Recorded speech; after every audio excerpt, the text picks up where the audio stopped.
nobody no frappuccinos, but she good. The time is now. Yeah, I'm No calling worries. you out. The time is now 5:32 on Turn my mic Wednesday, March 15th, 2023, and this public meeting of the DC State Board of Education will come to order. The roll, sorry, do the together thing. The roll will now be called to determine the presence of a quorum. Director Butler, please call the roll. Representative Bernstadt, Present. Representative Burgess, Present. Representative Wages, Representative Washington, Representative Williams, Present. Representative Chang, Representative Goulet, Representative O'Leary, Here. Representative Henderson, Present. Representative Best, Present. Representative Thompson, Present. Representative Reed, Present. Representative Patterson. Present. Madam President, you have a quorum. Thank you, Director Butler. A quorum has been determined, and the State Board will now proceed with the business portion of the meeting. Members, we have a draft agenda before us. Are there corrections or additions to the agenda? I have a motion to amend the agenda. Do I have to ask for a second, right? Is there a second? What was it? Oh, a motion to amend the agenda. I second it. All right, it's been properly moved and seconded. I guess we go to discussion. I would ask that we would remove the administrative vote on the education governance report.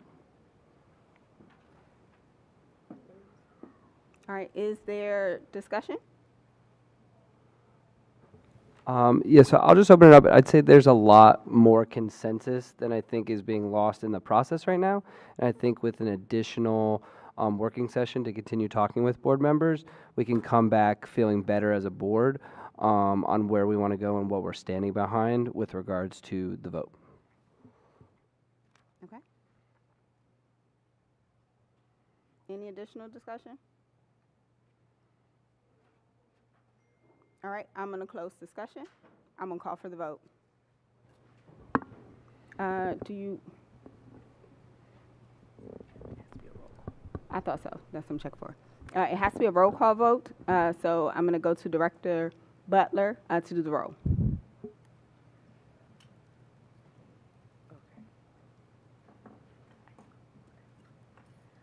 Representative Bernstadt, Aye. Representative Burgess, Aye.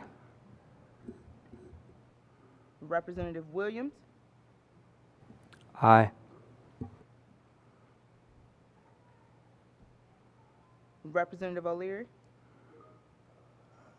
Nay. Representative Henderson, Aye. Representative Best, Aye. Representative Thompson, Present.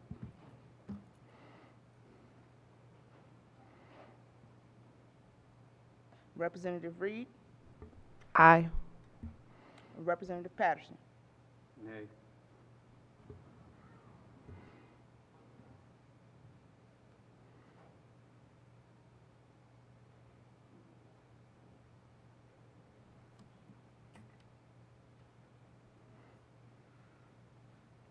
The vote fails.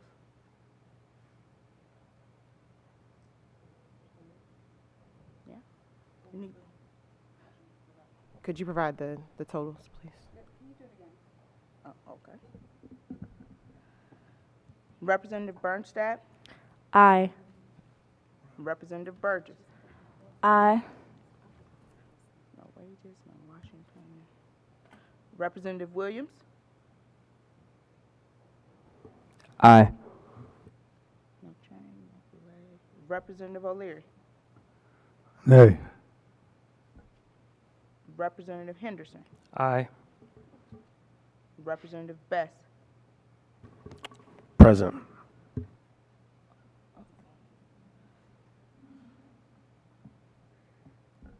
Representative Thompson, Present. I'm so confused. Representative Reed, Aye. Representative Patterson. Nay. You have 1, 2, 3, 4, 5 votes for. You need a majority, 2/3. You do not have a majority, so the agenda cannot be amended. Thank you, Director Butler.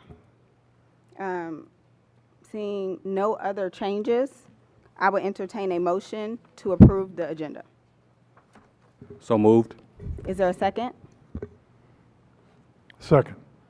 Thank you. It's been properly moved and seconded. I will ask for the yeas and the nays. All in favor say aye. Aye.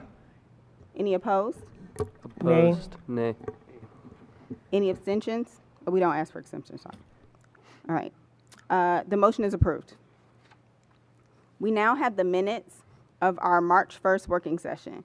Is there a motion to adopt the minutes? So moved. Is there a second?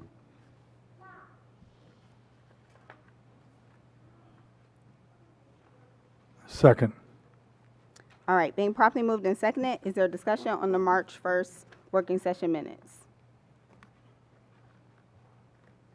Seeing no discussion, the motion is on the adoption of the March 1st working session minutes. I will ask for the yeas and nays. All in favor say aye. Aye. Aye. Any opposed say nay. All right, motion approved. Good evening. My name is Ebony Rose Thompson. I represent Ward 7 on the State Board of Education. I also have the privilege of serving as the president of the State Board this year.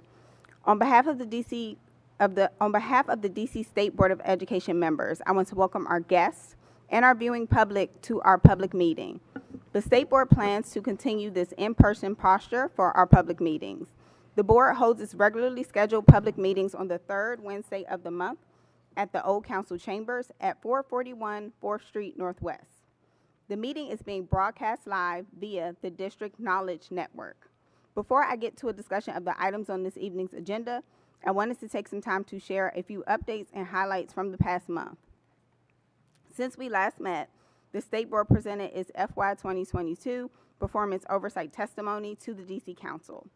We focused our remarks on how the board has amplified public voice, our interagency collaboration efforts, and our commitment to student engagement in the policymaking process. We also met with the Office of State Superintendent of Education to hear changes and updates to the draft social studies standards based on public comment and the board's feedback letter, and discuss opportunities for further engagement and feedback.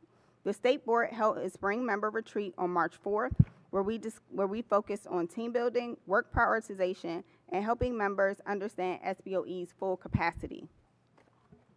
Lastly, the State Board finalized and shared its FY24 budget priorities letter with the mayor and the DC Council. This evening, the State Board will hear from 36 public witnesses. We look forward to hearing from you all as you share your testimony on the draft social studies standards, out-of-school time programs, special education services, and programming and literacy. Following testimony from our public witnesses, the State Board will vote on 2 state resolutions this evening. One,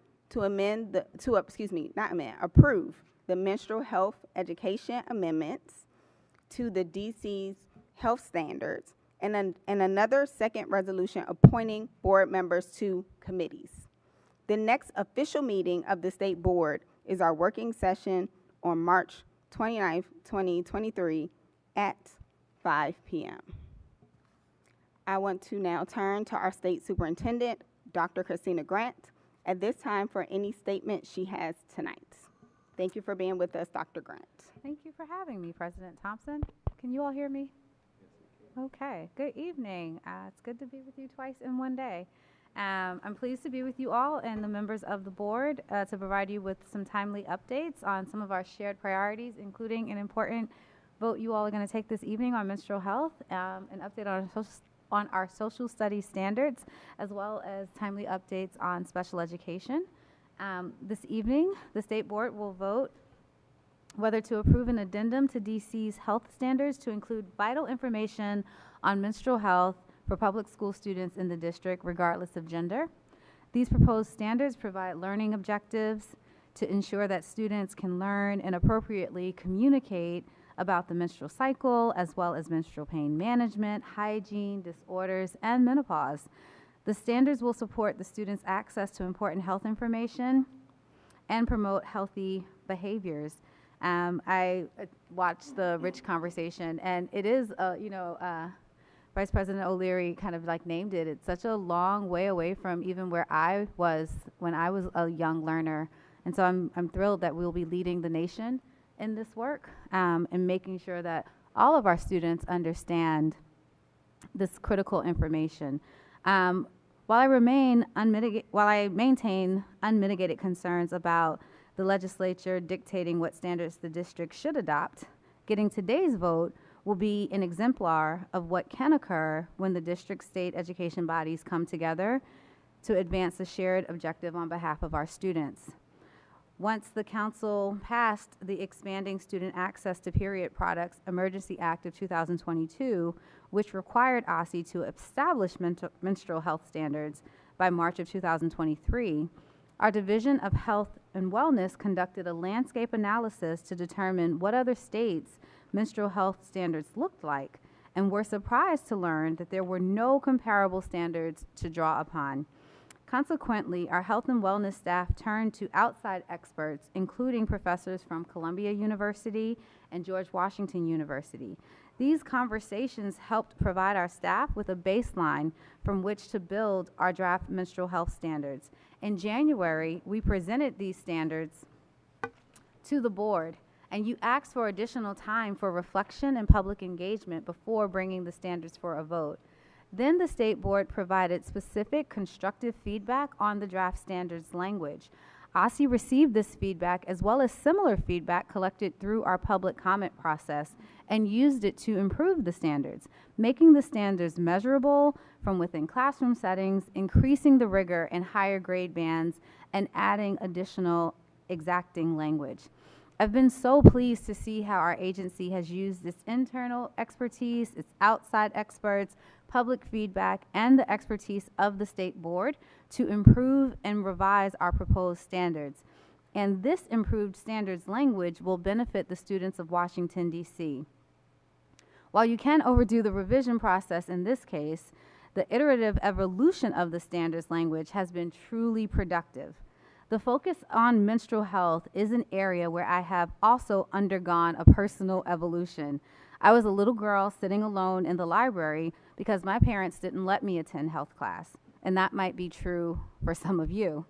As a result, I began this process with a little bit of discomfort on where to draw the line between public and private information, but I've studied the importance of access to period products and menstrual health knowledge. I've personally grown in the confidence in speaking about how important our menstrual health standards are to our district and our country.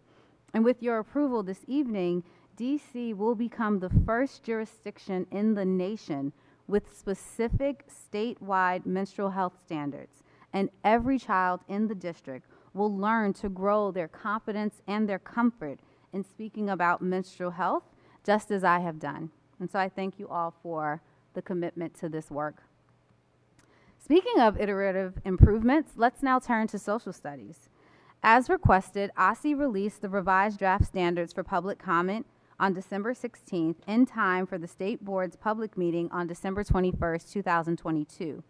These standards represented 2 years of work by 40 DC educators comprising of our technical writing committee.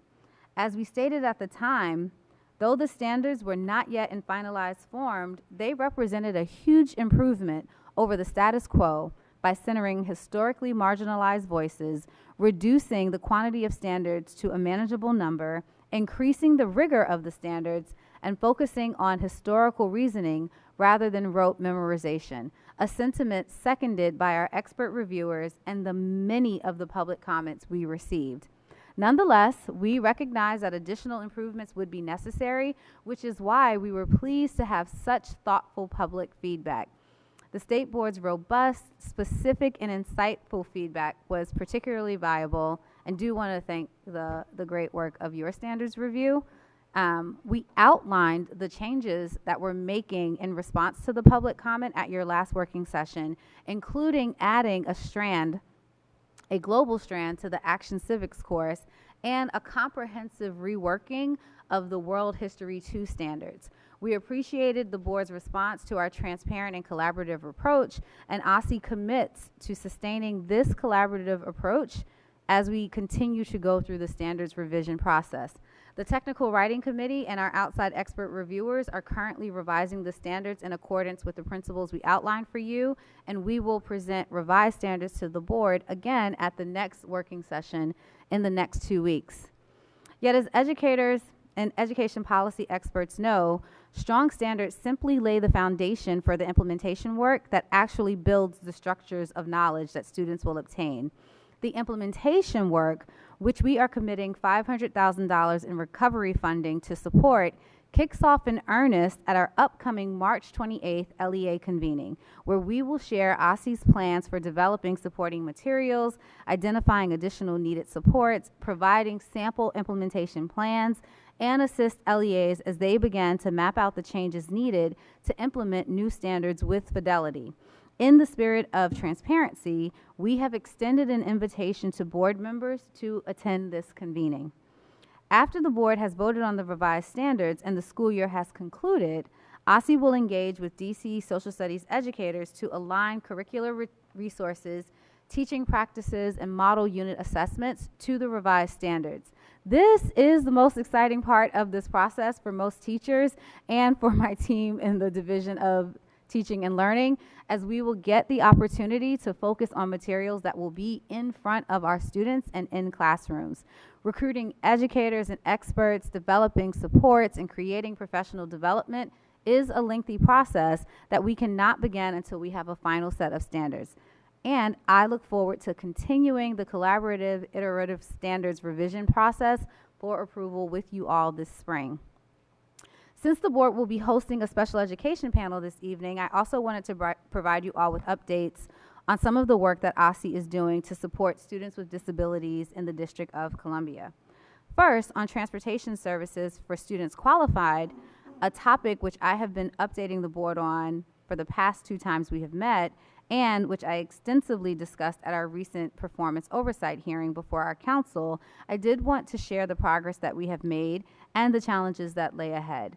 So in January, OSSI transitioned our routing systems. At the same time, we experienced a large spike in callouts and retirements.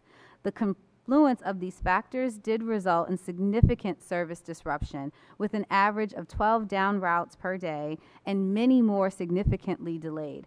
Although we communicated with families about the likely service disruptions, the extent of the disruptions was unacceptable, and our team has been working urgently to improve our transportation services. I won't rehash all of the things that we've done to improve the services at this time, but I will share that as a result of our efforts, we've not experienced a single drop route since mid-January, and we have steadily reduced the number of late pickups and drop-offs with 3 straight weeks of on-time performance of over 90%. In addition to those changes, the improvement is largely due to the expansion of private routes. We've deployed an additional 3 private routes last week, upping the total amount of private routes to 53 routes, servicing over 180 students. Just as the Metro will never reach 0 delays and Uber will never experience 0 traffic jams, realistically, we are knowing that we will experience some delays. But as we onboard new staff from our recent hiring fair, we hope to see our on-time performance increase from 93%, which is what we achieved this past week, to 95%, which is our target. To increase the supply, OSSI will continue to conduct outreach and hiring fairs to bring on more drivers and attendants, and we also will examine the demand side to ensure we have greater area efficiencies. I'm a firm believer in the transformative power of education.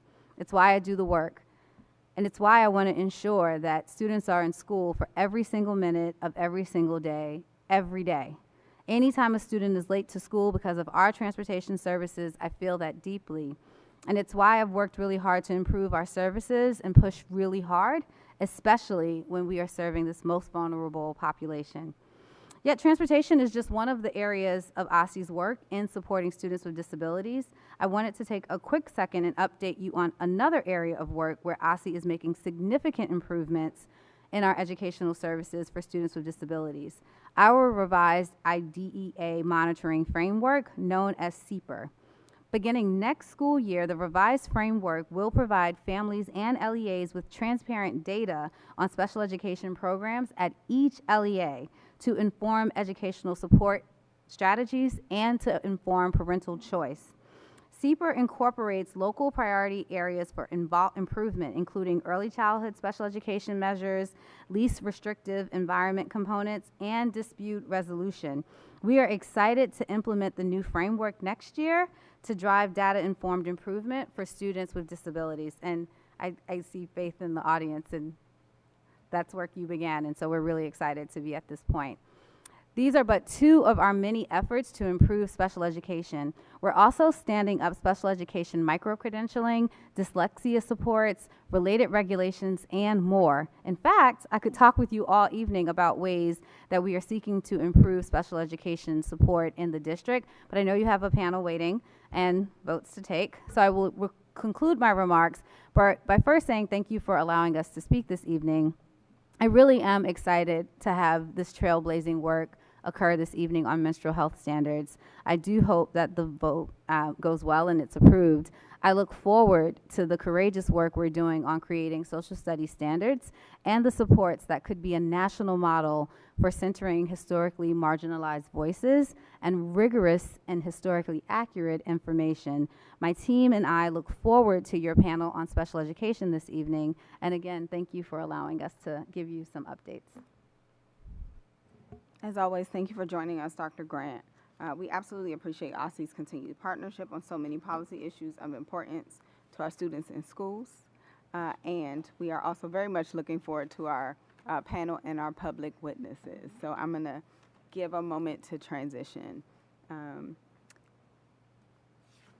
At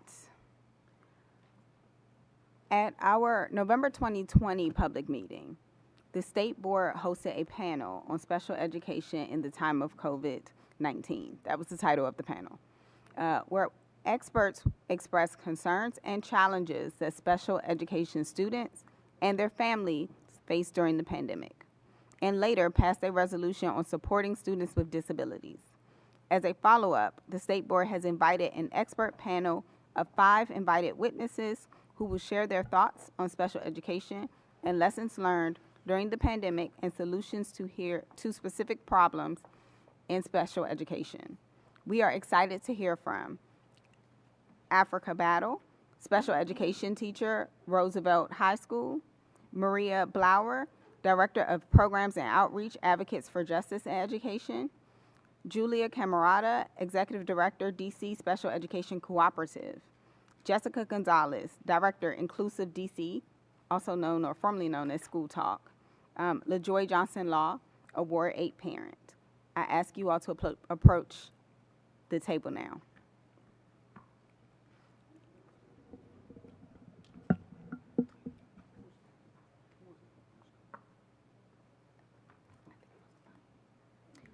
Each of you will have up to 5 minutes, and then we will move to one round of questions from the State Board. We will begin with Ms. Battle when everyone gets settled. I want to note that we have one microphone this evening because that is the best microphone. So you all will have to pass that, but we'll begin with Ms. Battle.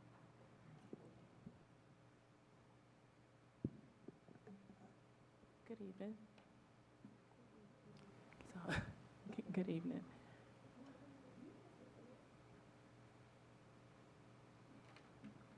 Okay, so I'm very new at this. Very new at this. A teacher at my school invited me out, wanted me to speak to you guys about it because they know that I'm very passionate about the Ms. Battle, population. I Yes, sir. desperately want to hear your testimony, so you're going to have to get a little closer. Oh, okay. Thank I was you. saying I'm very new at this, so do you just want me to go ahead and just free fall and just talk about everything? Okay. All right, so I guess I will stick to what your main concern is like how our students were affected during COVID time, which was very difficult. I serve we call them CES and ILS, which is communication, education support students, which you have most of our kids who may have autism, and they intellectually disabled, they have ID, some of the more of our severe population. So, you know, being able to teach them virtually online was quite a challenge, considering that those students really rely on hands-on manipulation materials, things of that nature. But we were very creative. We was able to use technology. Our parents, they really, I mean, with the support of our parents, we were able to kind of be in a partnership. But it was a very, very, very rough time. And some of the services that we could have or that we tried to give to our students was very hard, trying to reach out students, whether they had technology or whether or not they had access to internet, or whether or not the parents even understood how to access us through, you know, to give the students access online. But recently, you know, the district is giving restitution services to our students, to our families, if we felt like, you know, they've lost services or lost any type of, what I want to say. Well, anyway, if there was any loss in services, or that the students might have lost any skills, then they are entitled to receive, let me see, I guess to receive services, to receive additional services to try to make up of what they lost during the COVID time.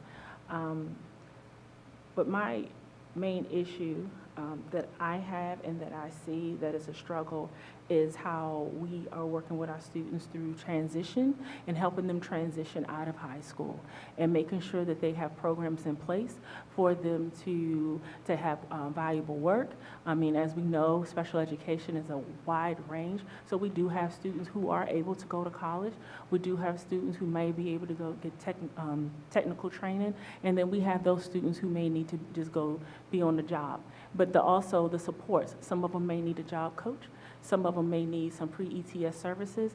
And right now, as it stands, you know, DDS has like this one main agency, which is RSA, which to me has a whole monopoly on the district, and it's being very, very difficult for families and students to even access these services. It's more and more barriers for our families.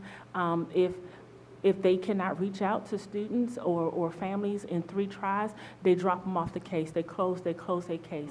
And, you know, I work with School Talk a lot, and so even now, School Talk can't even provide services unless our students are a part of RSA. But if they cannot become eligible for RSA, services like School Talk, Jumpstart cannot service our students. What's another program? Ooh, help me out. There's so many different programs. Project Search, like so many different programs that can help our students in the system with life after outside of school, and they cannot get these services unless our students are a part of RSA. But then there's a bottleneck. I came into high school because I used to be in. I used to work for the autism waiver, and I worked for elementary, and we worked so hard in the elementary level to get our kids to a certain point that when they get into high school, there's a bottleneck, and there's nothing, it stops, stands still. So I just learned that some of these agencies kind of, you know, slow down the process. I'll just move on my time. No, your time is actually not up. You have 40 seconds left. Okay. So anyway, and I don't know if you guys have the power to at least allow another type of agency that schools and families can use that can also provide these services, because honestly, they're really I don't want to overwork, I guess. I mean, they have people in schools. They have, not schools. They have schools. They have jails that they service. They service the charter school. They service students who are in colleges. I mean, they service kids from 9th grade all the way up to, like, I think 24, 26 years old. And so for all of our students within the district, and trying to provide, you know, counselors that's going to come to the schools every week to help provide these services, if we cannot get these kids a part of this agency, then they miss out. The families miss out. I can go on and on, but I know Do I still have time? Okay, I do have time. I see I have 29 seconds.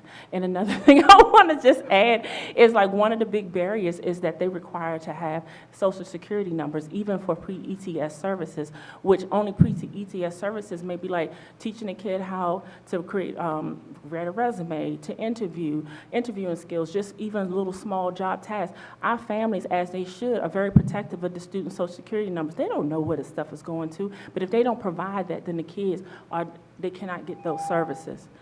And to me, it's just senseless. No, you're perfect. Okay. So, thank you, everyone, for having us all here tonight. I'm Maria Bloyer. I'm Director of Programs and Outreach at Advocates for Justice and Education. We're the District of Columbia's federally designated parent training and information center. Last fiscal year, we provided direct assistance or training to 1,632 families, including direct assistance to 407 brand new families who've never worked with us before.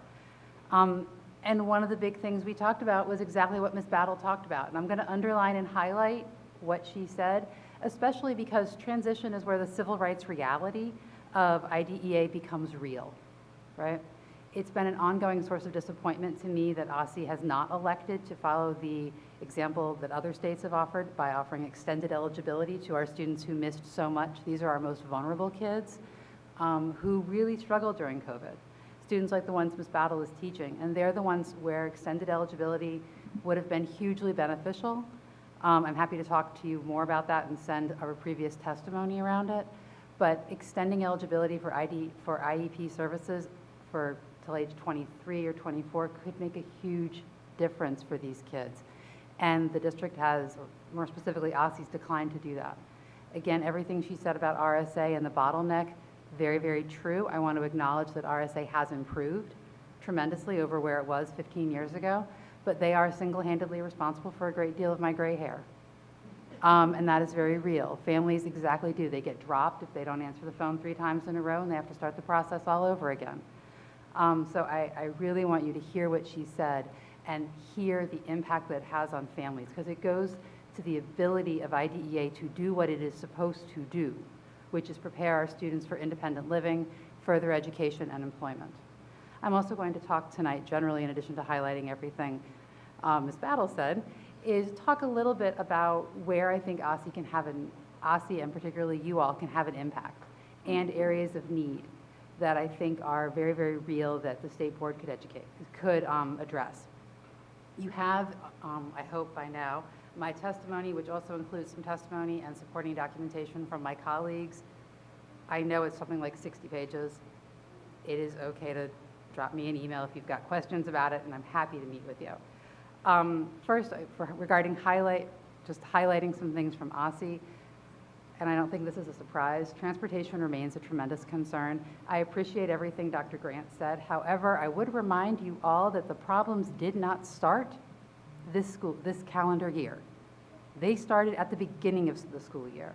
And there needs to be, as OSSI does the very significant overhaul that it needs to do of its data systems, we need to make sure that that overhaul and those data system adjustments don't result in kids not getting the bus and schools not having access to IEPs. That was a big problem this year, and I think it's incredibly important. While I appreciate the work OSSI's doing, and I know they're working hard, they're not where they need to be when it comes to getting kids to school. I'm particularly frustrated by the challenges and barriers families are having to getting reimbursement. The reimbursement process is incredibly slow, and parents have to affirmatively request it, which is kind of a burden shift when you think about it, because OSSI knows on the day they didn't pick the child up and the child got to school that day, magical bus ferries did not come and take the child to school. The parent did, which means OSSI owes that parent reimbursement for the work they did. They should not have to jump through extra hoops. OSSI has that data and can provide that information.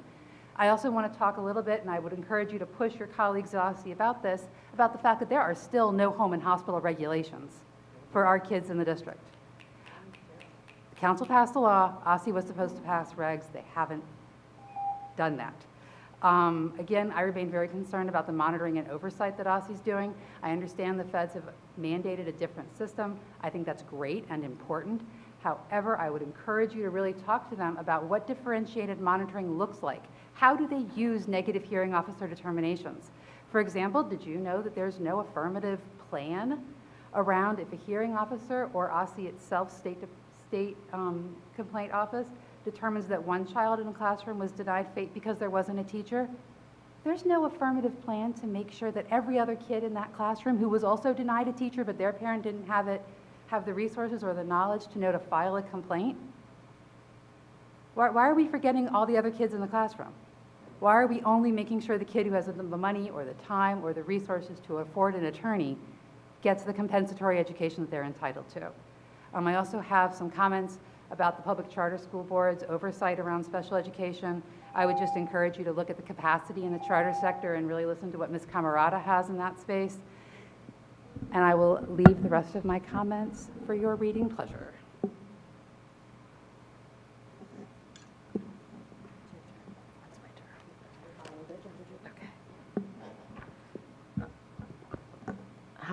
Hi everyone. Thank you so much for having me. My name is Julie Camerata. I am the parent of a student with a disability. I'm a Ward 1 resident, and I'm the executive director of the DC Special Education Cooperative, or co-op.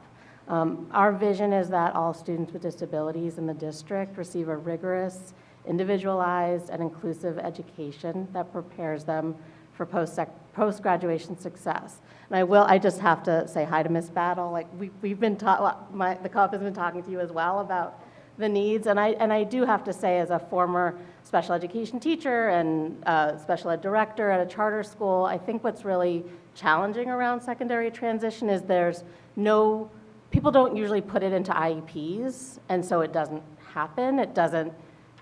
It's not written anywhere, and it's also not funded anywhere specific. It's just kind of grouped in with all of the services kids get, and I think if we want to see real change around secondary transition, we need to pull it out, attach funding to it, and then hold people accountable for doing it. So I will go back to my planned comments.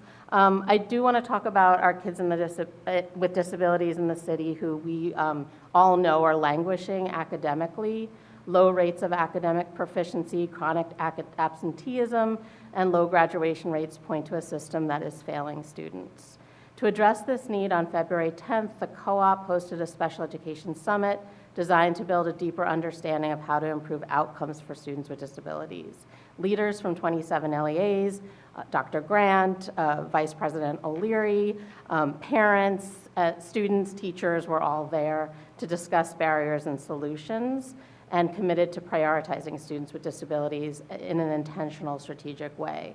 Participants identified 7 levers for change. I attached the executive summary from that event to my testimony, so you'll have that. With whatever time I have, I want to talk just about 3 of them. First was professional development.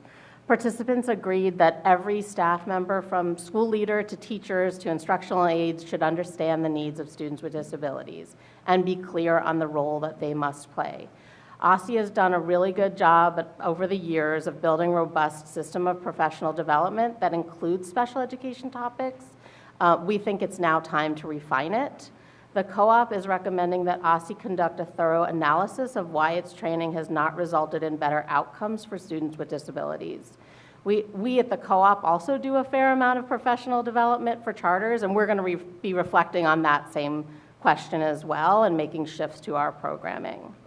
There was also widespread agreement that Universal Design for Learning, or UDL, be embedded into core instructional practices. As you may know, UDL is a framework that improves and optimizes teaching and learning for all people based on scientific insights into how humans learn. Over the past 5 years, the co-op has been working to build a demonstration classroom highlighting UDL. On last year's PARC assessment, this classroom outperformed classrooms sector-wide by over 20 points. We are now scaling UDL school-wide and want the city to come see what's happening at Bridges PCS, and we'd love to have members of the board come and see. Next lever was MTSS, multi-tiered systems of support. Summit participants identified a well-functioning MTSS system as a key to changing outcomes for students with disabilities and preventing over-identification of students for special education. In particular, participants cited focusing on high-quality differentiated instruction for all students, Tier 1, as a critical need to prevent unnecessary referrals to special education. Post-pandemic, we've seen a rise in the number of students being referred for special education evaluations, and our city will be most likely in a recovery posture for years to come. Investing in strong MTSS at each LEA will not only increase the likelihood of each student receiving the intervention that they need, it will prevent students from inappropriately being diagnosed with a disability, which unfortunately at this moment means they will be chronically underperforming non-disabled peers, graduate at lower rates, etc. For the purpose of supporting all students with a multi-tiered system of supports, the co-op has recommended to the DC Council increasing the base level of per pupil funding for each student. And similar to secondary transition, MTSS is just a part of what schools should be doing, but they're not. I'm just going to say it plainly. Like, some schools are, some schools aren't. It's very uneven.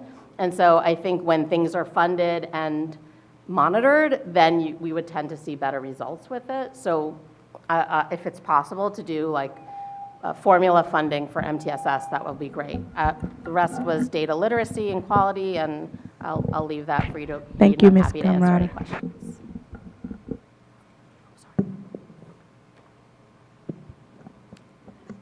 Thank you.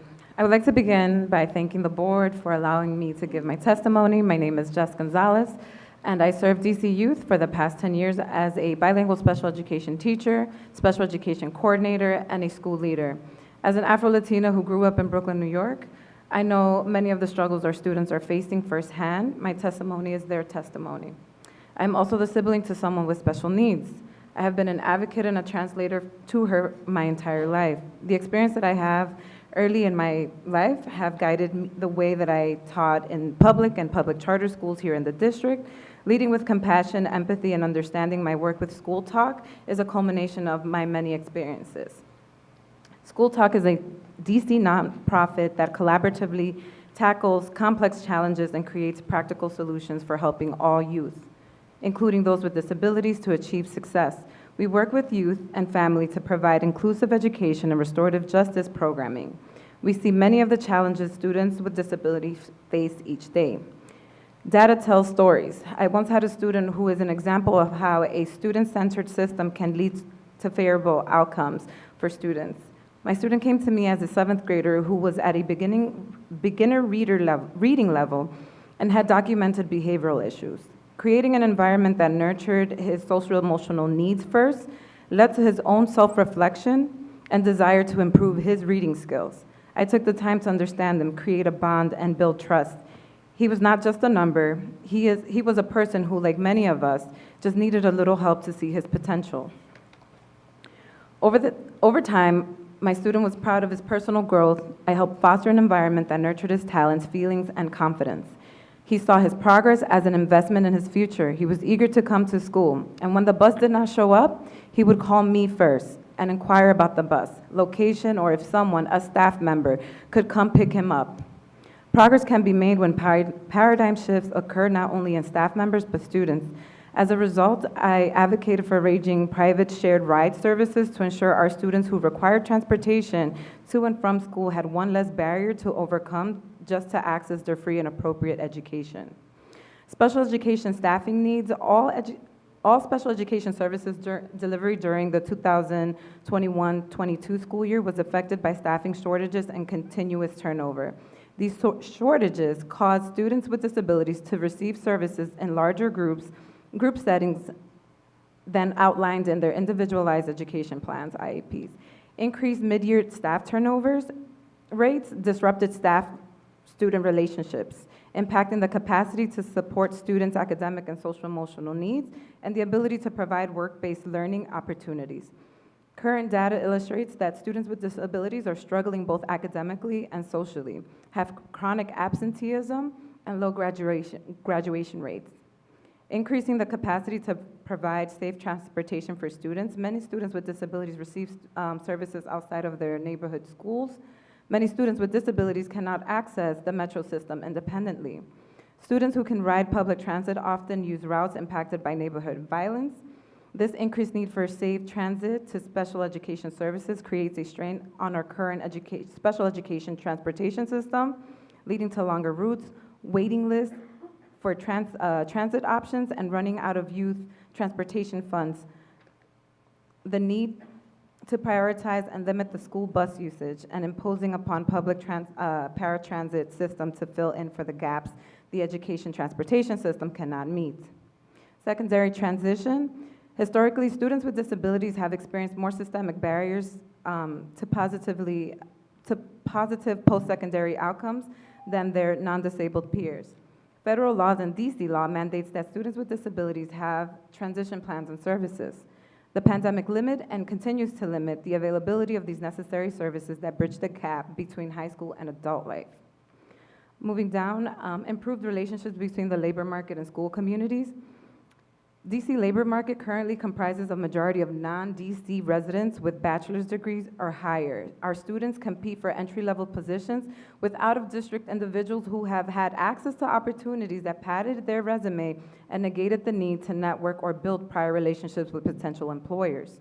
Many students with disabilities, especially students with complex support needs, exit the K-12 school system with an alternative exit document such as an IEP certificate instead of a standard high school diploma, allowing our labor market to overlook them, even for positions for which they qualify.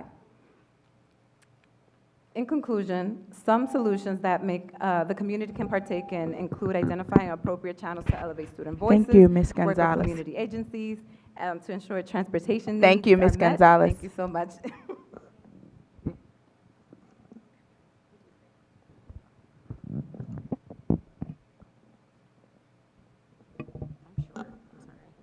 Y'all don't judge me because I'm short. Okay. All right. Good evening, Madam President and honorable members of the State Board of Education. My name is LaJoy Johnson Law. Many of you know me as Miss Law. I am a proud Ward 8 resident in education, disability, special education advocate, but most importantly, I am Abria's mom. I am here today in my personal capacity as a Ward 8 mother. My testimony will be centered around my personal experience regarding special education, how we got into it, different families and their experiences navigating special education challenges, and solutions, we're solution-oriented here, regarding IEP implementation across the district, solutions for transportation, and OST solutions for children with disabilities. Why is special education so important to me as a mom? Well, for those of you who don't know, some of you know already, 11 years ago, my daughter was born at 23 weeks. She was only 1 pound and 6 ounces. She was so small that she could fit in the palm of your hand. It was then that I knew that I was going to have to really amp up my advocacy in her special health care needs and her special education needs. Unfortunately, Abria and I have been navigating a disjointed system for 11 years. I remember when she did not get her speech services and early intervention. I remember when one of her elementary schools struggled to implement her IEP. I remember the day one of her teachers called her stupid. I remember the day where DPR and another OST agency said they couldn't serve me and my daughter and told me I had to go somewhere else. And most of all, how we currently travel every day from Ward 8 to Ward 1 in traffic every single day to get her to a school that can serve her needs. It takes me a good 2 hours round trip just to get her there and back. I just want that to marinate for a second. Right there. All right. Got a little emotion there for a second. Let me get back. So, it has been a long, tiresome journey, but through dedicated advocacy through the years, today, I'm so proud of Abria. She is an honor roll student, y'all. My baby made the honor roll. And I'm forever grateful to E.L. Haynes for their collaboration and care for my daughter. But Abria's experience honestly is the exception. It's honestly not the standard of many of our children that have disabilities. And this is where the system honestly has to change. There are many families struggling with special education. Through my community work, numerous families are also having similar challenging experiences. As you all know, families are struggling with OSSI bus transportation. They are struggling navigating special education accountability. They are struggling with proper IEP implementation for their children. They're struggling with transition services from early intervention to regular school. So that's from Part C to Part B. I did that right, Maria? Boom, come on, I know my IDEA. All right, they are struggling, and also they're struggling with getting proper evaluations, and they're struggling with getting appropriate out-of-school time for their students. We are honestly calling on the board to help advocate for the following solutions below. Where's my time? All right, number one, I really think we need to implement some mandated special education training for all LEAs across the district. And I know I'm short on time, so I can expand on that a little bit further. In regards to OSSI transportation, I believe that OSSI should hold reimbursement appointments. This is an idea that I have, reimbursement appointments for parents at least maybe once a month or twice a month to help with the reimbursement paperwork processing. You know what I mean? In addition, OSSI could also develop a partnership with a company like Lyft or Uber or a major transportation company to be able to transport students and their families, to allow parents more autonomy on pickup and drop-off locations, and be able to provide the family the ability to ride with the child to ensure they get to school safely, or have some sort of model like mentioned above. All right, I got 1 minute, I'm almost done, I swear.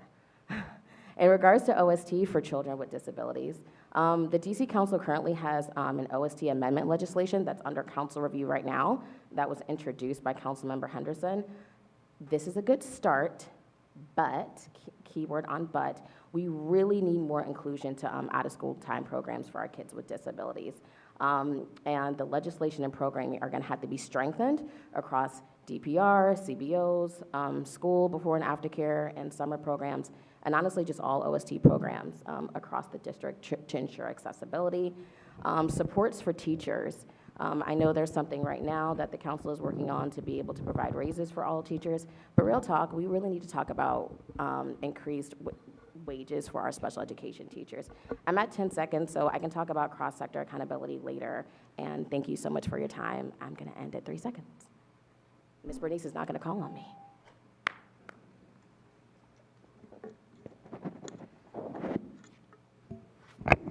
Thank you to our panel. Ms. Butler is actually now going to call the round for member questions. So we are not done with you yet. Each member will have 3 minutes.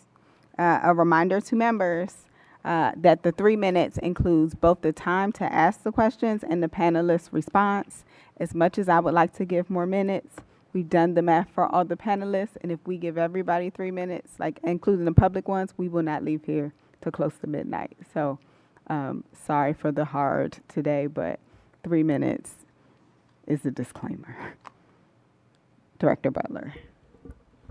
Representative Bernstadt. Okay, before my time starts, I know it's 3 minutes, but I have an administrative thing. The Dropbox for Ms. Blower's testimony only has 1 page and a second blank page, not the full document. So I wanted to point that out. Or my time is starting, whatever. Okay, but that's there. I have a lot of questions. Ms. Battle and Ms. Blower, you both talked about this. I just have a question. So I understand that if students and families aren't respondent after being reached out to 3 times, they're kind of just dropped from the program and have to restart.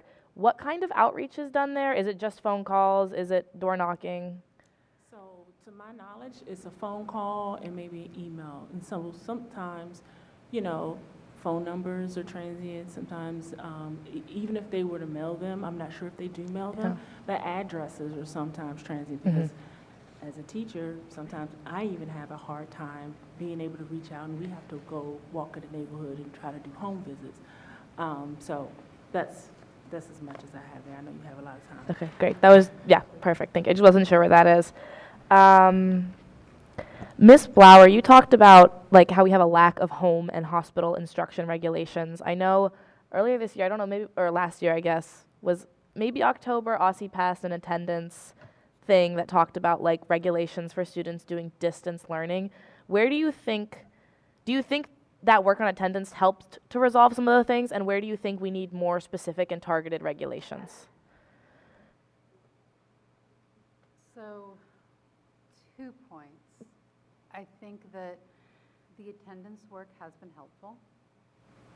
It does not touch the home and hospital issue because the home and hospital issue is different. The home and hospital issue is about the ability of students who have significant current medical needs and/or barriers to attendance, for example, postpartum parenting students, their ability to access their education. We have extensive comments in other spaces that I will forward you about home and hospital instruction. Great, thank you. My email is leave.bernstedt@dc.gov. Ms. Johnson-Law, congratulations to Abria for getting honor roll. I'm not going to ask you questions. I will reach out later to talk about cross-sector accountability because I have a lot of questions there. Ms. Gonzalez, you talked about the labor market and how students are overlooked because they don't have high school diplomas and often have alternative IEP certifications. In 30 seconds, could you talk a little bit about how we can potentially resolve this piece? Is it a question of working to get more high school diplomas or working with the labor market or both? I would start with the labor market. We have homegrown talent here. We need to invest, and like shared before, RSA, the paperwork is very hard to get through, and we lose a lot of our students because of that. That one piece of the Social Security number, it knocks out a huge talent pool. I think definitely looking at the paperwork and accessing can help increase them. Okay, there. thank you. Sorry, it's so rushed. Representative Burgess. I have no questions, but thank you for coming and just sharing your voice. Thank you. Representative Williams. Thank you all for your testimony today. So yeah, I'm gonna go one at a time as well. So Ms. Battle, I'm curious, what's your take on like the transition coordinators at Roosevelt or other schools? And then can you also kind of talk a little bit more about what types of organizations and agencies you think would be helpful in expanding what you talked about with only relying on RSA? So, we're in luck because I am the transition coordinator at Roosevelt High School, and I like to say there's no other like me, simply because I have went through all this year. This is a new role for Roosevelt, and within this role, I have single-handedly had all 160-something students do a pre-fill of the application.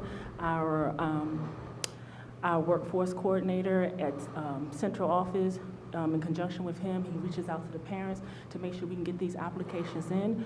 But to the 100 that we've already sent out, maybe 16 might have come back saying, okay, we can start the interviewing process.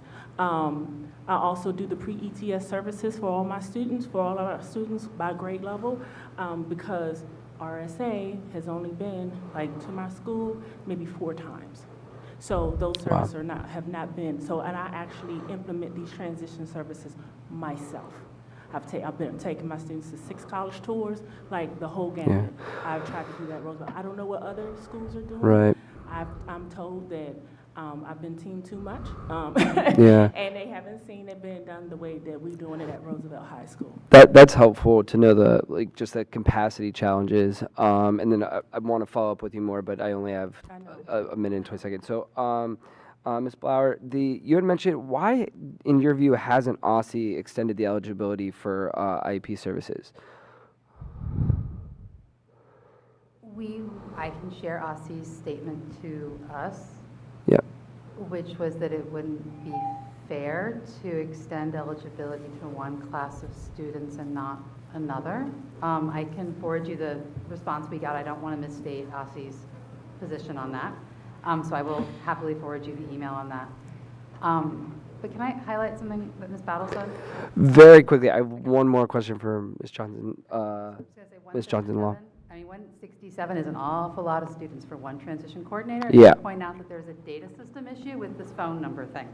So all that data system work is relevant to making sure kids get connected to RSA. Thank you. So very briefly, Ms. Camarada, I'd love to take you up on the offer to come see Bridges, so thank you. And then Ms. Johnson-Law, what, very briefly, does Councilmember Henderson's legislation aim to do? Basically create a study to see where the OST providers need support in regards to physical capacity and financial capacity. Thank you. Thank you all so much for being here. Representative Patterson. Yes, thank you. Ms. Johnson-Law, nice always seeing you. Nice to see you, Dr. Patterson. We go back, so I'm so happy to hear about Abria and how well she's doing and that she is now being serviced. So I appreciate that and congratulate her on making honor roll. knowing that I see you all the time and talk to you all the time, I'm going to have questions for other people other than you. I want to go to Ms. Blower. You said so many things that I want to dig into, but I only have this last 2 minutes and 30 seconds basically left. I want to speak about one thing that hasn't been brought up is ESSER funding and how you feel that that's been used, knowing that that's about to be dropped, what capacity that they have or have not used it for, what they should have put it for, and how this system is going to survive without it, so to speak, if you can, to speak to that. I'm not quite as up to date on ESSER funding. Julie might be in a good position to answer that question a little bit better. I am concerned about the fact that a lot of the federal relief funding, we're not seeing the impact on the ground. I know it's not necessarily the ESSER funding, and I appreciate all the nodding. It is an ongoing source of frustration for families because they've read about it, they've heard about it, and then they call me and they say, Maria, where is it? And I say, I am not an LEA. I'm trying to help you find it, but I don't know where it is. Okay, thank you. And we're hearing that a lot. So another question that I had for you, since I have some more time, is the data system for for transportation. If you could speak to that. I work at a LEA. At any given day, we had out 60% of our students because they said not only was it an attendant and a bus driver's problem, it was also a data system. They changed in their data system, which was really concerning for a lot of parents. If you could speak to that. Well, first of all, I want to shout out what the co-op did this summer. They made it so that charters who didn't get a lot of support from OSSI, and I'm the one saying that, not the co-op, got where they needed to be in terms of getting their data in. So I want to give her a lot of credit for that. She's really the expert on that. But I will tell you that the switch from TOTES to ETS caught a lot of folks flat-footed, and it meant that kids didn't have their information in the system. And I'll be honest, I'm really worried about what it's going to look like when other systems get upgraded, because I'm sure you probably experienced like new students and you had no IEP for them for like a month, and that's just a guess. But you're nodding, so I'm guessing I'm right. Especially about the folks and having their information in the system, making sure that their transportation is up to date, because we've had kids this year who has been basically stranded at our school because they didn't get picked up, or they're at home. We have a kid on a wheelchair, so mom had to try to figure out how to get them to school.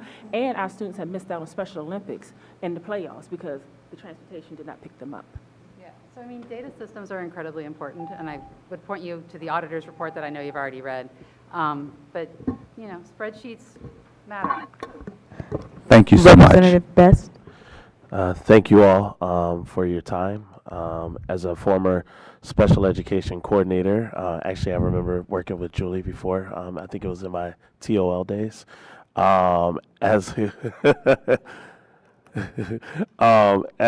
we start to think about parent involvement, our family engagement, parent involvement standards, what topics do you think that we should include to ensure that our families are aware of their rights, and so that they are also better equipped to participate in their MDT meetings or IEP meetings? That is for everybody. I grabbed it first, so I'm going to answer first, and then I will throw it to Ms. Battle, and we'll go that way. Very, very quickly, I think it's incredibly important that there be some basic customer service training. Parents deserve to be treated with respect and courtesy before we do anything else. Manners matter. And I will throw it to somebody else. I mean, already in place, we do have the procedural safeguards, and we take the time to explain, but like you said, customer service, and it's just on a person-to-person basis. Like I said, from my school, you know, we treat everybody, all our parents, we make them feel welcome, supported, and, you know, any questions that they have, we make sure that they understand fully what, you know, what their rights are and what options that they have, as well as making sure that the student is there so they know what's going on. So, like I said, I can only speak to my school, and that's what we do.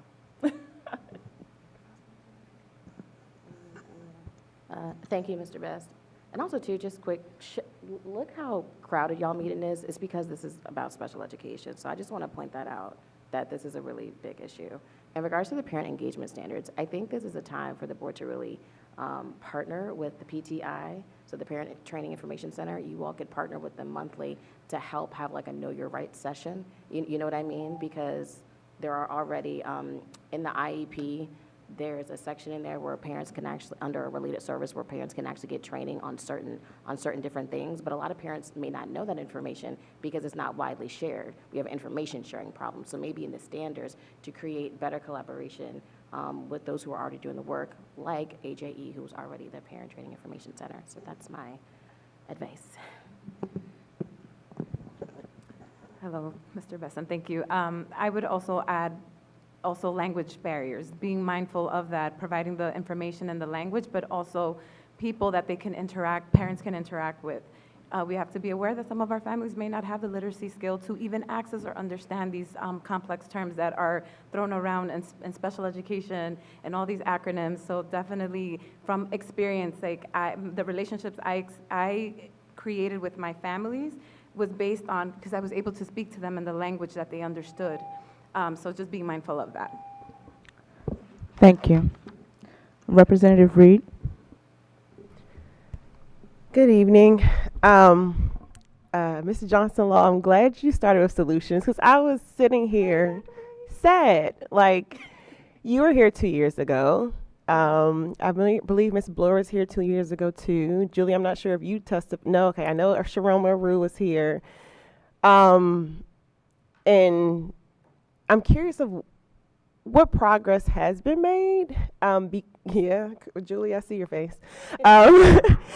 What progress has been made?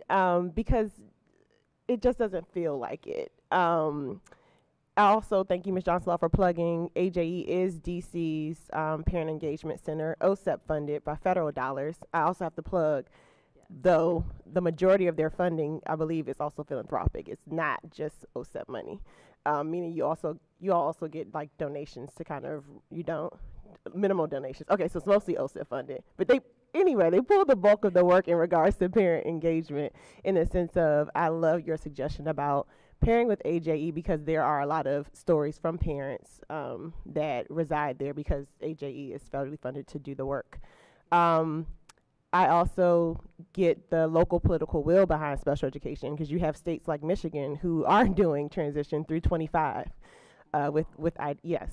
So it's hard to listen to panels like this, having come into DC education system since 2008 and seeing it in a variety of settings, from special education at a charter school to DCPS to OSSI to now on the federal level. And we're still having these conversations, and I'm not sure of what solutions are being implemented. So, okay, Julie, what you got? Because where do we start?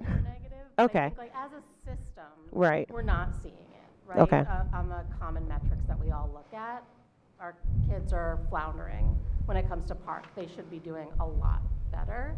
But I think that we need to look for bright spots and areas of success. So I mentioned our demo classroom. Those kids in that classroom, majority students with disabilities and L students, blew the park out of the water. So right. I think what happens, and I've been around a long time, is that like we keep shifting. Like we don't tend to stick with anything. There's like a new thing every few years, and I kind of get sick of like innovation. Like it's not a thing. Let's just do what we know works and stick with it and do it with fidelity. I think we're just always chasing the next shiny object, and it's not serving our kids well. I will also say we have a demo classroom at DCB and also at Thurgood Marshall. Both of them are doing evidence-based interventions. They're seeing lots of gains for kids. So we have evidence that things are working. We just need to scale. Thank you for those bright spots. Yeah, it's a long game. Representative Chang. Thank you. I think we can learn a lot from the challenges you're naming. I'm also curious if anyone has a success story from which we could learn of how it should work if things went right. Give Isa Bria. It's working. Something's working. I have a success story. Even though we've gone through a lot of change in personnel, and right now we're kind of flying and building the plane at the same time, but our last principal put in a lot of effort and intention to get the right personnel in the special education department to build it. So we have a director of special education. We have a TLI transition coordinator. I do all things transition. That's all I do. So, because in the past, the director of special education was in charge of directing, overseeing the teachers, also the transition, also overseeing what RSA is doing, as well as compliance, right? So now we have a director. She can take the time to help train teachers and provide those services. We have a transition coordinator. That's all I work on. And we also have a TLI for compliance. And that's all she does. And she makes sure that those IEPs are tip-top shape before they get sent out. She sits on every single meeting, and she makes sure that our parents, our students, as well as our teachers are doing what they're supposed to do to that letter. I just think if, as a school system, that we could, and I know my principal, she's having like a 5-year plan of having co-teachers in every classroom, just starting to put more investment in building up the special education department, because if you notice or not, it's a big chunk of the school. Like right now, I'm saying we have 165 students, and they're and counting. We're going to have more with IEPs, and this is just at a high school level. So just putting more intentionality to build up the special education department. I appreciate that, and I think and Ms. Johnson, I will take Dr. Patterson's line too, because I can catch up with you after, and would like to. If anyone else has a success story from the student perspective of, that would be, thank you. I mean, from my testimony, just sharing that this student came from a middle school, and he would sit with me and say, "Miss, I had 33 fights. I would fight every day. And now I come to school and I actually want to learn," because he's in an environment where he did not have a defense up. He did not have to, it wasn't survival of the fittest anymore for him. It was, I can now sit and work on what I know I need help. So he had time to reflect, but that took time. That took building trust. And unfortunately, that is not something that many people in the school system are afforded, time to build a relationship. We are working with people. These are not just numbers that we're pushing. So this student in particular, like his mom, we would talk all the time because that relationship it took time to foster. Thank you. Thank you. Representative Henderson. Hi, thank you all. This question for any and all of you. I think of you, Ms. Law, in your car 2 hours a day, other students who are traveling pretty long distances to get the services they need. What have been the barriers to building capacity to serve students at all levels within DC and equitably and accessibly around DC? And what are the best pathways for expanding capacity?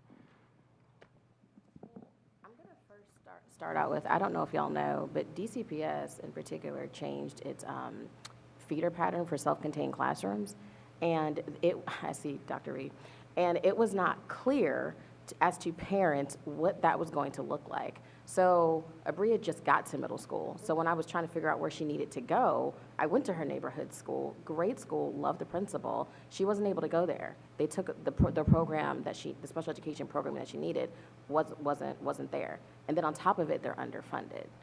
And then we need to have another separate conversation about when schools are getting special education funding, is it really going towards special education? And I know that's a tension topic, but we really have to talk about that because a lot of times they're using that money to supplement other costs. So when parents are trying to figure out, okay, like what am I supposed to do? You're literally traveling across the city just to be able to get a kid what they need. Just to go back to our summit real quick, we asked our participants like that very question, and it was really heartbreaking to hear almost everyone say that mindset and beliefs are still the biggest barrier and first barrier, that many folks in schools, in communities still don't think kids with disabilities can do better than they're doing. And so that's a huge thing that we have to surmount, and we sat at tables with students who said, my teachers don't believe in me. They don't think I can do this. They think I'm lazy. We're at that level still as a city, which, I don't know. I thought we were beyond it, but I guess not. So you think the training, mandatory training that you talked about would address that? And just also being mindful of the people that are in those positions to create those changes still have those limiting mindsets. I had someone who used the R word, and I'm like, in the position that you are in, and for you to use that word is mind-boggling. And it took me back, and I corrected the person because I was just so upset to hear an adult use this in a position where you are serving special education. Like, this is your whole role, and the one word that we are fighting to not use and erase, you're still using colloquially. Like, that blew my mind. So definitely the mindset piece, because what I think of you is something that a student carries on. Thank you. Vice President O'Leary. Thank you all so much. I have sort of a universal question. I taught, as someone knows, that for almost 50 years in DCPS, and at Cardozo we had about half of the students in the school were identified. My first question is, Ms. Battle, at Roosevelt, which is one of my schools in Ward 4, how many students are identified with IEPs and 504s and others? So Just a percentage. I just know the number of IEPs. Just the ballpark. Ballpark. And those are, I'm saying, identified. Identified, okay, so out of 900 students, we got 107. I don't know, can I just give you real numbers? Like, we have 900 students, we have 167 students with IEPs. Okay. On top of course. Okay. Because I think that the public needs to understand that there are many students who aren't identified that have needs, special needs. And that's should be a primary importance of the government in the District of Columbia to take care of those students. My other question for Ms. Camerata is, you mentioned that some schools are using the systems and some schools aren't. What did you mean by that? Multi-tiered systems of support. It's just for folks who don't know, it's having a tiered approach to intervention. It could be behavioral or academic, and it works at the full school level. Like these are the expectations or supports that we're doing for everyone, and then as kids are still struggling, you start to escalate them through the tiers. And I think just in our work with different schools, we see a very wide range of whether schools have actual evidence-based interventions that they're doing as kids progress through the tiers. Is that an LEA decision? Yes. Okay. Thank you very much. Thank you. Sure. So it looks like Ms. Battle's schools at about 18.5% students with disabilities, which is slightly above the citywide average, which is running around 13 to 14%. But I would say that's emblematic and representative of our under-identify early, over-identify late problem. Okay, the other thing, flag those numbers for you. Thank you. The other thing, and I've only got 10 seconds, is that we have especially at Roosevelt and Cardozo, we have a large Latino population, immigrant population. Now they have special needs that aren't identified. I ran out of time. Thank you. President Thompson.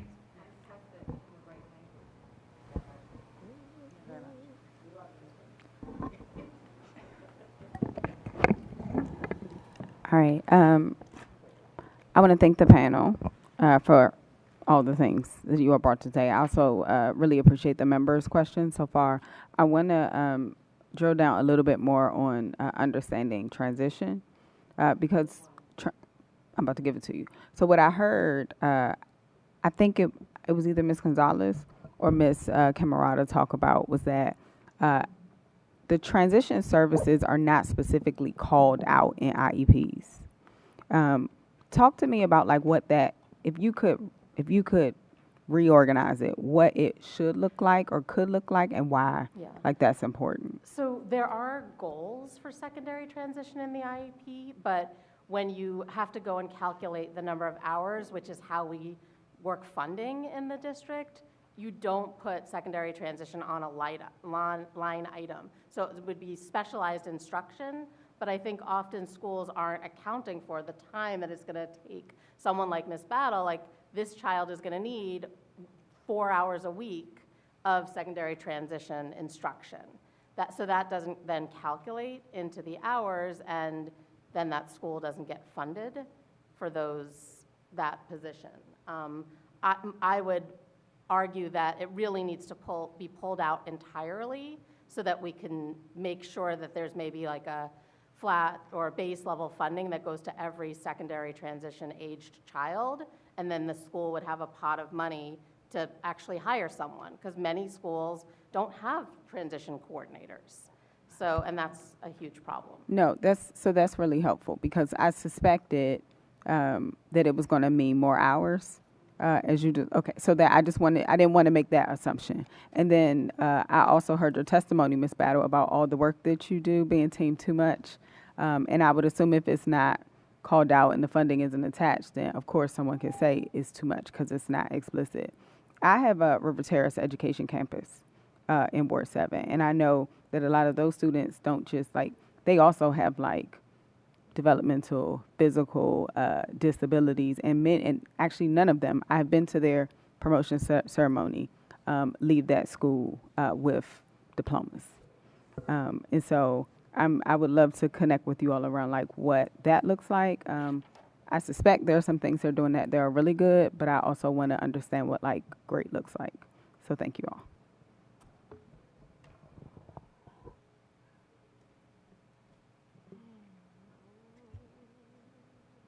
All right, that closes us out. I'm not even going to set anybody up for a 20-second let Bernice cut you off response, because she's doing right by all of us. So I want to thank you all for what was an extremely helpful conversation on special education. I suspect, especially because there's a lot of follow-up that we have and a few things you're going to send us, that this will be an ongoing conversation. So thank you for that. And we want to, of course, follow up with you with outstanding questions. We're going to give people, and I do mean 5 minutes to recess, so we can transition to the public witnesses, because I want to make sure that all, the moms, the dads, that everybody who came here can get home at a reasonable hour. So it is 6:54. We're going to recess for 5 minutes. I'll even give y'all 6, 7 o'clock. Be back and ready to go. Thank you.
All right, it is 7 o'clock, so I need all the members to approach the dais. We technically have a quorum, so I'm about to get us started again.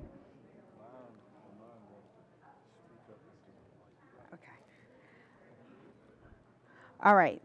At every public meeting, we hear testimony from public witnesses.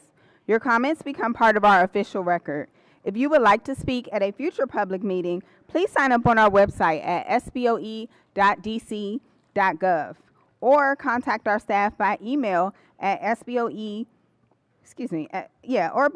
by email at sboe@dc.gov or by phone at 202-741-0888.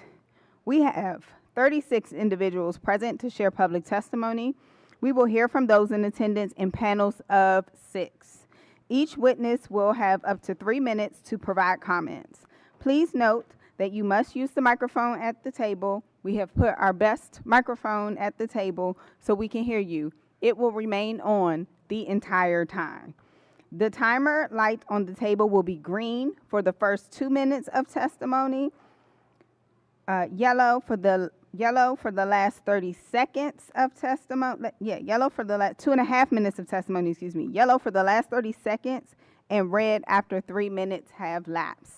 I have been reminded by Vice President O'Leary to ask you to speak into the mic so we all can hear you, both in the room and at home. After our public witnesses speak, we will pause for questions from board members.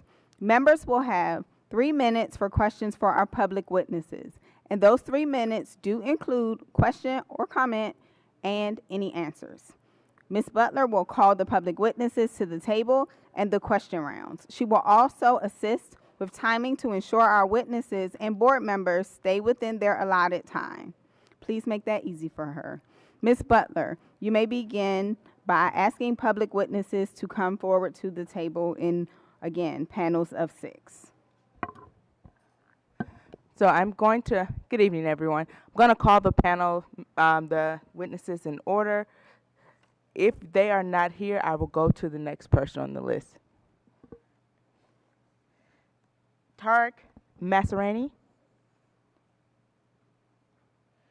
Yolanda Corbett, Tyler Corbett, Andrea Jones, Elizabeth Mitchell,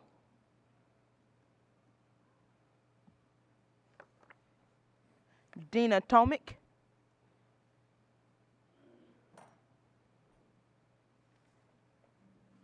Andrea Jones, you're here twice. Carla Reed Witt, excuse me. Is she here? Okay. Sheila Cart,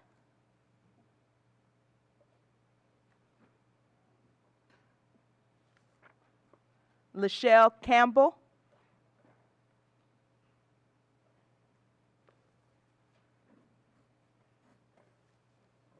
Michelle Parrish,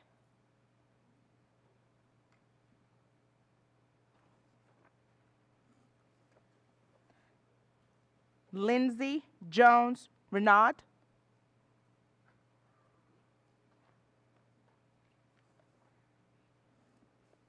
Valencia Muhammad,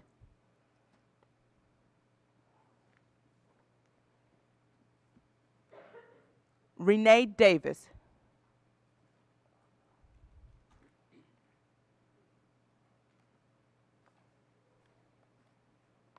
Laura Fuchs,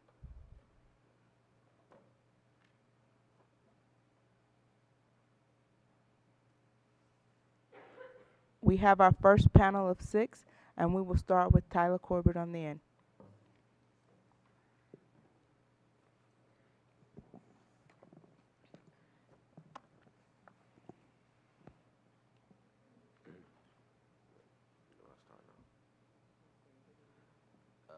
Good evening. My name is Tyler Corbett. I'm a student at Washington Leadership Academy. I stand before the Board of Education to state my testimony on a suggested small improvement to the Aussie bus transportation system. As a student who utilizes Aussie,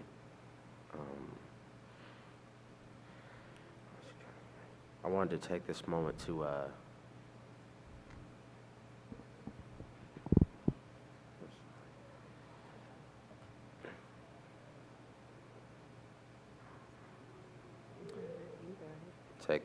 highlight a small improvement I would like to propose. As it stands now, students are allowed 3 minutes from arrival time to board the bus. As an autistic student, I thrive best when my routine is consistent. When the inconsistencies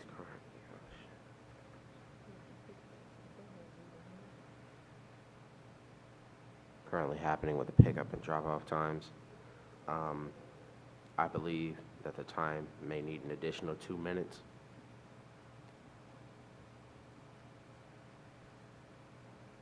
Because I believe for most students, it may help if that time is widened. When I brought this issue up to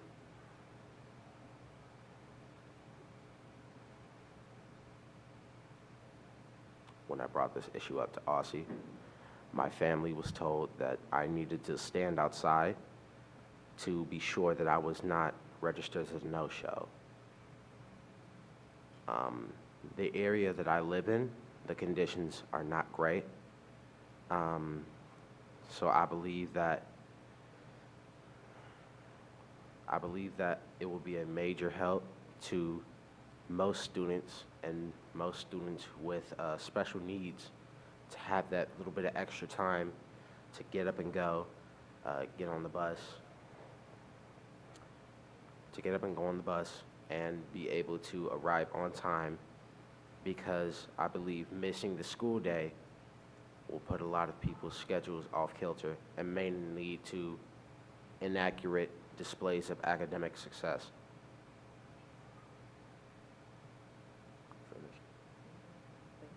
Thank you.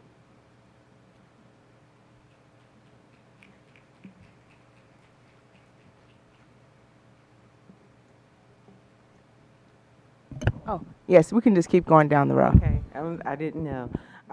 So, good evening, Board. My name is Yolanda Corbett. I am a Ward 5 resident.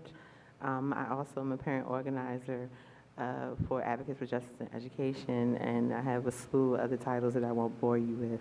Well, I would like to add an additional testimony. My most proudest moment as an organizer is that my son,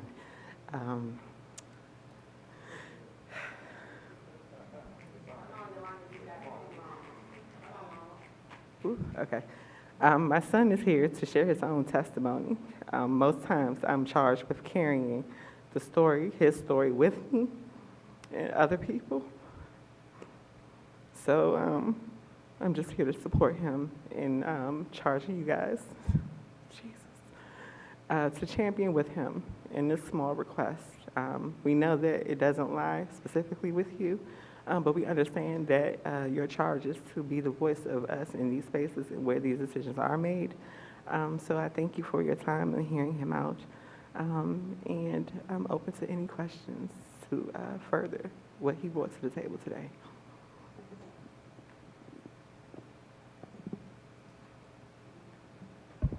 Thank you.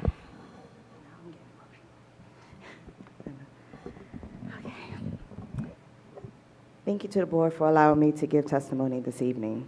My name is Andrea Jones. I am a Ward 8 resident with 4 children, 17, 11, 7, and 3. All of my children are neurodivergent. My oldest has a 504 and the other 3 have IEPs. I am a special education advocate with PAVE, and an AJE parent ambassador. When my friend and fellow advocates asked me to testify, I have to be honest, I was hesitant. I understand the importance of testimony so my story can be on public record. I understand the politics, What I don't feel is that my elected officials understand that every time I have to tell this story, every year, I get re-traumatized. A few stories. One story, my high school teacher is not, currently is not taking her medical diagnosis seriously because she is so smart, as if smartness is correlated with her medical diagnosis. One teacher even called her lazy, and this is this school year. Another teacher, multiple teachers have not even looked at my daughter's 504 to understand the accommodation she needs. Aussie telling my daughter who has autism that told her that they were not picking her up in the afternoons anymore. For what reason, I still don't know. And my daughter was scared to go back to school the next day because she was scared that she would be stuck at the school forever because she didn't understand. We had to pick her up every day from school because the bus would not pick her up in the afternoons for 2 weeks straight until I had to file a complaint, and then miraculously it fixed itself. I have another story with my daughter. When she was in the 1st grade, she was suspended from school for 3 days for elopement, when that elopement was due to sensory overload. These are not just stories for the record. This is my life. These stories have caused me anger, anxiety, and frustration. These stories have traumatized my children. I don't have a specific ask today. I just understand that it's a long-term mission to fix the aspects of special education, but I just ask the state board to just be our voice and champion with us to see the changes we need to make so our children with disabilities can be successful in this system. We all understand that there's a school-to-prison pipeline. Please, and we all understand that the disability suspension rates are higher than the neurotypical suspension rates. Please do not let our children keep being statistics. Thank you.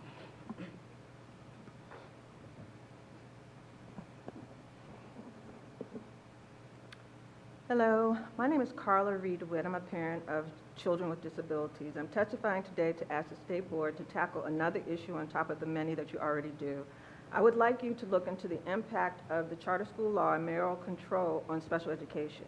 In DC, we have a tendency to look at numbers around special education, and we do need to do that, but we also need to look more deeply. We need to look at the change in behavior the laws have encouraged and how they have impacted the lives of children with disabilities. The influx of charter schools ushered in a business model approach to school leadership that has changed DC special education. Before charters, DCPS owned special education.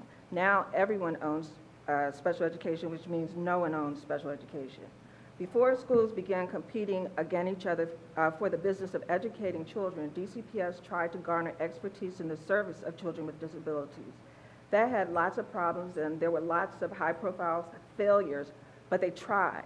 With the influx of charters and treatment of DCPS as if it was the same as any small LEA on the block, DCPS has made what I consider a rational business decision. They got out of the special education expert business. They began to dissolve their special education schools, and with it, their expertise.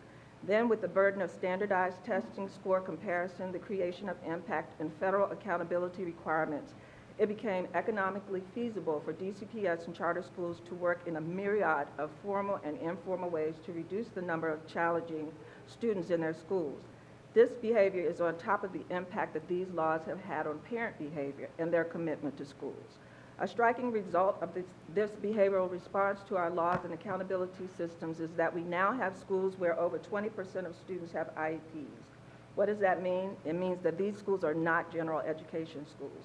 Since they're not special education schools, so what are they? They're hybrid schools and should be staffed and funded under a hybrid school model. Additionally, no one has taken up the charge of helping charter schools to take advantage of economics of scale so that the smaller schools can meet the legal obligations to serve every student admitted. Because, as I stated before, special education is everyone's and therefore no one's job. I have one additional request. 15% of DC students have IEPs. 5,000 of those students are level 1, meaning they receive 8 hours or less of special ed service. Though I'm sure that throughout the various levels of special education, many students are of average intelligence. However, without data, I think it's safe to assume that level 1 students are all of average intelligence. Then how is it that our most, quote unquote, most successful schools have almost no students with IEPs? Banneker has 1%, Wall has 1%, McKinley has 1%, and Basis has 1%. That's statistically impossible. Latin is an outlier with 13%. The state auditor issued a report a few years ago suggesting that the council hold a hearing on this issue. The council never took her up on her suggestion. Students with disabilities have a right to all the advantages these schools have to offer. Why aren't we offering it? Thank you for your time.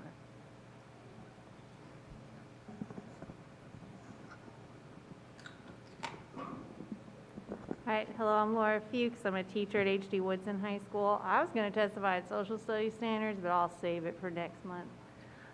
Because honestly, this special education issue and all these amazing testimonies, I've also been getting a lot of reports from teachers as we begin to talk about our new contract. And special education is really one of the areas where our contract is lacking. And it's lacking because DCPS refuses to negotiate in good faith on this issue.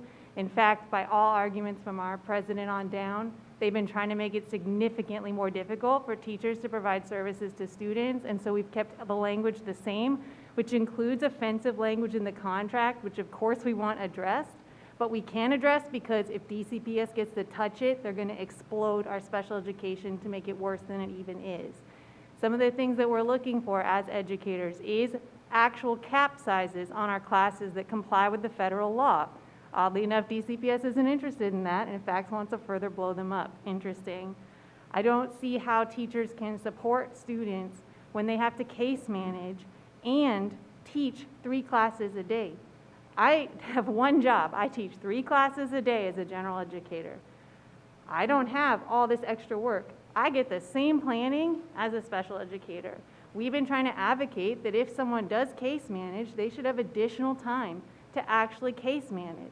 Because what they're trying to do is, I mean, they're superhumans. They do it, but it's almost impossible. They're working at home, they're working at night, and of course things fall through the cracks. And no educator wants that to happen. But how many hours are in a day and how much is expected of them is astronomical. And DCPS keeps adding more and more things as time goes on. Paperwork on paperwork on paperwork from people downtown who don't understand how things actually work. And frankly, most of it is not useful to parents and students. And so teachers are underwater doing data for, not even compliance, data for like adults downtown who want reports to add to their resumes while they're like busy trying to actually do the work. And so they're trying to balance all these things. And what DCPS does whenever we try to ask for more time, they offered them $1,500. And that's nice. But that doesn't make up for the fact that they're literally doing 2 jobs and attempting to do the best they can, and it's not enough. And we're seeing at my school, teachers are trying to switch over to gen ed, and I don't blame them. But like that means that we're like working on, you know, always running vacancies, and it's just not working. So I really want to thank the parents for coming out and telling these stories. Teachers are with you. I know that sometimes we get pitted against each other because like teachers aren't always doing everything that we can as well as we probably should, but also a lot of it is systemic, and a lot of teachers want to do right by their students and are being set up to fail, and it's not okay. Thank you. Oh, God. Okay. I wish that you guys would go to virtual, but that's your thing. My name is Valencia Mohammed. I am a former elected official here with the at-large member of the DC Board of Education, 92-96. But right now I'm here as a member of the Coalition for DDOT Bike Lanes. And young lady, next time you have a speech, deliver your thing and then do the other things later, okay? Always stick to your plan. I would just like to say that according to census data, there are 6,500 blocks, over 60 square miles in the District of Columbia with about 11,240 residents per mile. DDOT, the council, and the mayor are very rapidly proposing that over 60% of the blocks in the District of Columbia within the next 5 years will have protected or designated bike lanes. They are going to take away a lot of our parking spaces.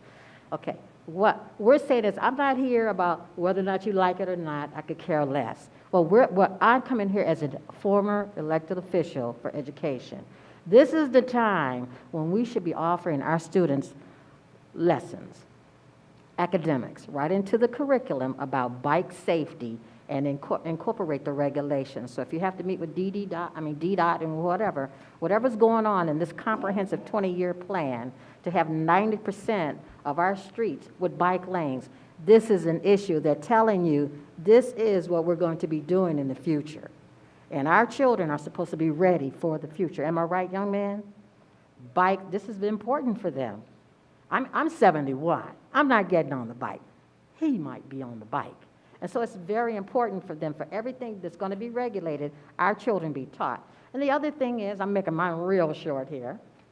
I've been in your seat, by the way, you know that. I need somebody from this board, from the state board, to meet with the chief of police. We had a murder 1 block from Coolidge. 1 block from Coolidge. It has not been solved yet. This has an impact. When you don't solve a murder, and I'm the mother of 2 people who have died in the District of Columbia from gunshot wounds, when you do not solve that murder, it's like a cancer. So we've already told them, by not solving that murder 1 block from Coolidge, Whittier, and it's another school over there, that schools are fair game. Let's shoot them up if we want to. Nobody's doing anything. We need somebody from your group to go meet with them. Also, teachers' cars need to be protected. It takes 3.5 minutes, they say, to put that USB cord in there and get the thing rolling and steal the car or vandalize them. And while they're teaching our children for 6 to 8 hours, they come out and now there's cars on, what do they call those things? Crates. Protect our teachers. They're doing a job for the mothers. I heard a lot of people talk about negativity. I'm not even there. I got a long story. It could be a movie. I'm telling you all. Thank you, protect Ms. the teachers, Mohammed. solve the you. murder, and what was the other thing? Bike lanes. Thank you. I'm done. Thank you. We will now have the first round of member questions. Representative Bernstadt. Okay. Thank you all so much for your time, and thank you for sharing your stories. I know how difficult that can be, or I can imagine how difficult that can be, so I want to thank you. I also want to thank you, Mr. Corbett, because I did not know that Aussie had the rule about 3 minutes. To me, that is kind of bizarre that they would expect students to do that. If the response is stand outside, even if it's not a question of whether that's safe in your particular neighborhood, like what about when it's cold? DC has awful weather sometimes. What about when it's rainy? So I really appreciate your testimony on that. I did not know that. I have a few questions.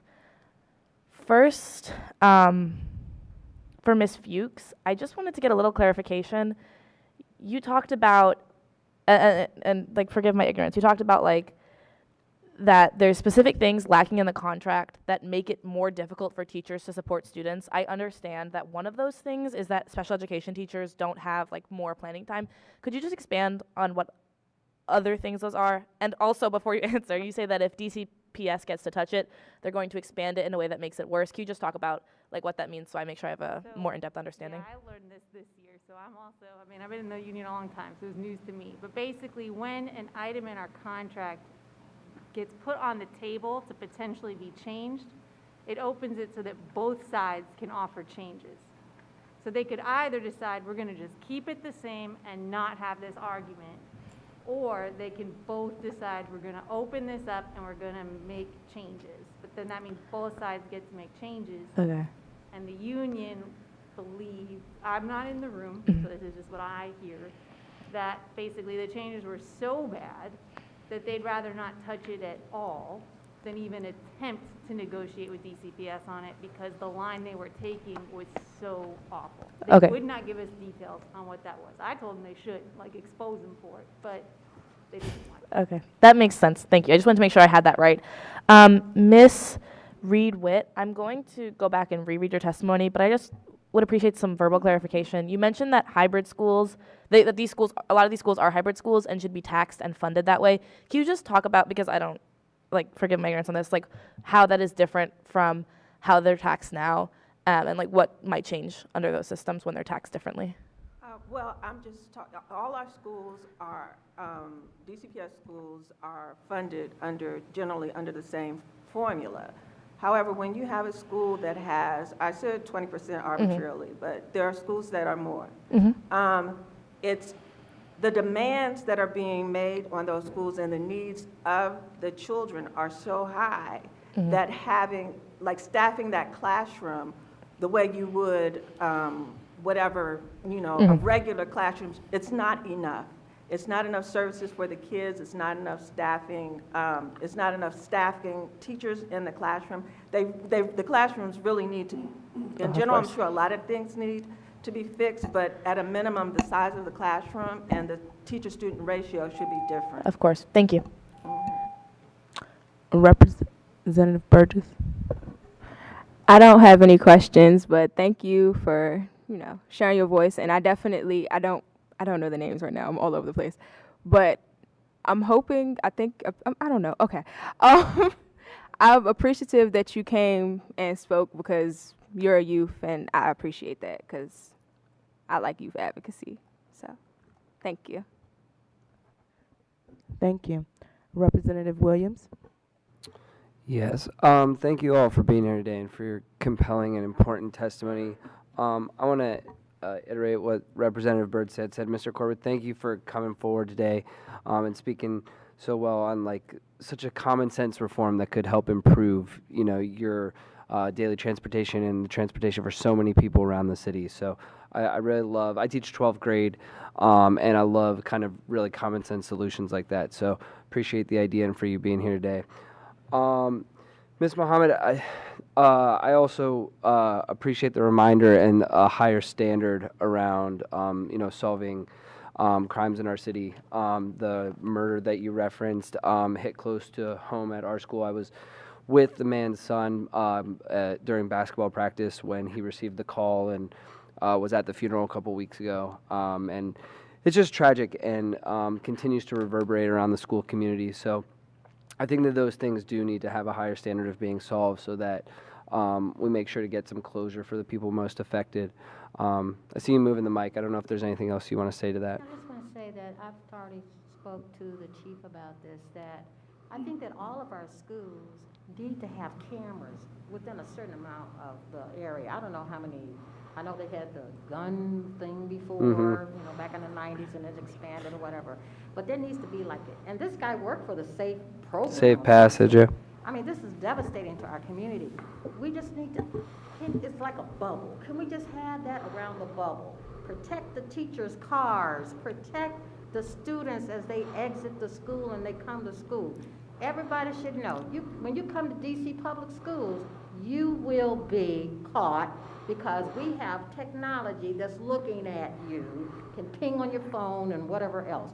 This is what we want it to be, a safe zone for our teachers, our students, and our parents. That's all I've asked. Yeah, no, I appreciate that, and I agree, and I think that, we also need to make sure that schools are working cross-sector too. The school I teach at Capital City is, a 5-10 minute walk from Coolidge, and we didn't even know about it when we were letting students out, right? So students are walking home, crossing that path, and then we're getting texts, G-chats, communication from them where, there should be somewhere where we're really more student-centered in making sure that schools are communicating with each other. So I just appreciate that push and appreciate you being here, and thank you all for your testimony tonight. Representative Patterson. Yes, thank you. I want to start with Mr. Corbett and Mrs. Corbett because I know Yolanda quite well, and I felt your spirit when your son spoke. We talked briefly before he came up to speak and everything like that, so I feel you in that because we share some commonalities as far as our kids and everything like that and what they're going through on a daily basis. Mr. Corbett, thank you for coming and just giving us that testimony. I didn't know that like Representative Barnstead said, and I look forward to advocating for those 2 minutes. You're not asking for a whole bunch. That is something that we should give you, that consideration, and thank you for bringing that to our attention. Ms. Jones, I also got to speak with you before we came back in session.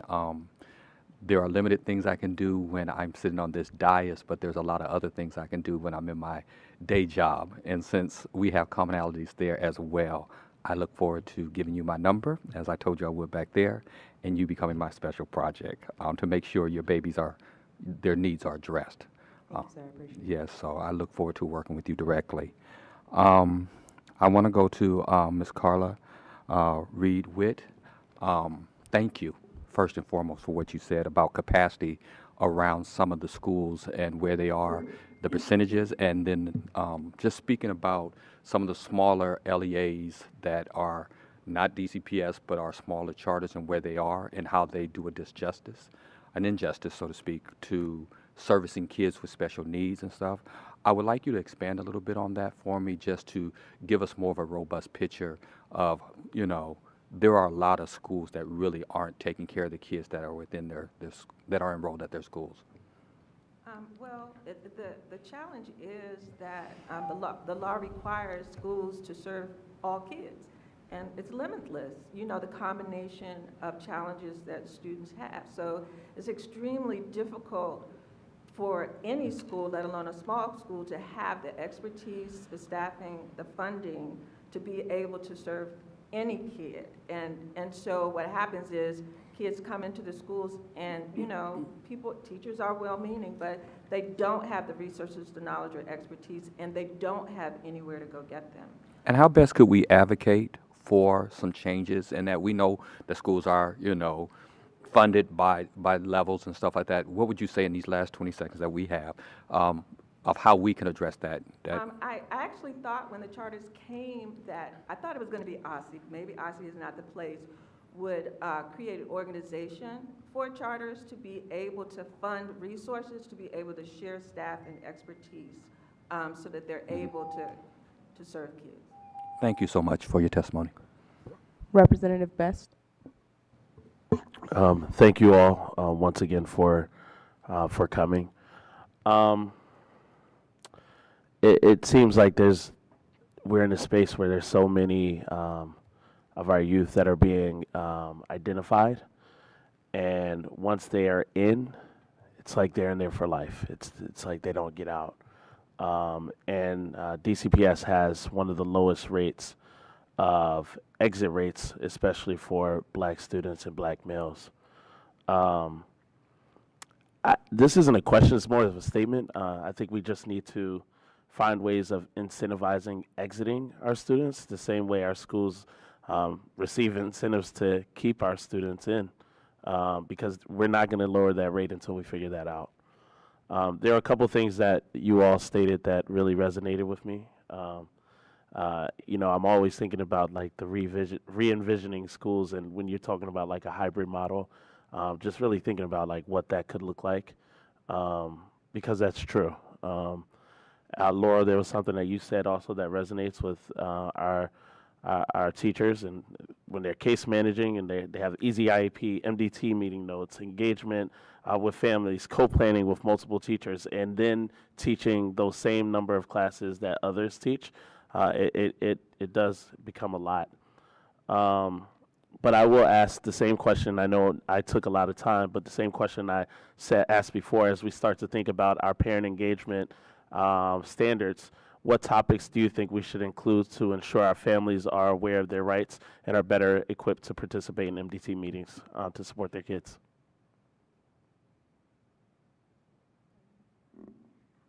I just want to say really quickly, when you start to engage families, it's not just about what they need for the kids, but what they need for the entire family. As I stated in my testimony, that it's traumatizing. So now we have not only children that are being traumatized, we have parents that are suffering that same trauma, along with other mental health. And I know there's a big mental health push in the district right now, but that needs to really be taken seriously when we're talking about addressing. Because how can a parent advocate for their child if they're not properly assisted mentally to start that advocacy? So we can't just say, oh, the parents just are not, they're not showing up. They're not showing up because they're stressed and tired and hurt, that their city is not helping their children succeed just because of a disability. Can I say something? My oldest is 29, And so I've been sort of in this for about 25 years. And it was very different when she first was in kindergarten, the access that we had to the decision makers. Even, I actually saw some stuff in your governor's report that reminded me of it. Thank you. So. Representative Henderson. Thank you all for your testimony. Those were powerful testimonies. I want to thank Tyler Corbett and Mrs. Corbett especially. We all represent all DC residents, but you are Ward 5 residents, so be assured that I will convey what you said where I can and lift that up. Ms. Reed-Witt, in reality, we have hybrid schools. What should our goal be? Should we be looking to equip those schools to be able to meet the needs of students there so that every school can meet those needs? Or should we continue to use specialized schools? What would be your ideal? I asked Laura to answer the question. So, I mean, I do teach at one of those schools, and I mean, I'm a general educator, but it does mean that a lot of my classes, even without a co-teacher, are 20 to 25% special education, and I'm still looking at, class sizes of 25. So it is pretty significant sometimes, the needs of the students in the class that I'm trying to convey along. I know that as someone who doesn't teach English or math, like we're asking for more co-teachers a lot of times. Our electives are asking for more co-teachers because it is the whole school, right, that is always going to be seeing around 20 to 25% of their classroom with special education students who have their specialized needs that need to be met. So I do think staffing does need to be looked at differently for a school like Woodson, and we're not treated differently. Like, yes, we have the money we need to cover a caseload legally, but that's it. DCPS always just supplies the bare minimum. And yes, we do get at-risk funding and other things, but like, it's not the same, and it's not enough to cover the needs that our school have. And then we are also rated as if we're Banneker, right? Like, we're sitting there next to Banneker with 0 and like acting like our school is trash. And it's just like, excuse me. Like, our students are doing amazing things, but we're under-resourced to truly be trying to meet all the needs of our students. And everyone's doing the best they can, but it isn't enough. And I understand why parents come away frustrated even with our school, because we can't do it. There's not enough hours in the day. The classes are too big considering how many students have specialized needs in every room. And we shouldn't be treated and funded the same way when our percentage is very high. So yeah, we need a lot more resources, and we should then be treated differently because we are different. This is probably unfair, but would you draw a line of like, at what threshold is it like? I mean, my guess would be anything above average, honestly, but like probably even lower than that. I don't know. But I know like a school like Woodson is very high, and then like it should probably be gradiated. Thank you, Ms. Fuchs. Thank you. Representative Reed. Thank you. Ms. Reed-Witt, you touched on the governance report that we're talking about, or we're voting on this evening. And I was curious to ask a couple questions under a special education lens about the report. One, there's a couple recommendations. One is going to be an exploratory about the state Board of Education possibly appointing the superintendent to be explored. But I'm curious, again, special education lens, what does that mean to you? And then you all were touching about the smaller charters, the opening, closing, and citing of schools in the special education lens as the board being a part of opening, closing, and citing schools. I just want to throw a couple things out. Like, what are your kind of thoughts with that lens of your child will be in the system with these recommendations possibly flowing? The opening and closing of schools. And it's open to anybody. Go ahead. The opening and closing of schools. I have no idea why DCPS closed all the specialized schools.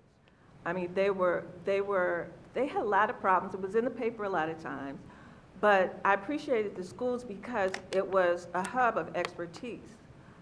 We had schools for kids with emotional challenges. I don't know if the model should have been different, but we had a lot of people there that were trained in de-escalation and those students with challenges. We had Prospect with dealt with kids with learning disabilities. I'm the co-founder of Decoding Dyslexia, so they would have been a good resource for kids with those kinds of challenges.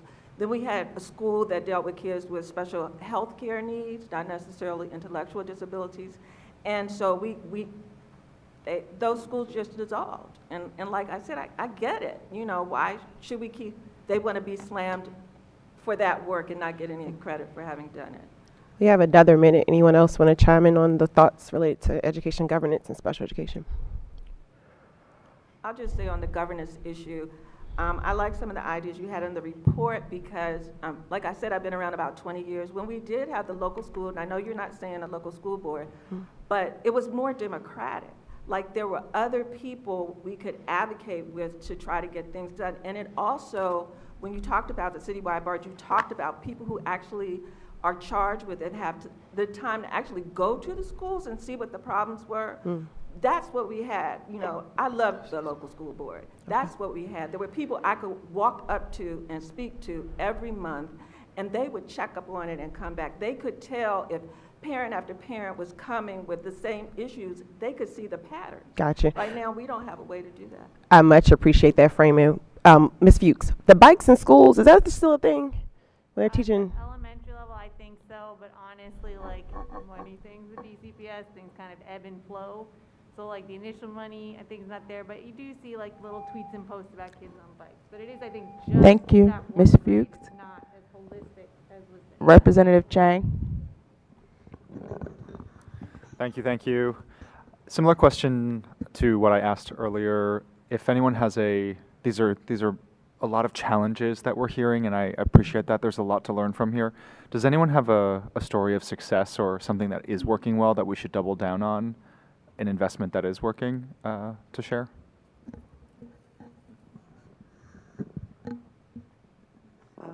Yeah, I actually have a daughter. She's in the 6th grade. She goes to KIPP Learning Center.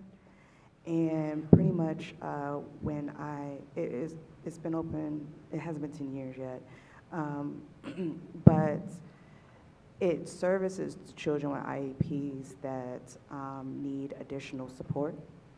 And I think that it was a good model. And like Ms. Witt was saying, where are these types of specialized schools? And I think we need to just bring those back. The teachers, all the support that my daughter needs, she gets there in the school. She does have an IEP, but they have like a behavioral tech, they have a psychologist, they have, they have OT, and they have all those things where a lot of schools, they just do not have. So I do appreciate that model that KIPP has, but I would love to see it replicated.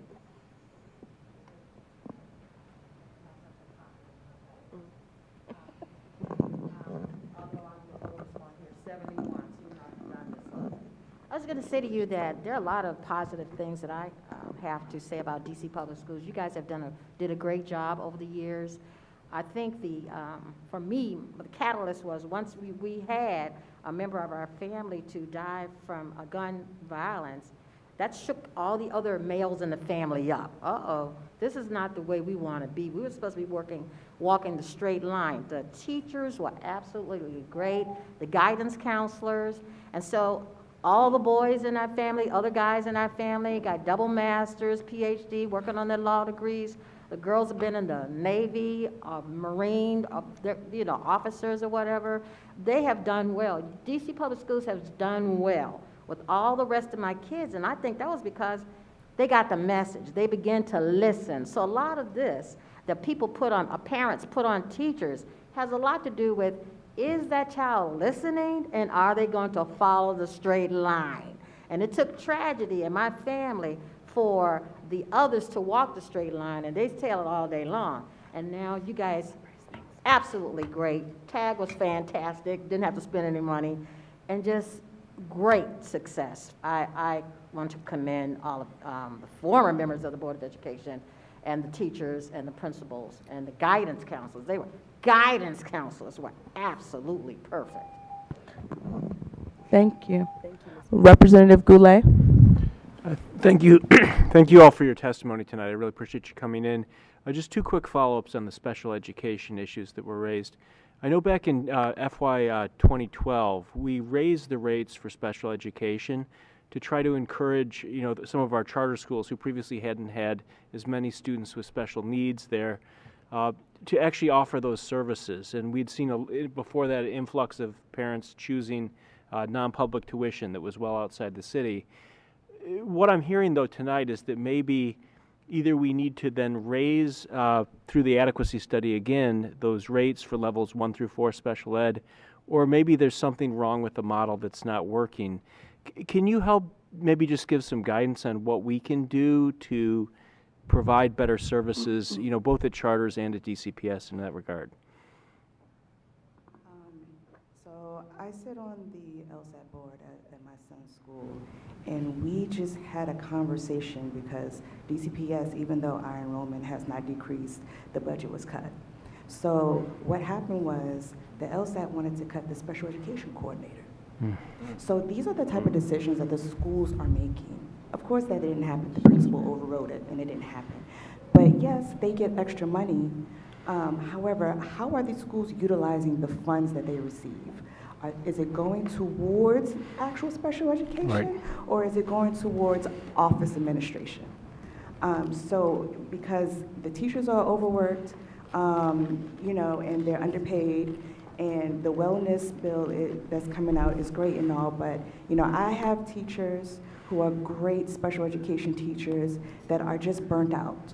Yep. Because the funding in the school is not going to the appropriate place. So I think we need to look there, maybe audits, yep, how the schools are utilizing the funds received, because we understand that there's a weighted amount that they're given, but how is it really used?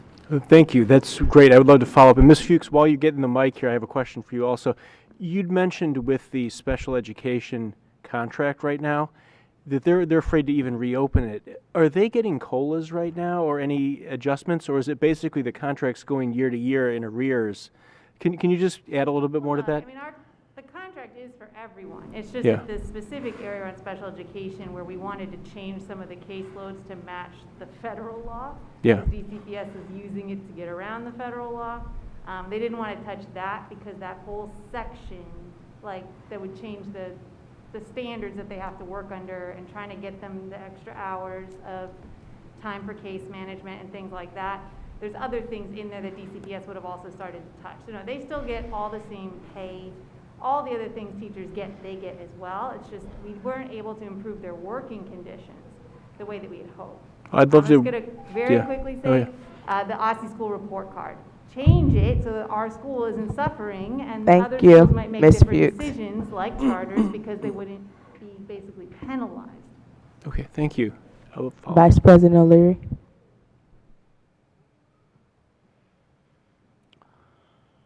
That was wonderful. Wonderful might not be the right word, but it was powerful testimony. This is an emergency. We on the board have a voice, this voice, or in the community that voice. But what the real voice needs to be, the administration needs to hear what you're saying. Because this meeting that we have every month is really the only meeting in the city every month where people can come and tell their stories. And these stories were extremely powerful. And they're not unique. That's the problem. All right? If we had everyone who had a story about special education and the lack of support from the superintendent's office and the chancellor's office and the mayor's office, the people who really can provide that support, we'd be here for a long, long time. I want to thank y'all for sharing your stories. I hope that we can do what we can do on this State Board of Education. It's not the same, as you said, Ms. Witt, it's not the same as it was 20 years ago at all. But we're going to do everything we can do. But we need the public to listen to the stories and start talking to their elected officials about changing the story that we have right now. Thank you. Thank you, President Thompson.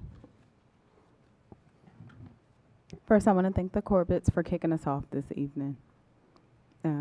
Thank you. And I do want to thank the entire panel. I know, Carla, it kind of shook me to hear you say that your oldest was 29, because that means I'm getting really old. And I'm not surprised to hear you say that there were some things that you like, because I know you participated in the process and you were very clear about some of the things that we need. And so I hope that the fact that you're pleased with some of the things means that you know that, like, we took seriously the charge to reflect the things people said to us. I say that because just like any other engagements, we take seriously the charge, the things you say to us tonight. I don't think it's too much to ask for 2 minutes. I move slow in life. I'd probably be missing the bus every day and be in a whole bunch of trouble if that was me. So I don't think that's too much to ask. I'm so sorry that you had to say to us that you come here or have come so many places and are traumatized and having to retell the stories. That's not okay. I know that my colleagues have asked really good questions. I think my only question, as far as things I'm just not clear on, Carla, you mentioned a request to the auditor that was never explored. Could you just give a little more context? I can send it to you, but the auditor sent a report, Kathy Patterson sent a report letter to the council concerned about the lack of kids with IEPs in our admission schools because some parents, she has some contact with parents who were telling her that they had been discouraged by the schools from applying once the schools found out they had IEPs, which correlates with the percentage of kids in the schools. And I just want to add that I had a child that was in an admission school, and we had a really hard time, and they just didn't know how to teach her. They didn't have any experience, and they didn't know what to do, so their answer was leave. Thank you for that. I will use my last 40 seconds. If there was anything burning that somebody got cut off from, and they were like, I just want to share it, I want to invite you to do so. I just wanted to kind of expound upon what Representative Best said about parent engagement, that what is working well is that now parents have opportunity through agencies like AJE and Office of Student Youth Advocates to inform the community about their rights and be in the space to be informed, to hold the school system and those in the spaces where it happens accountable for things that we are owed and we are due federally. Thank you. We would like to thank you all for testifying this evening. We're going to call our next group of panelists. Thank you.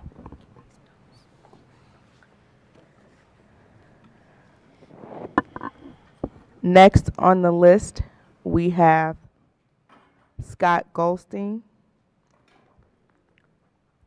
Michael Stevens, Elizabeth Riddick,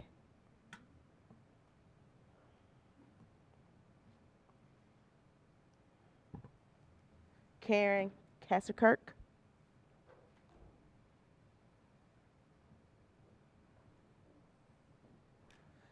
Christina Moreno,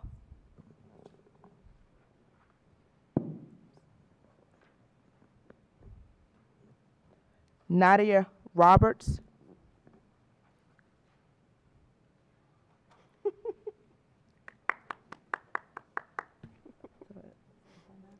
I don't know, she needed a cheer. Sally Swartz, Patricia Stamper,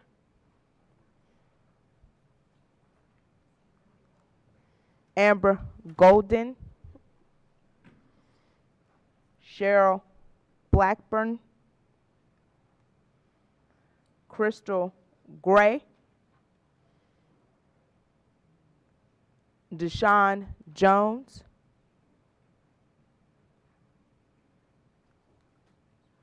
Dawn Smith.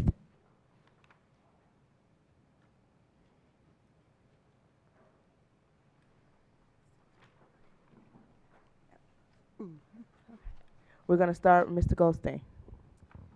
Good evening, board members. Tonight I'm joining you to share many important updates and encourage you to stand with our educators in upcoming advocacy. First, today is a big day. With the release of Councilmember Robert White's Educator Retention for Student Success Act, we have the opportunity to finally take action to address DC's teacher retention crisis. Last week, new numbers from OSSE revealing a spike in turnover with 30% of teachers leaving their school from last year to this one is extremely alarming, including 22% in DCPS and 38% in public charter schools. Now is the time to act. Councilmember White's legislation is a great start by addressing the top items teachers have repeatedly said would most help retain them: pay, mental health days, flexible scheduling, planning time, and more. It also includes an element of the state board suggested legislation to improve transparency around teacher retention by requiring DCPS to release exit survey results annually so we can better understand and study retention and target solutions. The legislation doesn't address everything contributing to retention, but it's a hugely impactful start. I'm here to urge you to ask your council members to sign on to this effort and to urge Chairman Mendelson to hold a speedy hearing and vote on this legislation so it can be in place in time for next school year. Second, I know there are several hot-button issues this board, as well as other education and political leaders in D.C., have been discussing, from the issue of student safety and police in schools, to pay for charter school educators, to the draft social studies standards, and more. This Saturday, March 18th, from 11 to 2, we welcome you to the D.C. Teacher Solutions Summit, where teachers from across the city will host sessions and poster presentations on these topics and more, from inclusivity in the language classroom to trauma interventions for Black girls and gender nonconforming youth, and so much more. So I hope you will join us there. Additionally, EmpowerEd has been surveying all DC teachers on these topics, and we're receiving really important feedback this board should consider in its own advocacy. With these teachers may not all be able to attend for public testimony, their voices are powerful. So I've included many impactful quotes on the issues of school safety, charter teacher pay, school budgets, and more below. We're finding genuine divides in opinions on these issues, but also areas of stark consensus. While teachers disagree about the need for SROs, there's strong consensus that we should not have armed officers in our schools. There's broad and pronounced agreement that our focus should primarily be on mental health, proactive and restorative solutions, and more enriching student programming. While DCPS and charter school teachers disagree about whether charter schools should receive an equal payment to the WTU contract to increase pay, teachers broadly agree that there should be done only with requirements for salary, transparency, higher salaries moving forward, and the freedom for teachers to organize. We also received more than 55 comments on the draft social studies standards in our recent survey. There's so much to dig into, and I hope you'll take the time to read through the comments and the final results when we release them soon. I'm happy to answer any questions and delve into our findings so far, or to discuss our campaign for action on educator retention with you. Thank you.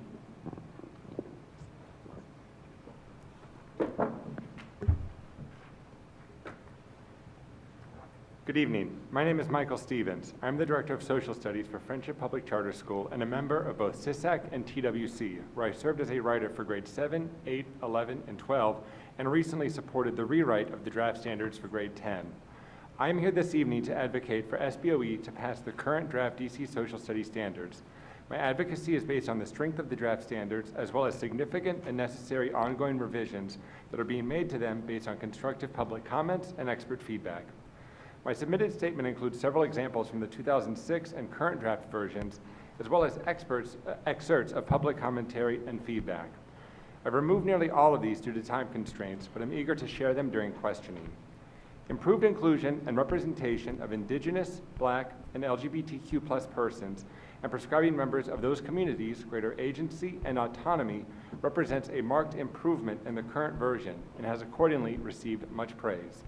To illustrate, I will share a standard from the Reconstruction era of the draft version that presents ideas completely absent from the 2006 version. It reads, "Students will explain the impact of grassroots efforts by African Americans to gain access to land and fair labor, participate in political, economic, and legal systems, and achieve public education and reconstituting a multiracial democratic society." 7.67. The existence of LGBTQ+ persons provides one of the starkest contrasts between the two versions, as the 2006 version names them just one time, and it is within the context of the Holocaust. However, the current draft affirms the existence of LGBTQ+ persons as family members beginning in kindergarten, and subsequent grades describe them as members of the DC community, detail oppression, and trace the progression of the gay rights movement. Two other holistic components of the revised standards that have received significant commendation are: one, their demands for a higher cognitive lift, along with the incorporation of the C3's inquiry arc, and two, improved requirements for media and digital literacy. I also want to use this time to clarify that the current version calls for students to take informed action in not just grade 8 action civics, but beginning in kindergarten and progressing through grade 12. No such requirements exist in the 2006 standards. Despite these accomplishments, the draft standards fall short and included blind spots in significant areas and required large-scale revisions in others. I'm thankful to the many members of the DC community and content experts secured by OSSE who continue to provide honest and critical feedback. Just some of the changes OSSE committed to make on March 1 include rewriting the driving concepts and standards for grade 10 world history to provide a truly global, non-Eurocentric perspective. Just this afternoon, these plans and descriptions received the support of an associate professor of history who had earlier provided substantial critical feedback. Capturing the experiences and nuanced perspectives of AAPI through U.S. history courses and elevating the impact and voices of immigrant communities in D.C., such as Mexican, Salvadorian, Ethiopian, and Chinese. Thank you.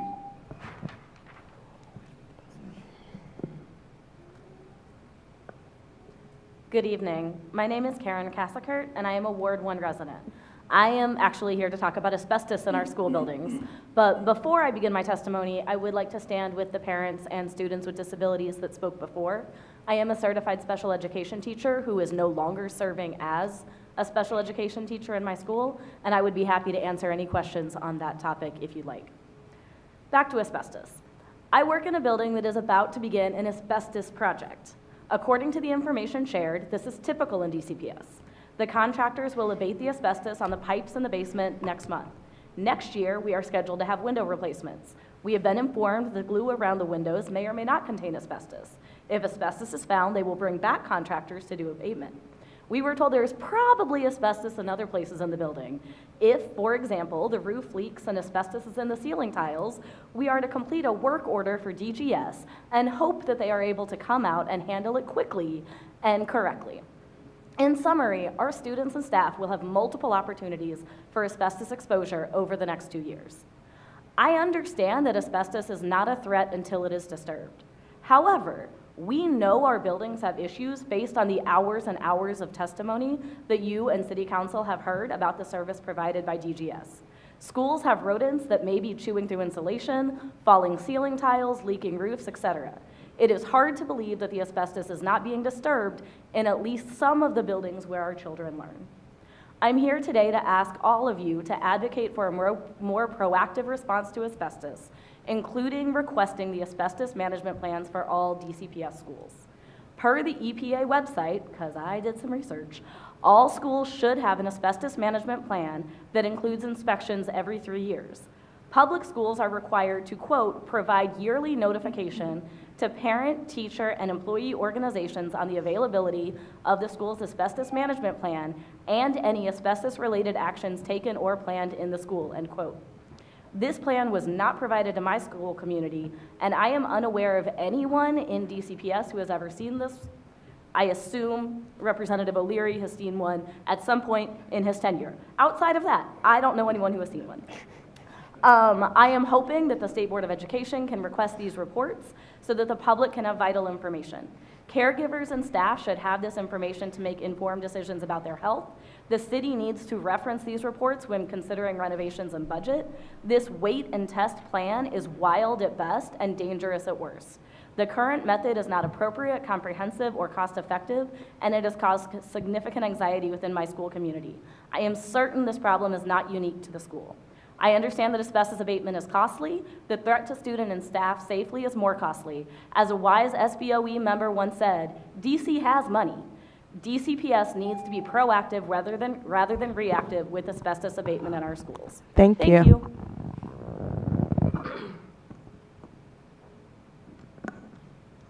Good evening. Good evening. My name is Nadia Roberts. I am, most importantly, a parent of a 7-year-old in the beautiful community of Ward 4. He attends the elementary school in Wolford as well. I want to thank the Board of Education for letting me be here today. I'm also a parent leader out of AJE.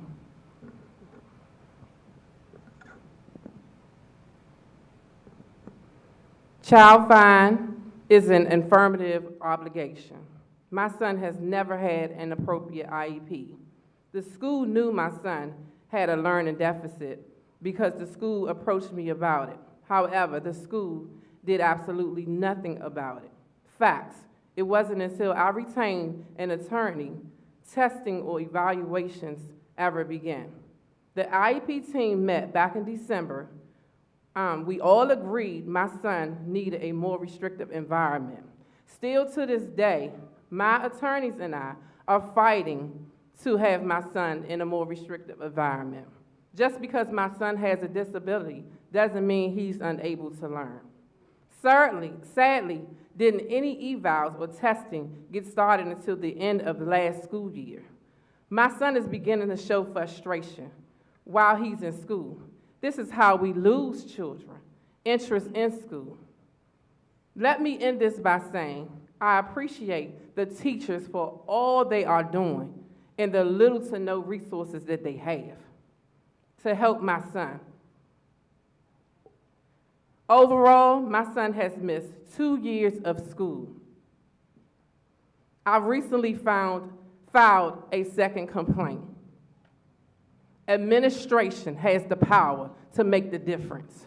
My son deserves a chance to meet his goals and be successful in life. Thank you. Thank you.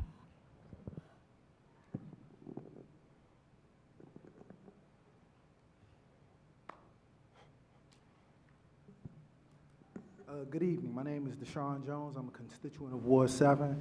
I have 4 children. My oldest graduated from Columbia Heights Education Campus, and she now attends North Carolina A&T. My son attends Eastern Senior High School. I have 2 other daughters, a 9th grader at Czech and a 1st grader at Kip Aspire. The importance of school-based mental health is vital for all future success of students. College and career readiness programs are steps in the right direction.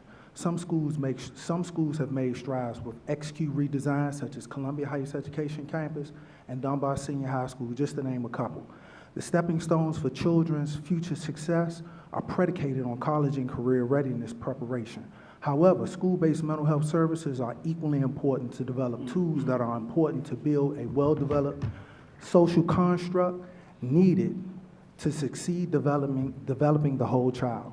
Most of our school-age children are Tier 1 students who are overlooked because they are less likely to have major educational concerns.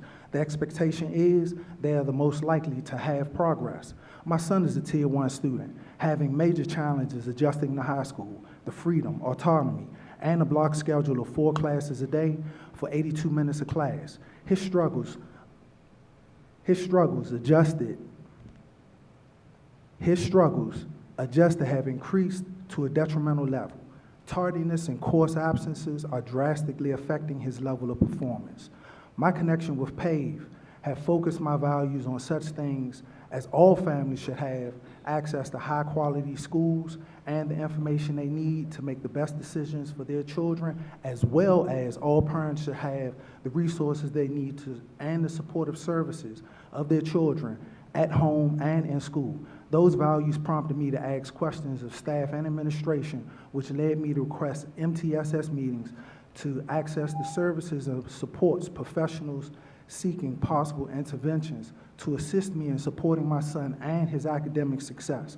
My frustrations have been elevated because I am gaining knowledge of information of services that could have benefited me 3 months ago if I was thoroughly orientated and formally introduced to individual services the school offered through seminars or workshops to provide a solution for challenges my son is having.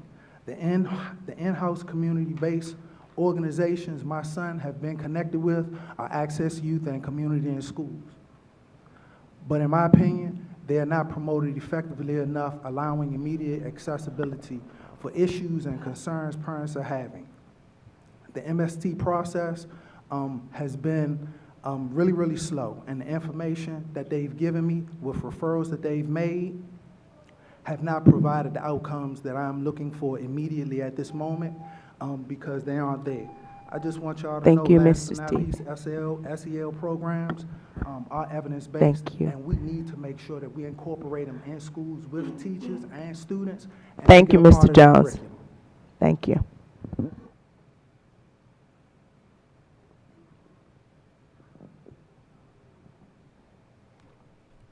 Good evening. I'm going to make this short and sweet.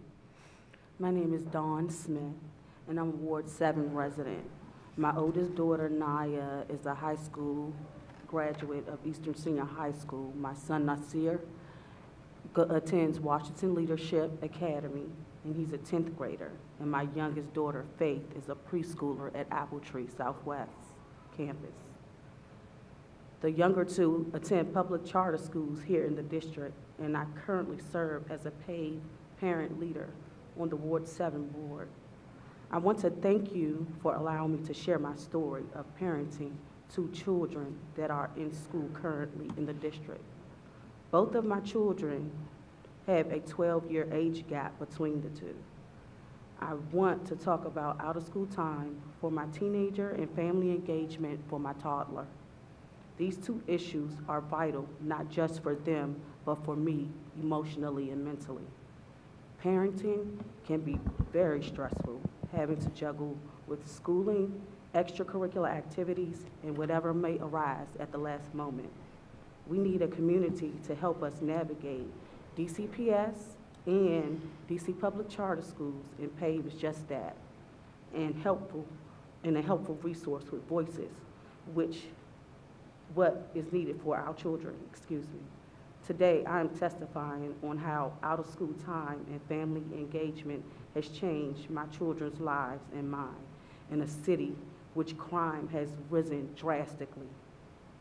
Out-of-school time and family engagement is an intricate part of Nasir and Faith's lives. While they develop and matriculate within the DC school system safely.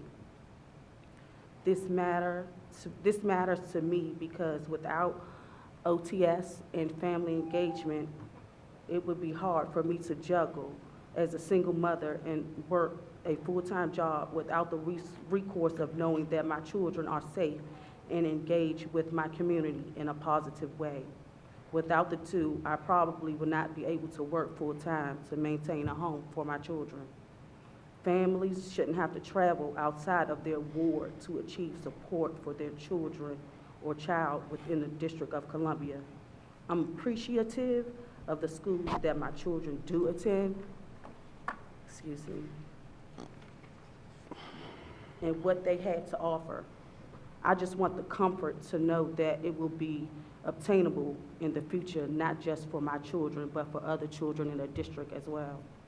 In order to make this vision a reality, along with paid parent leaders, I would like to see more out-of-school time, not just in the afternoon, but in the morning, as for all families. Thank you all for your testimony. We will now start the round of member questions. Representative Bernstadt. Hi, thank you all for your testimony. I had to step out for a little bit of it, so I really only saw Scott's and yours, Ms. Smith. Scott, I was wondering if you could talk a little bit more about the piece of legislation that's going into Robert White's office, just so we're all more aware of what it is you want us to advocate for the council to hold a hearing on and vote on. Sorry, did you say what's in the legislation? Yeah, if you could just, so I know you've mentioned it's been coming, but just like what we should be looking out for specifically. Thank you. Yeah, so several things. I will say in our teacher survey this year, over 1,100 educators across both sectors, the top 4 things that were mentioned as things that would retain them were pay, additional pay, flexible scheduling, mental health days, and more planning time. And all 4 of those are addressed in this bill, which I think why it's so impactful. With pay, this is addressing paraprofessional pay, which is really important as they're so underpaid. It sets up a compensation task force to address paraprofessional and dedicated aid pay across sectors. It provides 2 guaranteed mental health days to all DCPS teachers. It sets up wellness coordinators to coordinate both student and educator mental health in the 25 schools that have both high at-risk concentrations and high teacher turnover. And it also sets up a pilot program for flexible scheduling that would be for at least 15 schools across both sectors. So it's doing a lot of things that to address educator wellness and educator retention that we know from our research and our practice and working with schools will be really effective, considering how high retention is with the numbers that just came out recently, or sorry, how high turnover is. Great, thank you. That's my only question. Thank you. Representative Williams? Yes, thank you all for your testimony. Mr. Stevens, I want to start with you. I'm curious, as a charter school teacher myself, and given your role with Friendship, how would you go about implementing the social studies standards and supporting teachers given the changes? Thank you. I'm glad you asked.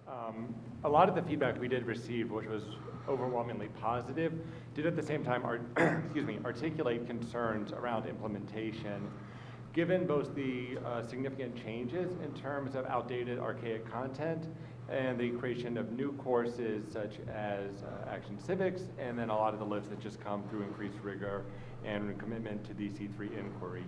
I'm excited to share that OSCE has actually already put plans in place to support the implementation and rollout of these standards when they move ahead in SY 24-25. At the end of the month, on March 28, representatives from various LEAs, both DCPS and charter sector, are coming together to create initial planning.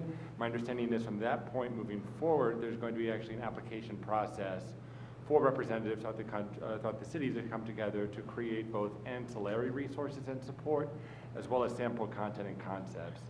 I think those sample content and concepts are really critical. That's something that a number of us on TWC advocated for quite some time. In previous meetings, there was a lot of concern brought up around the perception that the standards may be overly broad or leave out things such as President of the 20th century. I know has been mentioned a number of times in written comments and public testimony. Sample content and concepts will ensure that those things are addressed and support teachers with implementation, while at the same time ensuring that the written standards adhere to the guiding principles of being fewer, clearer, and higher. Thank you. And I am curious, maybe, at another time to follow up around like what it would look like to, help support teachers that doesn't just involve, kind of having them create more resources on top of that. So like what it more looks like. But thank you so much for the response. I just want to briefly say, Mr. Jones, thank you for your concerns around student mental health. We have two new committees that are focused that we're moving into as a board, and one of them focuses on school well-being, and student mental health is a huge concern, particularly with school safety as well. And then Ms. Cassikert, right, like asbestos, you can't really learn when you're scared that you're going to be significantly impacted by that. So we should definitely follow up as well. I'm also following up. There's a Ward 1 education meeting on the 25th at Mount Pleasant Library from 10:30 to 12:30. We're going to be looking at things like facilities and school budgets. And it's also a time to kind of follow up around the child care issue at State. Williams. Representative Patterson. Thank you. It's always nice when I come here and I see parents and educators that really are advocating for what should be our system. Just hearing your stories about what's working and what's not working and how we can improve it. And I'm looking forward later to talking about that as we talk about the governance report. I do want to say that seeing these purple shirts that I see, which I like a whole bunch, and should you guys find an extra one, I will gladly wear it for you guys out and about. And I would like to ask, I want to go to Mr. Jones, because I'm hearing a common theme as I hear everybody speak tonight, resources being what they are. What I'm starting to hear over and over again in everybody's testimony is resource, the word resources. That there's the inequity in the resources that various schools have. And you touched on this somewhat, but I would like to give you more time because you were toward the end of your speech to talk about what resources for our special needs children should be in every school. Small correction. I'm not saying special needs children. Mhm. My son is tier 1. Mhm. So in high school, his adjustment has been a little shaky, transitioning with the block schedule and 4 classes a day for 82 minutes is something of a greater distance in time, which is what he was used to before. Trying to get him services, not knocking the school at all. Easton got a list of services. They own a piece of paper. They'll send out an email, hey, this is what we got.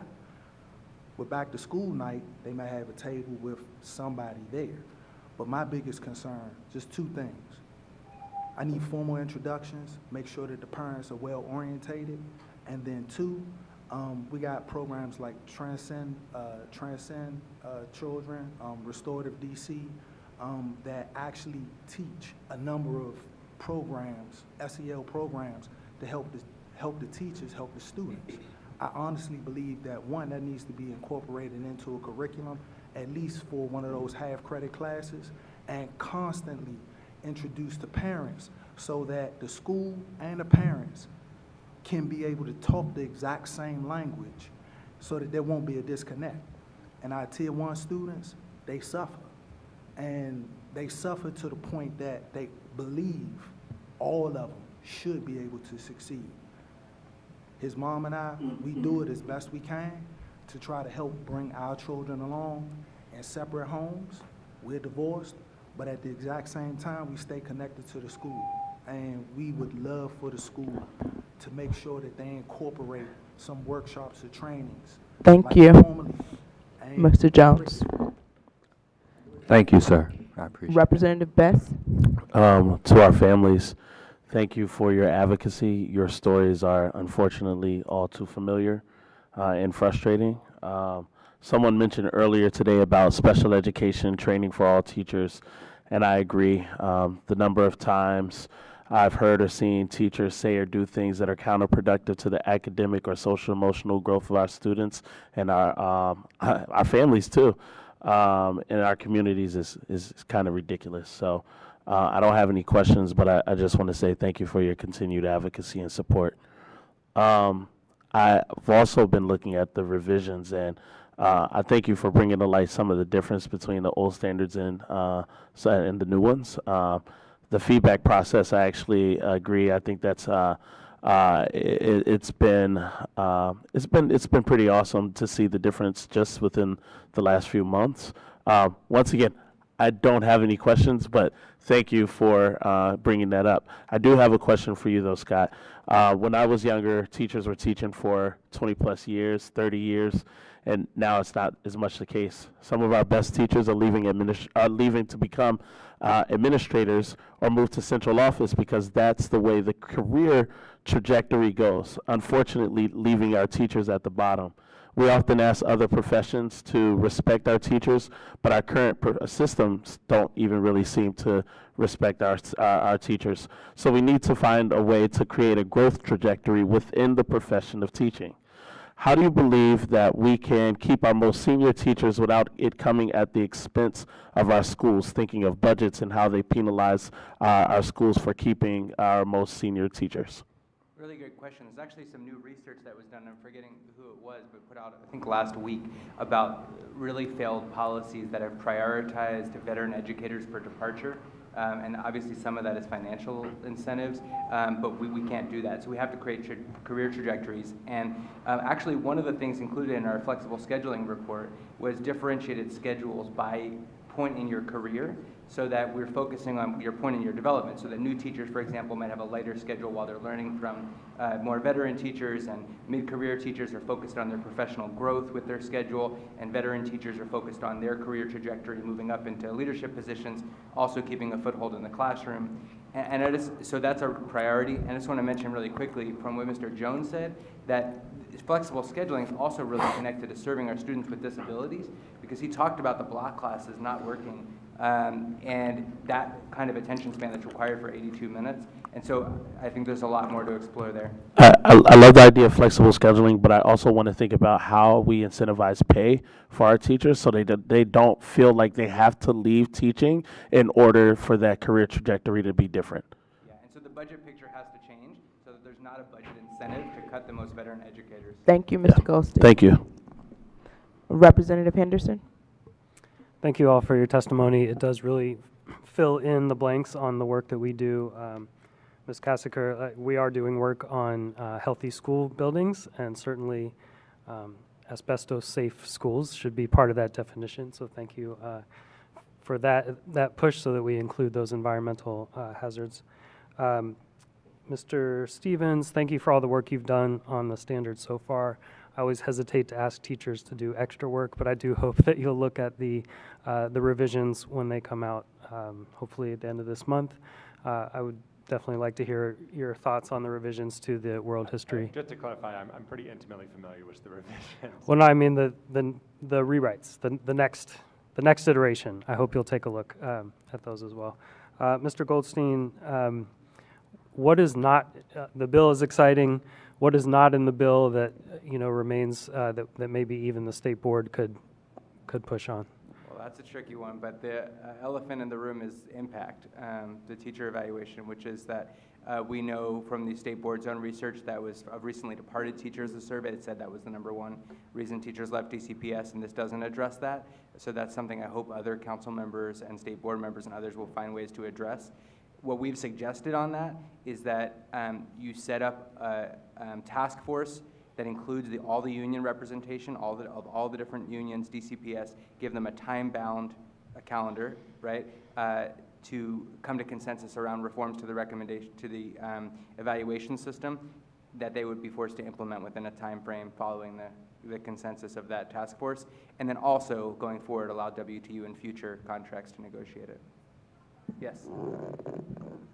Sorry, just to add really quickly, combining that with Representative Best's comment, if you could just get the more veteran teachers to be left alone, that would keep them around. Money's great. A lot of the veteran teachers, like once they've been highly effective for 10, 15 years, leave them alone.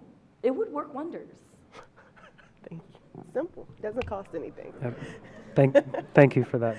That's all I have. Thank you. Representative Chang. Mr. Goldstein, I'm curious, as you've been advocating for this legislation, what kind of opposition you've been hearing?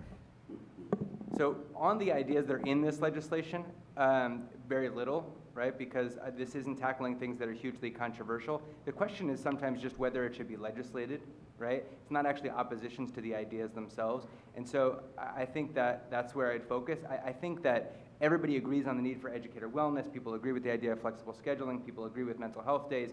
The question is how to prioritize it and whether we legislate it. And that's where I think we need to push council members. We need to push the chairman in particular that this is something to legislate, because if a problem persists for 10 or 15 years, agencies say they're going to do something about it, but the numbers don't move.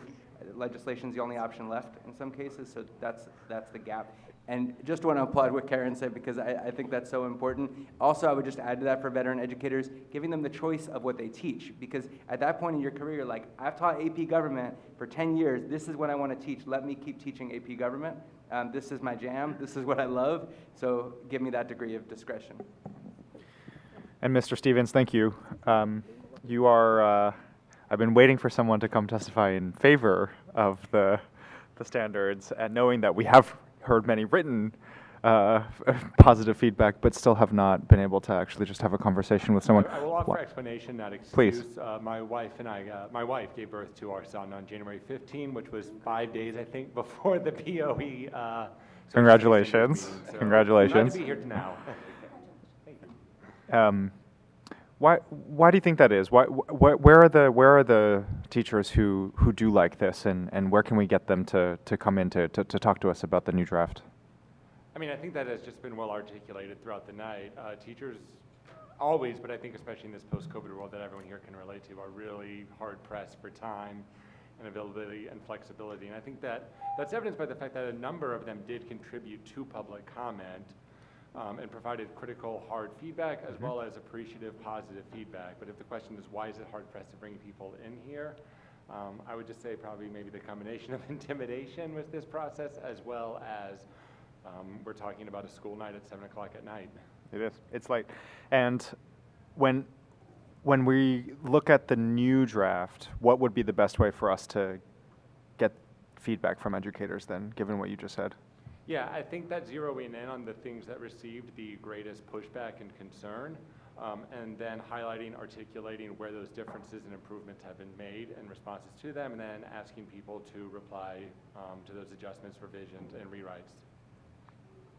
Scott, do you want to say something? Real quick, in our survey, there are a lot of positive comments about the standards as well as critical ones. So if we just ask in that asynchronous way and let them provide feedback, we get both. Thank you. Representative Reed. Oh, my thing's not on. Okay, Ms. Roberts. Can you, if you don't mind, because it's going to get into your child's IEP a little bit, so feel free to say no.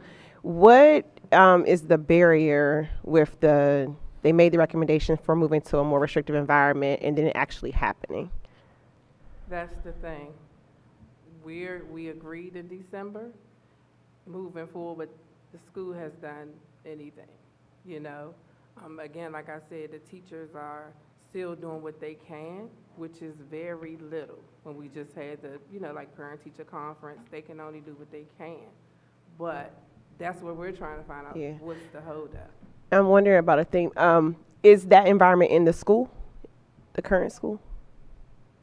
We don't know. We're waiting on, you know, suggestive schools, you know, settings. We didn't get any of that. And like I said, this was in December. Cool. So, and the reason why I wanted more information about that is because, and it was hit on an earlier panel about preparing all schools for certain classrooms. So as you all know, certain schools have certain classrooms. I've had one of my principals say, just give me all these, quote, classrooms so that she can have more stability in the education that they provide. So I was curious about, is the barrier that your school doesn't have that classroom? I was trying to get into the theme of what's going on with this, the ping-ponging of certain programs at certain schools. And I actually want to turn it over to, can you give me your name again? I know you're from Ward 1. Yes. Yeah, can I just say one? Yes. When he was, I'm sorry, Mr. Bass, when he was asking about the resources, and I want to speak on behalf of all the children with disabilities, the main resource is if DC can amend the IDEA for aggressive monitoring when it comes to the overall special education services. Thank you. We have a minute. Can you talk about no, you're fine. Can you talk about the program classifications and any things that you're noticing with how it might tap into school resources or some of the fluctuations in school resources? Say that one more time. Yeah, so I know I'm terrible with this, but I know they have like the CES classroom, then there's this classroom, and to my knowledge, they can ping pong from schools. The explanation is because of the student population. So I was just kind of curious about, do you have any thoughts about that ping ponging of the programming? I mean, it's absolutely detrimental for students outside of that thought. I think one thing that hasn't really been explored is teacher preparation for special education teachers. The Praxis test, to be honest, I hate being on record when I say this, is not challenging. And so one of the things people may need to look at in my next 6 seconds is how are we preparing these special education teachers, and are they really prepared to do the work? And is that what is part of leading like there's a lot of work, but is that contributing to them being overwhelmed? Representative Goulet. I want to thank you all for your testimony. It was Ms. Smith, right? Out of school time, that's something that's really near and dear to my heart. So tell me a little bit more about what you think we can do before school, at what hours you'd be looking at, and then like after school, like what programming do you think would be beneficial to be adding either this fiscal year or in the future that we can build toward? So the first school I wanted my preschooler to go to within my ward, she wasn't able to go to because they opened at 7:30 for out of school time. With me, the problem is before school, because I have to be to work at 8 o'clock in the morning. After school, she's fine. I can get her. Yeah. They have longer hours after school. It's just before school. So like a 6:30 would be a time for you that would work better than 7 o'clock? Okay. I catch the train to. Okay. I will not drive. Well, that's really helpful. I appreciate that a lot, and I thank you. That's something I'd like to pursue this budget cycle, because I think it's so important to try to connect our kids to those programming both before and after school for parents. And then also look at options for parents who may be working a schedule where they need that care even longer. Parents are always working, sometimes 2 or 3 jobs. So being able to try to get a schedule that works for them where our kids have enriching experiences is something I'd love to work with you and PAVE on. So thank you for coming in. Thank you. That's it. I'll cede the rest of my time. Thank you. Representative O'Leary.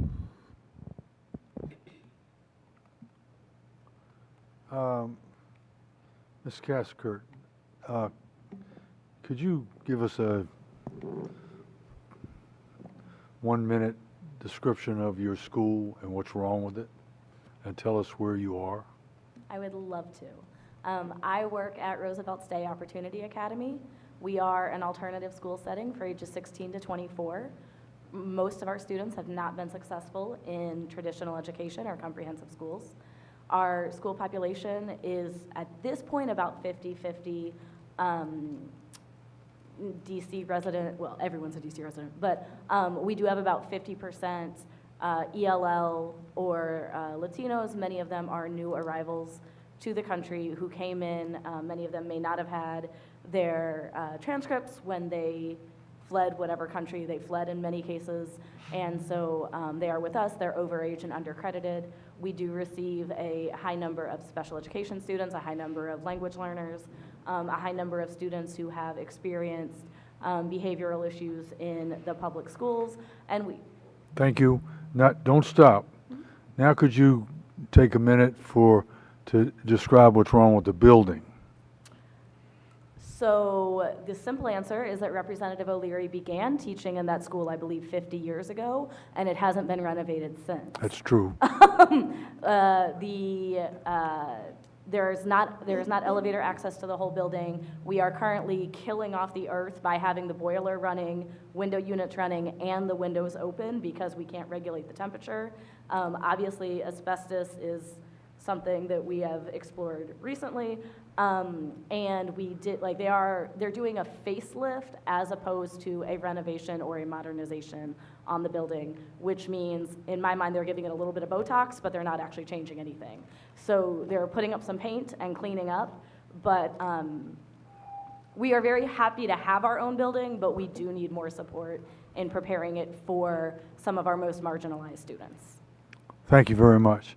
Mr. Goldstein, when we did our survey with the State Board, the number 1 and number 2 issues were impact and school climate, which really had to do with the administration and the teachers. Yeah. You said that Councilmember White's bill sort of doesn't address that at top. It definitely addresses school climate because all the wellness initiatives, like there are wellness coordinators that would address both student and educator mental health and wellness in a way that is about school culture, specifically calls out school culture initiatives.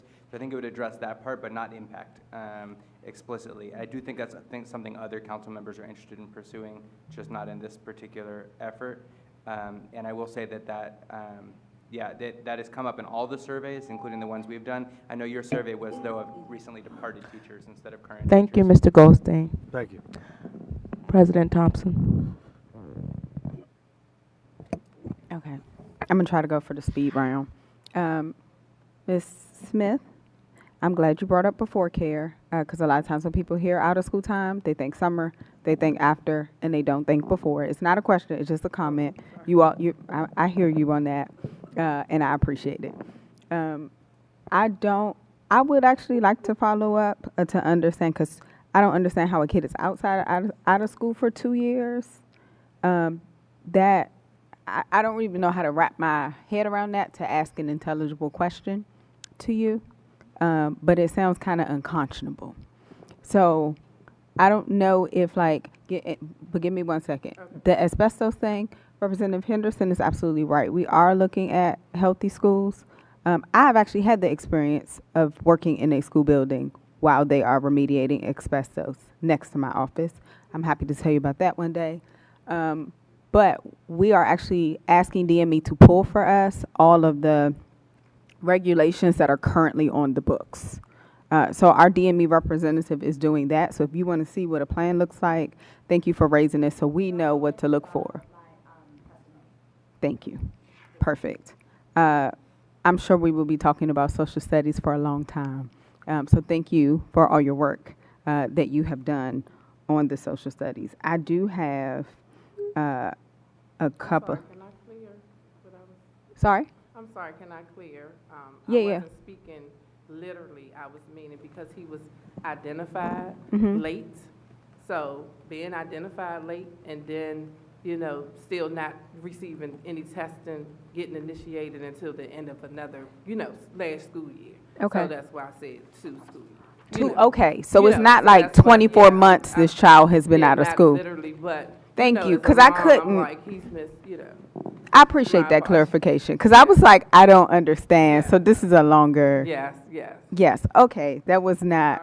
That was hurting my Sorry, I was- head. My mommy exaggerated.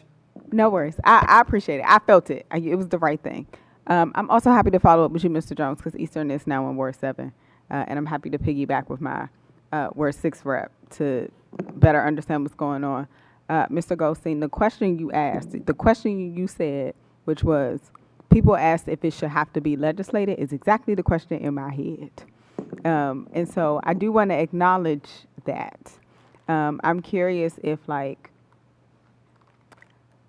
yeah, I don't know if I'm curious, but like I'm happy to talk with you all about like what that looks like. I'm also curious around like just what's the overlap between the legislation the SBOE has been asking for and like what's in this current bill. That is my 3 minutes. Thank you all. We would like to thank all the panelists for coming to speak tonight. We are now going to call our next round of 6 public witnesses.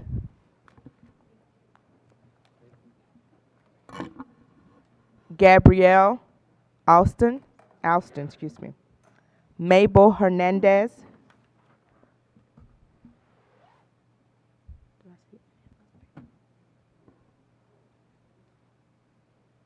Megan Montfort.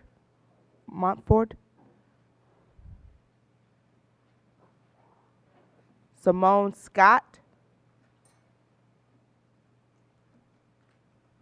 Veronica Branch.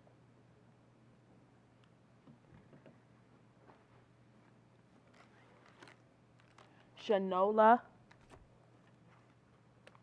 Arowaju.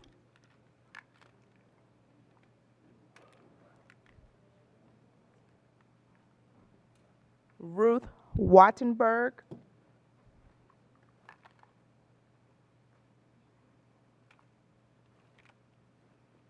Amy Collins.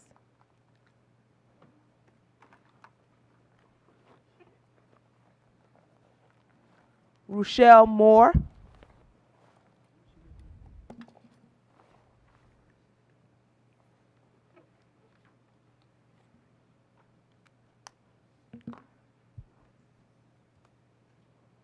These are our final 4 public witnesses.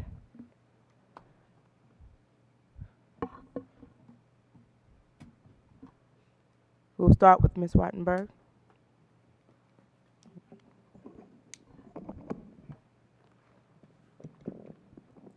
Thank you. Is this good? I've never sat in this chair before. It's really nice to see. Could you all bring of the mic a little bit closer? Bring it closer. It's really nice to see all of you. See you all in your different spaces. Okay. I'm going to raise some concerns with the proposed standards in 2 broad categories: the lack of specificity in rich content, and the inadequate focus on democracy. And by that I mean, what does democracy mean? Why do people prefer it? How it has evolved, especially in the U.S. And at the end, I'm going to recommend a few very specific actions that you can ask of OSSI. So first, on the lack of specificity and rich content. The old standards were very well regarded for their coherence, clarity, specificity, and their content richness. But there were too many of them. Everybody thought that.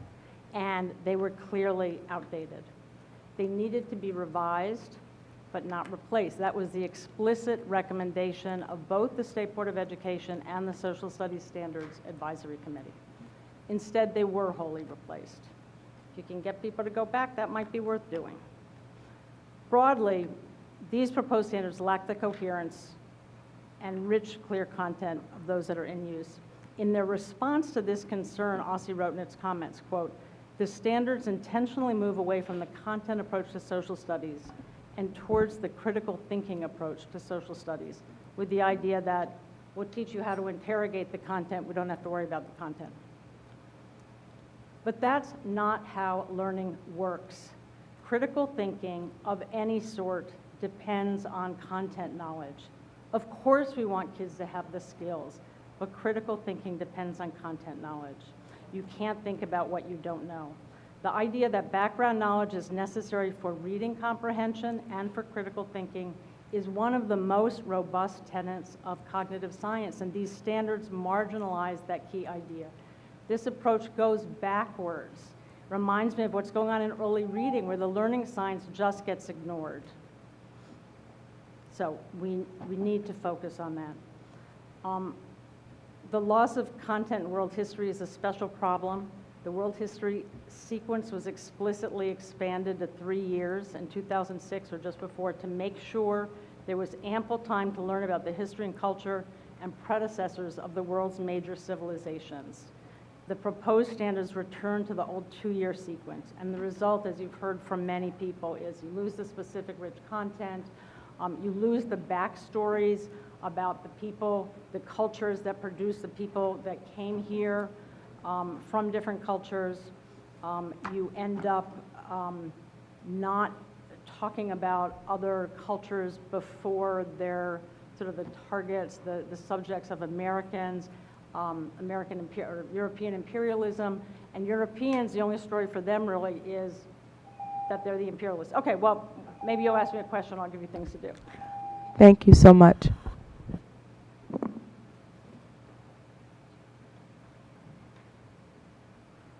Good evening. Can you hear me? Good. First time also. My name is Veronica Branch, and I live in Ward 7. My grandchildren go to Barnard Elementary and Brooklyn Middle School. I currently serve as the paid parent leader on Ward 7 board. I would like to thank you for your partnership and leadership on out-of-school time. Today I'm testifying because I would like to see more equity and more quality programs in the out-of-school time programs for my granddaughters and for my autistic grandson in the Ward 5 neighborhood that they reside. This matters to me because each of my beautiful granddaughters have done wonderfully in the DC public schools that they attend. They are striving excellently with the support of their parents and grandparents on both sides. However, I would like your support in getting more enrichment programs in their area. They would like to explore more science, dance, arts, STEM. However, the city doesn't offer these types of programs, and they are cost prohibitive with having 3 children to fund through the summer months. If given the opportunities, these 2 young girls might be the next mayor of our wonderful city. Also, my grandson has autism, and he too would like to have programs with individuals who understand his diagnosis and will be able to provide an experience where he too can learn new skills and develop in a stronger manner the ones that he has learned during the school year. In order to make this vision a reality, alongside paid parent leaders, I would like to see support from the SBOE in advocating for providing targeted resources so that we can increase the number of OST seats close to where families already are, and increasing information sharing so that families know what opportunities there are in terms of programming, financial aid, scholarships, and more. Thank you all for your time.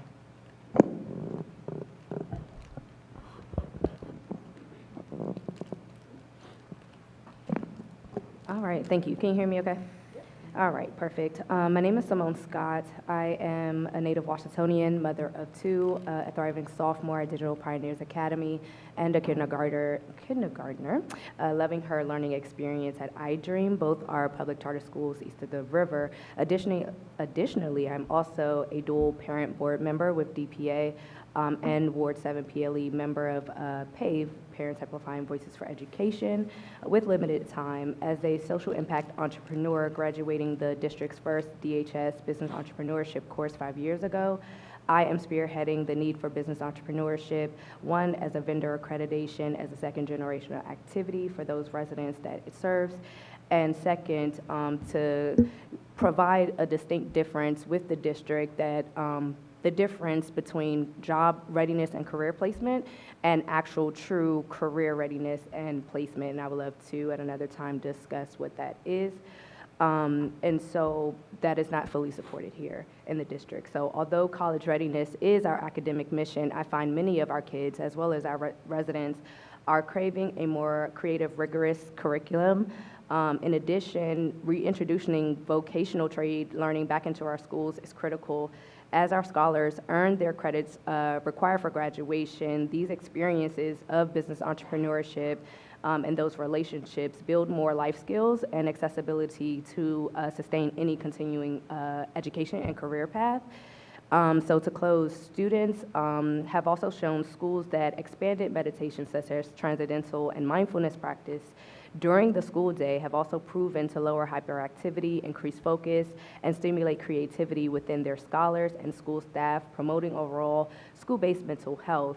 And as well as we need to continue the importance of how we explore to extend the DC Connect service program to fulfill the needs around out-of-school time enrichment, as well as the hours that are happening of extension. So with the close, again, my name is Simone Scott, and I thank you for your consideration. Thank you.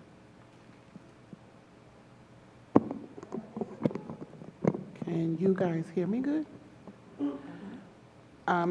Good evening, President Thompson, Vice President O'Leary, and the members of the State Board of Education. My name is Rochelle Moore, and I'm a single mother of a beautiful senior, Nicholas, who attends McKinley Tech High School. We reside in Ward 6, and I serve with PAVE, Parents Amplifying Voices in Education, on the citywide Ward 6 and Leaders in Education Board. Thank you for your work in advocating for our needs for our students and schools. I would like to speak today about the importance of health professionals or clinicians in every DCPS and public charter school. My story begins in the 80s here in DC when crack and heroin owned the streets. It was hard to realize how tight of a grip drugs had on my neighborhood. As a young child, I didn't recognize my mom struggled with addiction. But when I turned 11, my blissful ignorance started to wear thin. In addition to dealing with the trauma of substance abuse in our household, it was at this age that I also started being bullied in school. Despite the experiences, my grandparents still gave me the suitable and stable love I needed to move forward. But I can only imagine how much better my experience would have been with the right mental health support in school. Fast forward to today, as a single mom of a child, a high-functioning child with autism, it hurts my heart to see history repeat itself in some ways. Although I am able to provide stable and healthy home life for Nicholas, the most fearful experience I've ever encountered was my son being bullied throughout his 3 years at Jefferson Middle School to the point that he wanted to take his own life. This is something no parent should ever have to endure. The traumatic experiences my son went through as a DCPS student sadly reflect some of the very same traumatic experiences of my own childhood. But Nicholas and I are only two examples of many stories in the district. According to PAVE's 2023 survey on parents experiencing school-based mental health, 33.5% of parents who have mental health issues don't have the support is even often in their children's school. This gives us a clue into a level of our kids' unmet mental health needs. I'm here today to say that we need the district to go even further to improve school staff support to meet the needs of our children, expand the pipeline of providers so all children have access to a mental health provider. I'm also a grandmother of a 5-year-old that attends DC Public Charter School Web Academy, and I don't want this to go further into what she's growing into right now. Thank you. Thank you all for your testimony. We will now start with a round of questions from our board. Representative Bernstadt. Thank you all so much for your testimony. I have, especially you, Ms. Moore. I don't think I have any questions for you, but I just want to say thank you for sharing that. I am someone who understands the need for mental health professionals at school because that's the only way that I could access therapy throughout my time in high school, and it has literally been life-saving. So I understand that the district needs to do more in this regard. Miss Branch, is it? Okay, I want to make sure I got the name right. You mentioned that you'd like the board to support providing more targeted resources and specific to like locations too, right? Having more seats closer to home. Is there any other targeted resources that you can pinpoint as being super important in this area that we can think of more specifically, or is it just a lot about like having more in-seat spaces that are subsidized? Yeah, besides having it in the location, equity. Making sure you have equal programs in all of our wards, not just in specific wards, like the dance, like the art, like the STEM. You know what I mean? Make sure it's in those communities all over the city. Awesome. Okay, thank you. I hate to move so fast, but we have a time crunch. Miss Scott, you mentioned things like business, entrepreneurship, and then vocational schools, and I'm wondering if you're thinking of these as being one and the same, or you're thinking of specific classes within non-vocational schools that are about business entrepreneurship. Could you just talk about a little more about what that actually looks like? Sure. I would have to do more research in regards to how vocational training looks in other academic structures. But honestly, what I'm seeing and what I've been seeing for the last few years, especially with our youth, residents as well as our youth are looking for business entrepreneurship, one, to either be a curriculum base where they're seeing more creative, again, rigorous curriculum, whether it's, having, bringing like cooking skills and, you know, all of those. When I was in school, we had those type of life skills. And I feel that those missing, and we're only dealing with strictly academics, it's draining a lot of our kids, and you can see it in their behavior, I feel. So again, to just touch base, I believe that it should be curriculum-based as well as offered as a second generational activity through the city of vendorship. Awesome. Thank you. And this is just me speaking into the void. I know that my notes are very fumbled, but I know that someone earlier on the panel talked about how Ms. Gonzalez talked about how students are overlooked without high school diplomas, and I think that introducing more vocational opportunities in the district could definitely help resolve that issues, because even if then you don't have a traditional high school diploma, if you have some kind of certification for some kind of trade, it's a lot easier to enter the workforce, especially for our special needs students. So I want to thank you for bringing that up and helping me make that connection. That's my time. Thank you. Representative Williams. Thank you all for your testimony.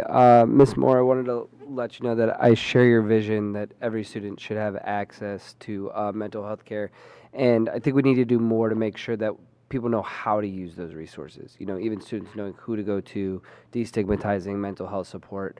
And, you know, it was an issue before the pandemic, and it's only become more of an issue with the pandemic. Thank you for your testimony.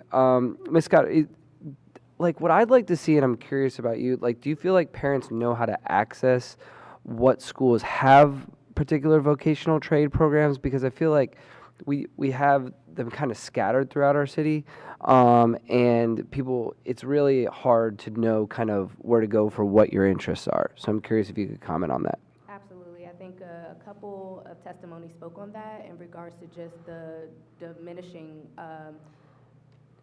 approach that we have to vocational schools being accessible, first of all. And then the second is just the removal of almost it seems, of it altogether within our school system and the curriculum in itself. And then lastly, those who are finding themselves as residents in the district who are looking for business entrepreneurship as a way off of the system that is not supported. And again, there is a distinct difference when we talk about, as the city, career placement and all of that. We have programs for that, but at the same time, it is not necessarily being addressed, or the language is a little tricky in regards to how that is being supported. And I believe Deshaun spoke about that as well. Thank you. Yeah, two final quick things. One for Ms. Branchel and one for you, Ms. Former Representative Wattenberg. So, Ms. Branch, quick question. Do you, in terms of making sure there's equity with out-of-school time programs, do you have a preference as to whether families and students access that at the school site, or should it be, because then transportation to another place within the community can be a problem. So do you feel, what are your thoughts on that? Yeah, absolutely. I would love it could be in the schools, in the wards that my grandchildren attend. Okay. And we spoke to the mayor, and she's supportive of that idea, of putting the out-of-school time programs within the wards and the DPR system. So yes, definitely. Thank you. And then Representative Wattenberg, in terms of this shift, right? I don't want to necessarily throw, quote unquote, like the baby out with the bathwater, given how OSSI has taken these standards. But how would you advise the board on making sure that there are substantive knowledge-based standards, given the implementation timeline that we're working with? So the implementation timeline now is not until fall 2024. So there is time for you to make serious recommendations. Thank you. Thank you. Sorry for giving you so little time. Representative Patterson. Thank you. I'm going to take a little liberty here because I have a former colleague here with me, and we termed her as our emeritus on the board when she was here, so to speak. So I'm going to go away from your testimony. I heard some of it, but I didn't hear all of it. But I want to speak to, because we have a vote tonight on the governance report. You were sitting right next to me when we took the vote.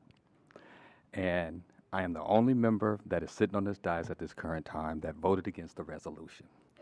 And you turned to me and you said, why? I think I have an opportunity to correct a mistake that I made in my vote, but I want to hear why you voted yes on something that you and I got to work on for 2 years in community engagements, talking to people. Can you tell me and the rest of my colleagues that are here now why you voted yes?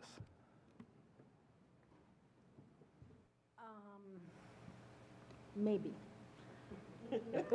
I voted yes at the time because we sort of did our level best to sort of get a resolution ready to put out on that day. I think that there was a lot of concerns with a lot of stuff in the resolution at that time, and there were more questions raised about it. I think 2 people did end up voting no. I think a lot of people had a lot of questions about it, including myself. Speaking for myself, I was not thrilled with the idea that some of the ideas that had come through the committee that I thought were important had been pushed into that back section, in the exploratory section, and I think there were other people who thought other things should be in the exploratory section and vice versa. But that was my concern. I didn't think that there was a good discussion about how to decide that. I voted for it because I thought it was important to say something on the issue. I am concerned that you have the full, I just saw it the other day, I am concerned that there's that fairly scathing response from the agencies at the back. I've never seen that in a state board report, and it certainly undercuts everything to begin with, so I guess I don't know what I would do, frankly, is all I can say. I came prepared to talk about something else, but... And I appreciate that, and I'm sorry if I kind of turned you in another direction, but I think, speaking to what you just highlighted was some of the comments in the back. And with these last few seconds, I do want to commend the team that worked on the report more than anything, their process, their thoroughness, and would you agree with that the process was good? the process of getting to the resolutions. It was harried, but yes. Thank you, I appreciate that. Thank you. Representative Best. Hey everyone. So I want to talk about mental health. And so I met your son, and I hate that he had to go through what he had to go through. And I do hope that, you know, we can provide some of these answers, and which is why I've been really strong about finding ways, or really big on finding ways for all of our students to receive some sort of mental health support, regardless of if they have an IEP, a 504, or anything that's been detected, right? So that they will be able to cope with, they'll have coping strategies, but also so maybe even our bullies aren't doing the bullying, you know, so they can figure out what's going on and what's driving them internally. So I just want to say, continue to fight the good fight. You know, I see you around all the time. We talk. Just continue to do what you're doing. I did want to talk about the social studies standards for a second. I've seen a lot of progress, but one of the things that I want to say is that in a world where our students are constantly bombarded with information from multiple sources, whether it's social media, news media, where information is either being dumbed down or presented at them from slanted angles, we really need to make sure that we are arming our students with the skills necessary to decipher truth from opinion, but also give them the skills so that they can critically think and break down that information. I think they need that now more than ever. I want them to know the facts, but I also want them to be critical thinkers so that, you know, we can see that a lot of times, well, let me back it up. I think that in our standards before and often in our curriculum, the world is shown as facts. When it's really not facts, it's actually multiple perspectives that are put in there. And so I love how the standards are showing or asking our students to argue multiple perspectives to one issue, because it's never really one thing. And so that's one thing that I really like about the standards that I want them to continue to dive deep on. But I do agree that facts are important, but I also want to make sure that our students can really think critically. Can I just say one thing? Absolutely, go for it. So I totally agree. Our kids need more than ever to be able to know what's true and what's not true. But think about it. When you listen to the radio, or you're on Twitter, you're on something, and you're saying that's not true, part of the reason you're saying it's not true is because you know what is true to some extent. It doesn't mean there aren't perspectives on it. That's not. I totally Thank you, agree with Yeah. Ms. Wattenberg. I hear you. Representative Henderson. Hi, thank you, Ms. Branch. I hope that between Brookland Middle School and Turkey Thicket, we can get some good offerings for your granddaughters. Representative Wattenberg, did you want to finish your statement? I can give you 2.5 minutes.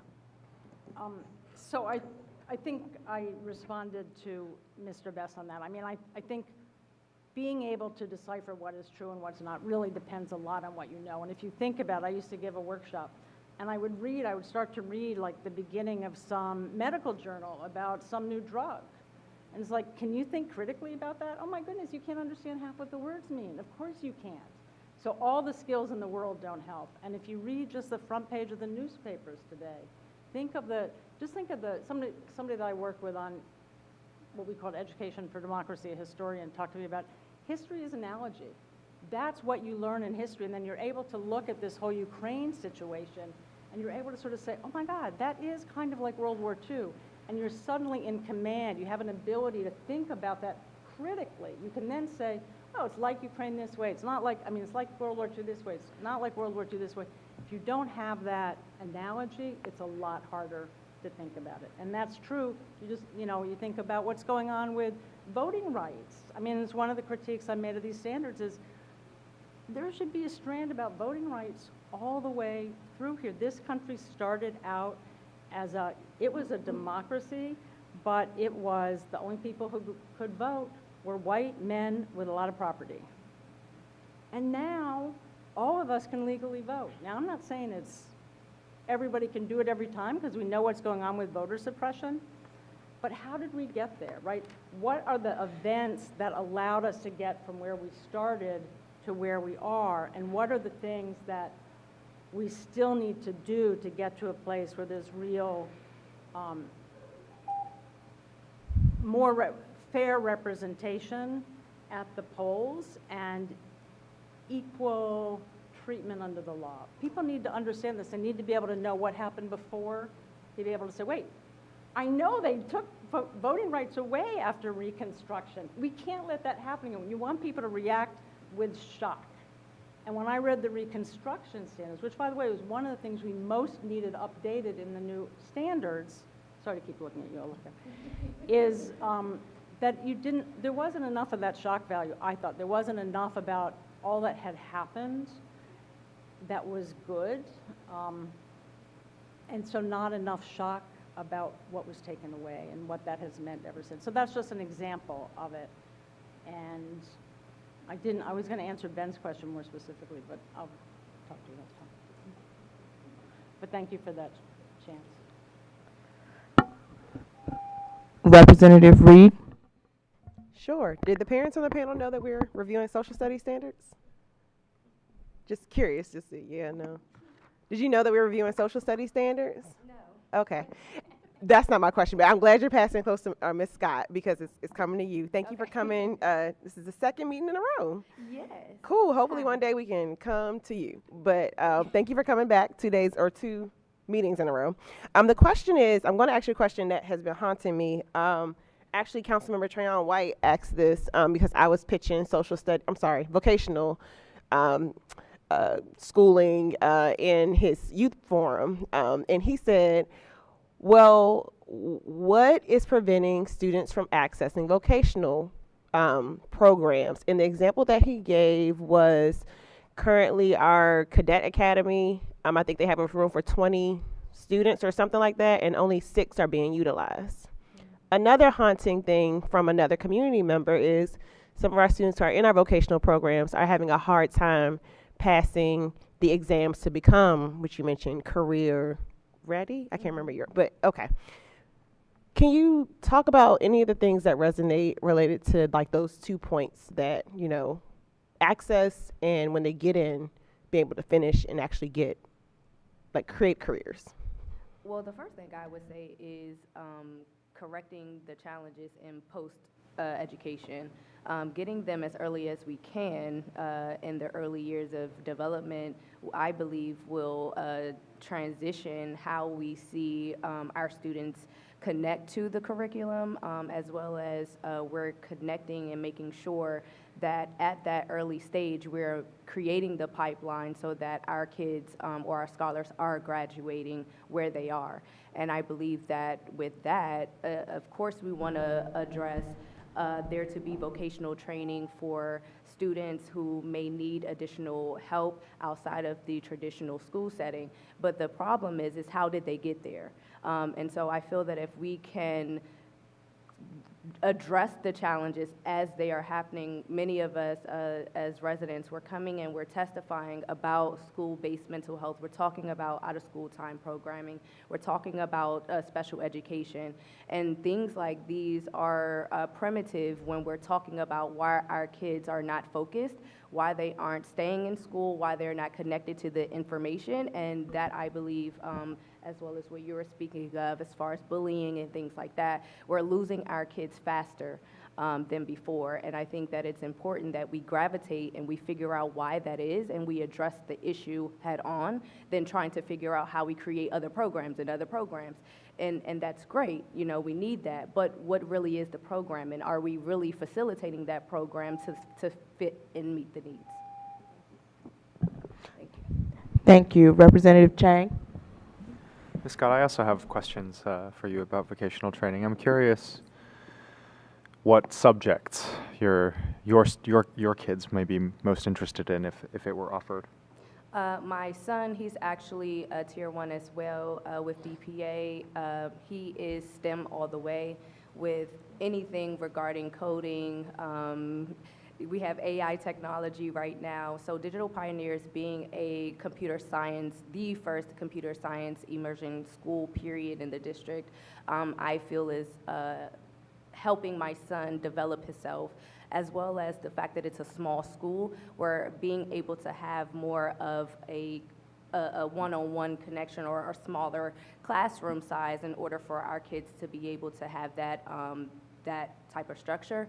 My daughter, she's all creative. You give her dance, you give her anything like that to stimulate her creative growth, she's all for it. And her being able to connect what she's doing creatively to the actual instruction, whether it's art, whether it's mathematics, anything like that, they're being able to at iDream, and I'm very appreciative of Jenny being able to do that. She is really understanding how do we keep our kids dreaming as they are being introduced to new standards of curriculum or new information, and I think that's important. And would it work better for your family if these additional courses, right, it sounds like, were integrated into their schools, or would it be a separate program in a separate campus? No, I believe that it should be standard curriculum for our kids, because as you're seeing, the increase of digital, we're not an analog anymore, okay? So having them really be prepared for a 21st century career is important, and I think we're selling them short because we're more so focusing on the academics and not really challenging their creative and intellectual ability in order to see that happen. Would you also separately, perhaps not for your own children, but theoretically be supportive of vocational schools? Yes, those are two things that need to be addressed. If we're not able to figure out how, with the school system we have, or the scholars that we have that are in traditional education, we also need to meet just like any other, if we have disabilities, if we have 504s or special needs. We have to be able to identify what is missing and how we can meet those needs for every student where they are. So yes, I would focus on curriculum based in the school, but I will also figure out how we can do that for our students who need a little bit more help, as well as the residents as well. Thank you. Thank you. Thank you. Thank you. Representative Goulet. Thank you all for your testimony tonight. It's really helpful here. I want to turn to my predecessor in this role, who's been really gracious, in helping me transition into this. When you provided your testimony, you had enough time to do point one, point two, which was talking about the lack of focus on democracy. I think you got back to a little bit of it, but maybe not the whole thing. So I'll give you my time to finish your testimony if you want. Thank you. What I'm going to do is use it partly to answer what Ben asked, because it was a good question, which if we can't go back, what's the right thing to do? And then I do have a few very specifics. In terms of how do you make it specific without going back? I mean, I think you now have a responsibility, as does Aussie, which is, okay, they're changed, but you now have a responsibility to make sure they're as good as they were before, if not better. It can't go backwards. So how would I do it? So one is I would go back to the old standards or the current standards and pick out stuff that should be in and see how it is specific and figure out how to put that into the existing standards. And maybe it can be what's called the ancillary materials, right? You can have here's the big standards, but here's all the stuff you can fill it in with. Maybe that's a way to do it. So that's one way. A second thing is there should be an anchor standard around democracy, and the State Board of Ed has a resolution that explicitly asked for that. When we adopted the report from the committee, we asked for a thread on democracy and evolution, the fragility of democracy, and how we fought for it, and so on, the evolution. I won't repeat it because you've got it there. But I went through the standards, and there are these anchor standards, and there's one on sort of civics, American government, another one on civics, world government. But all of these anchor standards are like nouns. I mean, they're like huge nouns. And what you need, I think, I would ask for is something that is more directive, more that gives you an idea of what the narrative is that you're trying to do in those standards. So there should be one on the evolution of democracy. And then you could look at every period and you could say, in American history, what are the things we should be focusing on here? What moved us forward? Or in many cases, what moved us back? But the teachers know and the students know there's a story here. On the world history side, I would make sure that that democracy piece is also there in the sense of asking questions about all of these civilizations going all the way back to the beginning. Did they have democracy? Did they have freedom? Did minority religions, races, genders, whatever, get treated well? People need to understand that context. And lastly, on that, I had enough point that I can't deal with this timer. Thank and you. I couldn't deal with it when I was up there either. Vice President O'Leary.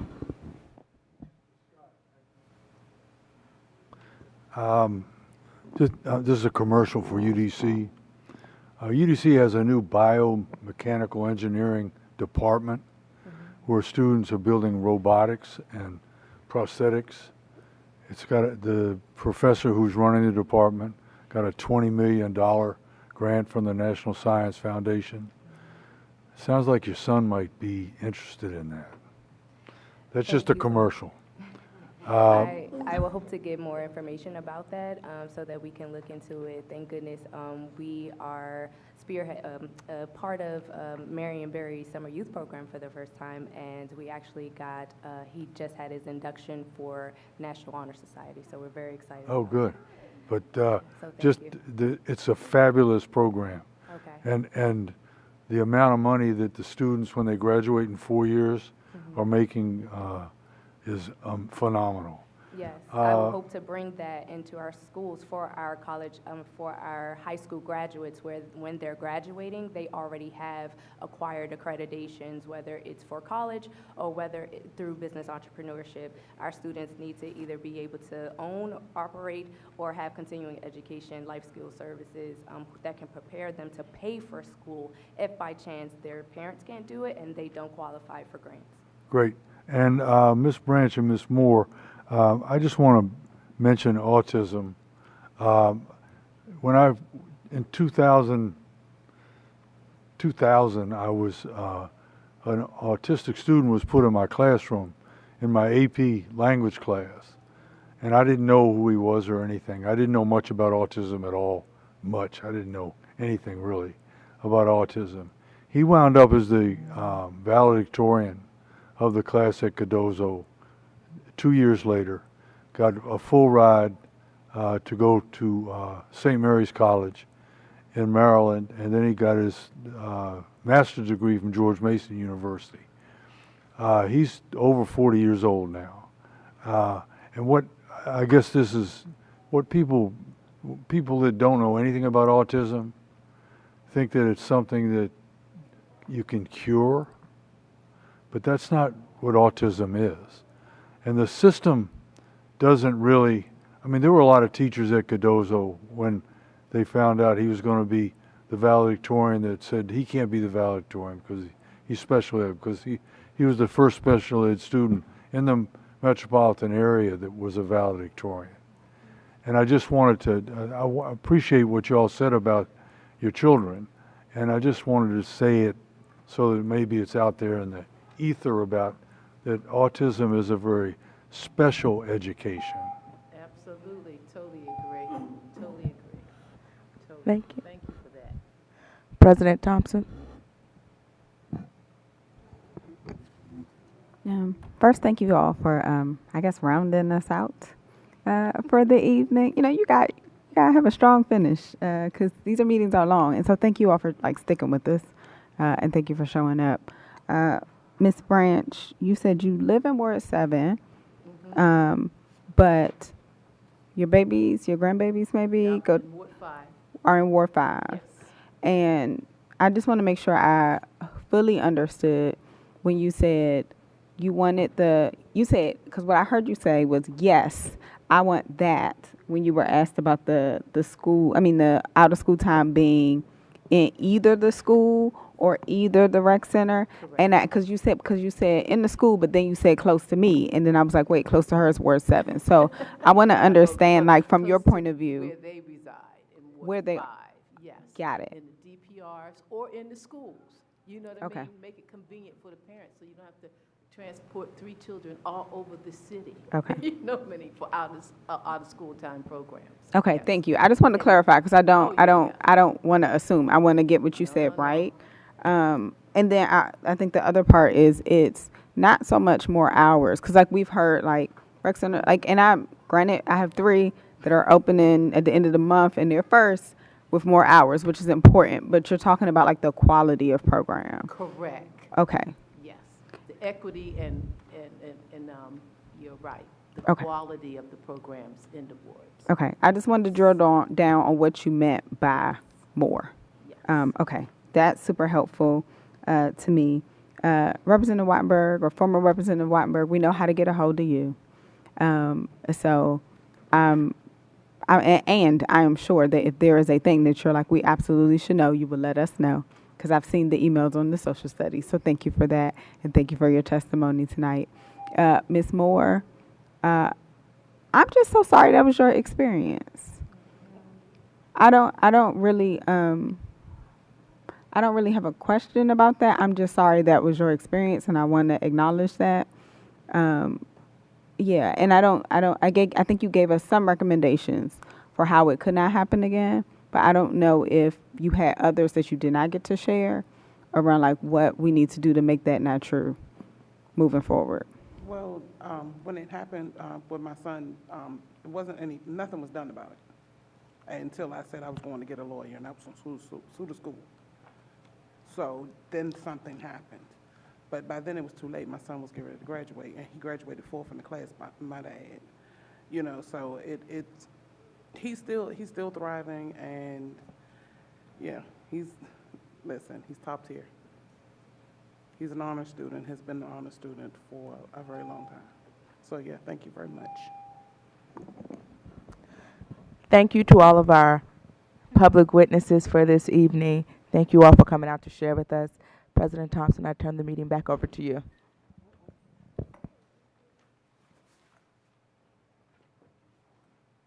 Okay.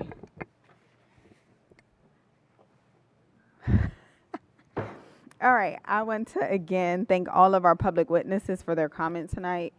We absolutely do deeply appreciate it. I want to thank our members for hanging in there and engaging throughout because the first witness is just as important as the last witness is. So thank you all for that. Administrative items, members, at this time, we will move to vote on state resolutions. For each state resolution, I will look for a motion and a second. This will be followed by Ms. Butler reading each into the record. After Ms. Butler reads the resolution into the record, I will turn to our student representative tonight, to share the recommendations from our Student Advisory Committee in their statement. This will be followed by member discussion in 2-minute rounds of statements. Hopefully we can, do what we need to do before roll call votes are conducted. This evening's first state resolution under consideration is SR 23-2 to approve the minstrel education amendments to the District of Columbia's state education health standards. Is there a motion? So moved. All right, is there a second? Second. All right, it has been properly moved and seconded, moved by Representative Bernstein, seconded by Representative O'Leary. Director Butler, can you read the resolution into the record, your favorite thing to do at the board meetings? State Board of Education State Resolution to approve the Minstrel Education Amendment to the District of Columbia's State Health Education Standard, SR 23-2. Whereas the District of Columbia law requires the D.C. State Board of Education to approve state academic standards for the district, as recommended by the Office of the State Superintendent of Education, pursuant to the Public Education Reform Amendment Act of 2007. Whereas District of Columbia law requires OSSI, in consultation with the state board, to develop and implement health education standards on menstruation designed for all students regardless of gender in the DC public schools and District of Columbia public charter schools, beginning in grade 4 pursuant to the Expanding Student Access to Period Products Act of 2022. Whereas District of Columbia law requires the health education standards to ensure students in the District of Columbia have the information and support and enabling school environment to manage menstruation with dignity, safety, and comfort, and shall include information on the menstrual cycle, premenstrual syndrome and pain management, menstrual hygiene management, menstrual disorders, menstrual irregularities, menopause, and other relevant topics relating to the menstrual cycle, pursuant to the Expanding Student Access to Period Products Act of 2022. Whereas OSSI, in consultation with local and national governmental and non-governmental health education experts and stakeholders, develop draft health education standards on menstruation, are among the first of their kind in the nation, and presented them to the State Board of Education at its working session on January the 11th, 2023. Whereas OSSI engaged in a period of public engagement from January 20th, 2023 through February 20th, 2023 to refine the draft health education standards on menstruation, including holding feedback sessions with the State Board Student Advisory Committee, education leaders, and public health leaders and advocacy organizations. Whereas OSSI thoroughly considered all of the comments received in the public engagement and public comment period and applied revisions as deemed appropriate. And whereas the State Board has reviewed the revised education standards on menstruation, now therefore be it resolved that the State Board approves the district's health education standards on menstruation recommended by the State Superintendent.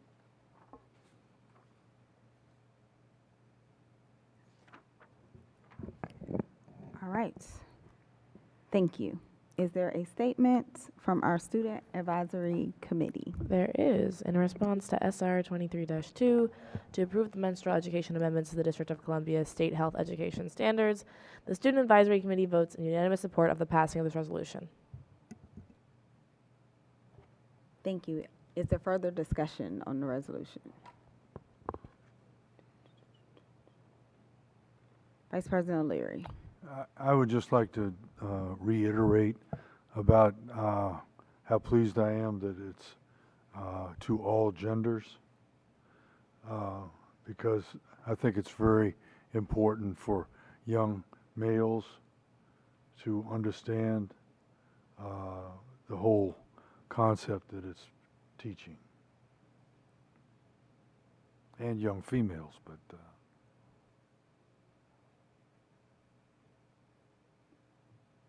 Okay.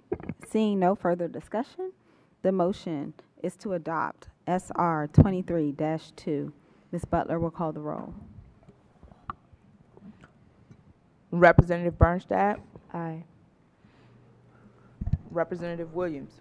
Aye. Representative Chang? Aye. Representative Goulet? Aye. Representative Henderson? Aye. Representative Best? Aye. Representative Reed? Aye. Representative Patterson? Aye. Representative O'Leary? aye. Representative Thompson? Aye. The vote on menstrual health amendment, SR 23-2 has passed unanimously. Thank you, members. Our second state resolution under consideration this evening is SR 23-3 on amending committees and appointments. Is there a motion? So moved. Is there a second? Second. Okay, it's been properly moved by Representative Patterson and seconded by Representative Williams. Director Butler, I'm coming to you again. Please read the resolution into the record. State Board of Education resolution on the creation of committees and appointments, SR 23-3. Whereas the DC State Board of Education is committed to increasing public awareness and understanding of public education issues and policies in the District of Columbia and supporting their improvement, especially for our most vulnerable students. Whereas the public has benefited from the state board's establishment of committees because their work helps efficiently move the priorities of the board forward. Whereas at its March 4th retreat, the state board discussed the current and new work of the state board the state board could pursue in 2023, as well as committees that would oversee that work. Now, therefore, be it resolved that the state board establishes the following committees, committee chairships, and committee members through December 31st, 2023. School Community Well-Being. Brandon Best, Ward 6, Chair. Fraser O'Leary, Ward 4. Robert Henderson, Ward 5. Carlene Reed, Ward 8. China Jones Burgess, Student Representative, and Taya Washington, Student Representative. State Level and Systemic Policy, Jacques Patterson, At-Large, Co-Chair. Ben Williams, Ward 1, Co-Chair. Alistair Chang, Ward 2. Eric Goulet, Ward 3. And Student Advisory Committee, Lee Bernstadt, Representative Co-Chair. China Jones Burgess, Student Representative Co-Chair. Anthony Wages, Student Representative Co-Chair. And Taya Washington, Student Representative Co-Chair.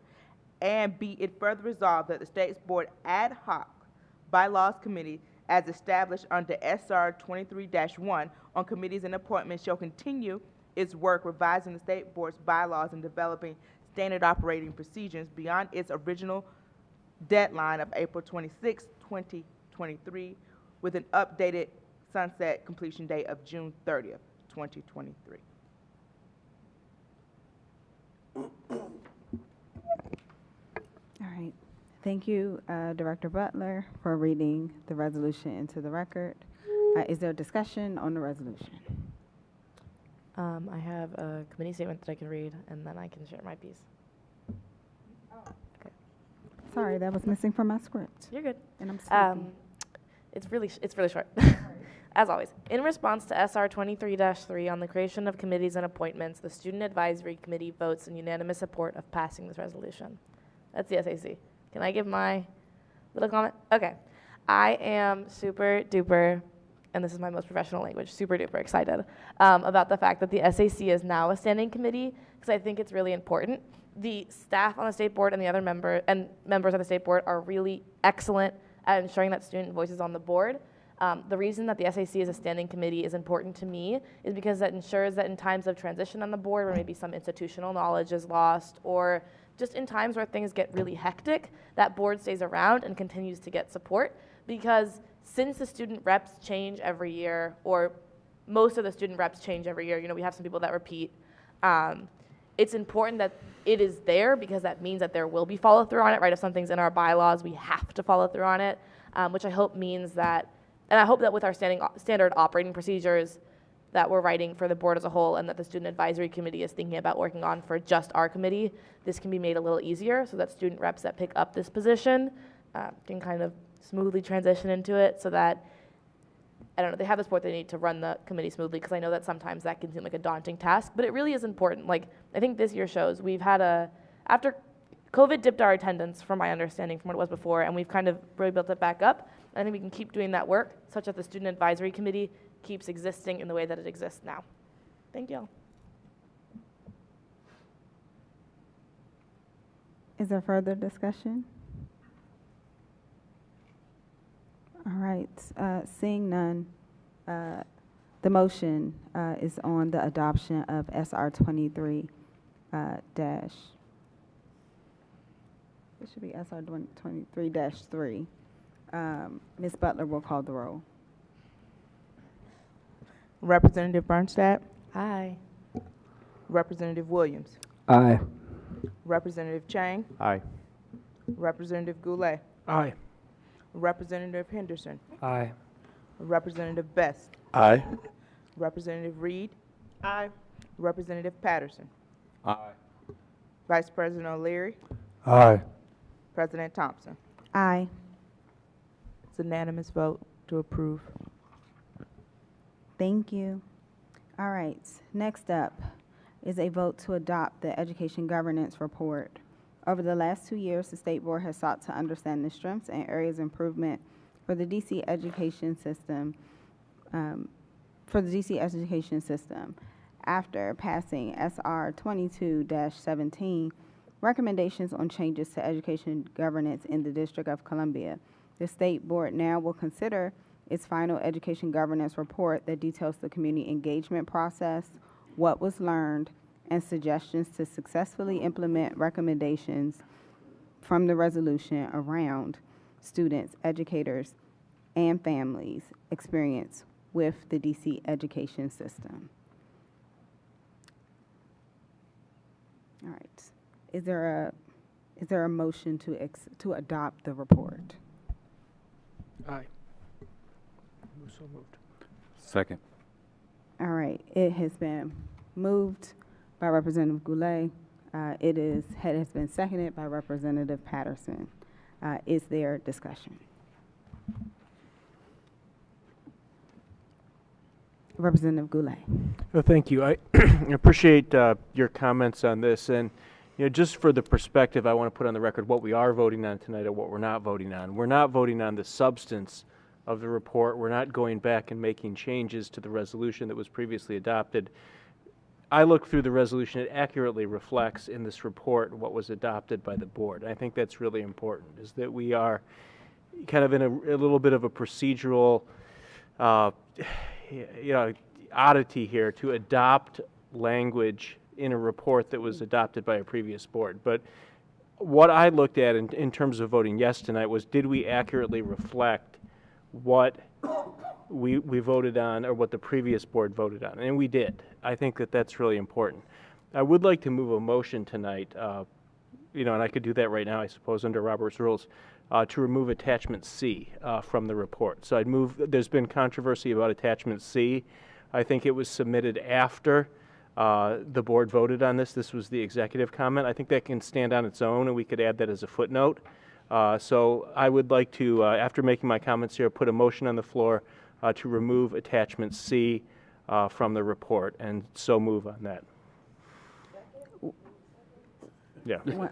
Wait a minute. Okay. Can we? Do we do I just want to thirds? hold on. I just want to check. Can we do a motion inside of a motion, or do we need to? Do we need to amend? You know what I mean? Process. Is it an amendment or is it a motion? So it's not an amendment to the report. He's making a motion to change part of the report, Okay. so he can do that. But we're in discussion on a different motion. I'm totally. I want to allow his motion, but I want to make sure, since we were in discussion on a motion, I opened it for discussion. He can move a motion inside of a motion. Does that make sense? Yeah. It's his motion, so he technically could probably amend it, but I want to make sure we are procedurally, do you know, so I just want to give her a second to look that up. Yeah, and President Thompson, I think we're okay here because the report is on the floor, so as we're speaking on the report, we can make a motion to amend at that time.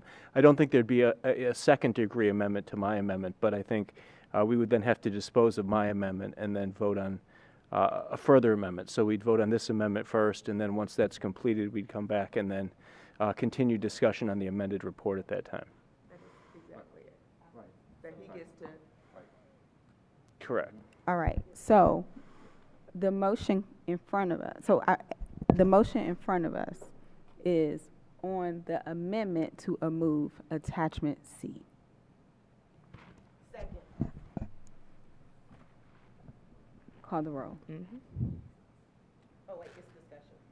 Oh, well, yeah. Do we want to have discussion? I'm sorry. I just want to be brief because I do believe the state board we had more feedback than, I appreciate our education cluster folks weighing in but we've done more feedback than I've ever seen any of them. And it's not to pit us against each other. I just feel like they don't own real estate in our report for the work that the committee did. Even our lowest data point of 22 members of a focus group, I've never seen from our partners in the work that they bring to us. So that's why I fully support the amendment of taking out the that comment. And I look forward to supporting the subsequent motion, which is passing our report, because members did a great job of engaging our community and actually getting into that work. Oops, microphone. Is there any further discussion? All right. Yes. This is democracy in action. Okay. All right. Director Butler, I think we're ready for the roll call vote. A vote on the motion to remove attachment C from the DC Education Governance Report. Representative Bernstadt. Aye. Representative Williams. Aye. Representative Chang. Aye. Representative Goulet. Representative Henderson. Aye. Representative Best. Aye. Representative Reed. Aye. Representative Patterson. Aye. Representative O'Leary. Aye. Representative Thompson. Aye. The motion to remove attachment C from the DC Education Governance Report has been approved unanimously. Now, I want to go back to the, I guess, previous motion on the floor. Is there discussion? Representative Henderson. Yeah, I agree with what Representative Goulet said about the report accurately reflecting the resolution. The report is very well constructed, identifies problems and proposes solutions. I differ on the content, but I hope that this is a beginning of our engagement, that we will continue our engagement on governance. I think it's one of the most important things facing our education system. We hear about systemic problems each month and all in between, so I hope we can do more work on that. Representative Best. I too would like to share similar sentiments, not voting on whether or not I approve of the resolution itself, but that was done before us. But I am saying, to the best of my knowledge from what I've seen when I was actually participating in one of the focus groups, that the report does accurately share what I saw in reality. Representative Patterson. Thank you, Madam President. As I had the opportunity to say to our former colleague, Ruth Wattenberg from Ward 3, I was the only member that's still here on this dais that voted against it because I disagreed with a part of it. I don't disagree with how it was put together and the hard work that went into it. It literally was 2 years of us running around this city, talking to people, engaging community, doing exactly what we are tasked to do, is to listen and then to elevate the voices of what we heard in our communities. You can agree with it, you can disagree with it, but one thing you have to admit is that it tells the truth of what we heard. And I want to also put on the record that we may, highlight the number of people in this particular report, but we heard from way more people. The pool of people that we heard and we talked to on a regular basis, and I commend all my colleagues, both being here at this particular time and doing that process, but even the ones that were running at that time and had campaigns about listening to residents and elevating that voice. That's what we did. And I also want to put on the record that we need to give our team an outstanding, all their props, accolades. Darren, everybody over there that's sitting at the table, worked tremendously hard. So I'll end with saying I came here a little upset because I was mad because somebody was going to denigrate the work that this team put in and the work that my colleagues put into crisscrossing this city. I'm so happy for your amendment, and I look forward to voting in support of it. Further discussion? All right, I have thoughts. Thing one, there was a bunch of work put into this report, and even as someone who voted yes, I recognize that if I got to write my own resolution by myself and my own report by myself, it might look a little different. That doesn't mean that it's not really good work, and it doesn't mean that we didn't listen to people, and I personally I pushed really hard to make sure that we did not discard voices that didn't say what we wanted them to say. Like that was really important to me. When we set out on this work, I guess my personal mission was to make sure that we could start a conversation about if Ebony Rose was born in DC many decades later and be a student today, could my grandparents have navigated the system for me when that used to exist, that we heard one witness talking about, the way they did then? In our current structure, I would say the answer is no, and I would be in a whole bunch of trouble. So I really, while again, like, I'm thankful for the work. I'm thankful for the people who engaged and spoke up and gave us even recommendations to wrestle with. And I'm eternally optimistic about the voices we will continue to hear, because this is an ongoing conversation. This is not the finish line. And we should absolutely raise all the things that we would want to see in our own versions of our perfect world moving forward, and push for legislation that reflects that. So thank you all members for the work I know you're going to do to make that perfect world true.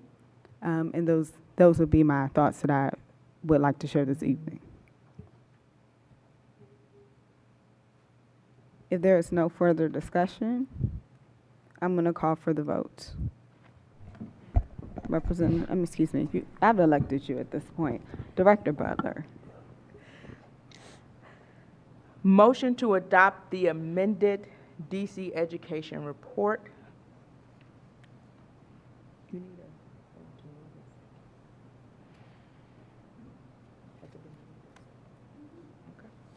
Representative Bernstadt?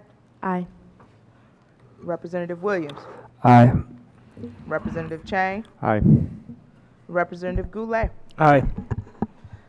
Representative Henderson? Aye. Representative Best? Aye. Representative Reed? Aye. Representative Patterson? Aye. Representative O'Leary? Aye. Representative Thompson? Aye. The motion to adopt the amended DC Education Governance Report has passed unanimously with roll call vote. Good All job. right. Thank you, members. We actually, I guess, have a surprise resolution, because in this case we can do that. It is actually a ceremonial resolution, and someone's looking shy over there. But I want to make sure. I don't think I have the, what do you call it? So I believe it is CR 23-4. Okay. To honor State Board Education team member Alexander Jew. Is there a motion? So moved. Is there a second? Second. I'm not quite sure who got there first. That might I have was been. loud. All right, you want to claim that one? All right. It was unanimous. Okay, perfect. So I think Director Butler, if you will read the resolution into the record. It is my pleasure. State Board of Education ceremonial resolution recognizing and honoring the contributions of Alexander Jew. CR 23-4. Whereas Alexander Jew joined the DC State Board of Education as the agency's policy analyst in 2018 after serving in numerous policy analyst and leadership roles, including the former director of policy and research at the 50 State Campaign for Achievement Now, 50 CAN. Whereas Mr. Jew is deeply invested and proud and dedicated resident of the District of Columbia in Ward 3. His contributions to his neighborhood and DC at large include serving as an after-school academy mentor, as well as a mentor and board member of the Asian American Youth Leadership, Empowerment, and Development Organization. Whereas during Mrs. Yu's 5-year tenure at the State Board, he has the successful completion of many significant projects, including the convening of the Social Studies Standards Advisory Committee, SISAC, and the development of its guiding principle, publishing the Teacher Turnover Research Report, and presenting that report at the 2021 American Education Research Association annual meeting, facilitating the National Association of State Boards of Education Healthy Schools Facility Network within DC, and a list of many other impressive projects. Whereas from June to November of 2022, Mr. Yu also served as the interim executive director of the State Board, during which time he balanced leading the State Board as an agency, providing policy analysis for ongoing projects, and training to ensure the State Board adhered to the government agency requirements. Whereas Mrs. Yu was a major proponent of the professional development for the State Board's Policy Fellows program, caring for and investing in each fellow's personal and professional goals. Whereas Mrs. Yu was a fierce advocate for student engagement, dedicating countless hours to ensure increased and successful integration of the student voice in the work of the State Board. Whereas Mrs. Yu elevated and inspired the Student Advisory Committee members and representatives, ensuring their presence at national conferences like the National Association for State Boards of Education National Conference and the 2022 Aurora Institute Symposium. Whereas Alexander Yu took great joy in engaging with community members, advocates, and education stakeholders throughout his seasoned and accomplished career at the State Board of Education as its senior policy analyst. Now, therefore, be it resolved. The DC State Board of Education wishes Mr. Yu the best of luck at the office of the State Superintendent and looks forward to many more years of friendship and advocacy in his new role. Be it finally resolved that on this 15th day of March in 2023, we thank, honor, and recognize the immense contributions, leadership, friendship, dedication of Mrs. Yu to the State Board of Education as a senior policy analyst.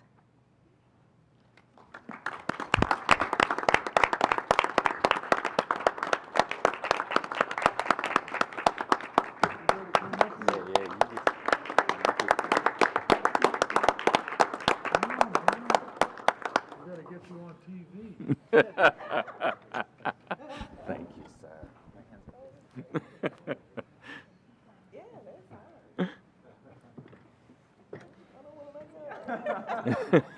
Exactly. Keep holding on to them. Come back.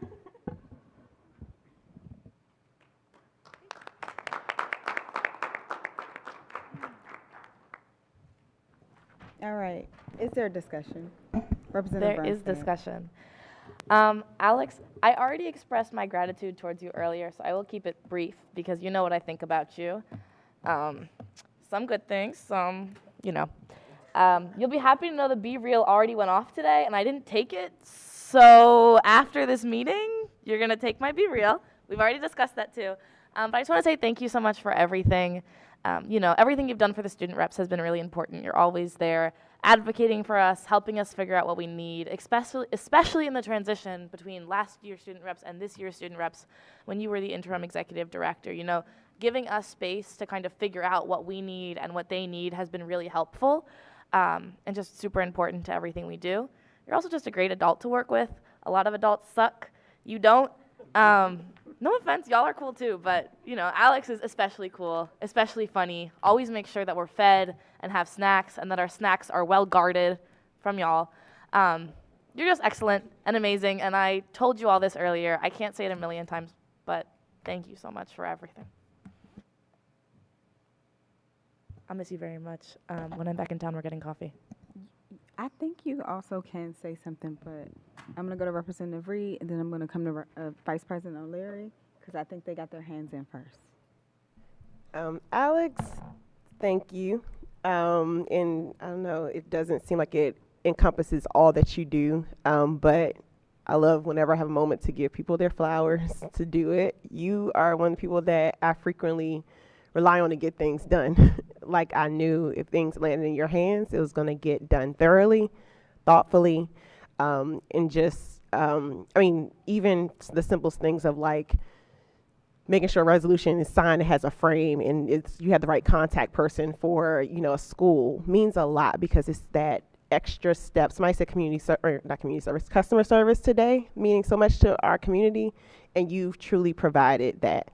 So I know we're short on time. I look forward to, I know there's an event on the 22nd to get there, to, wish you well, but this is a tough one.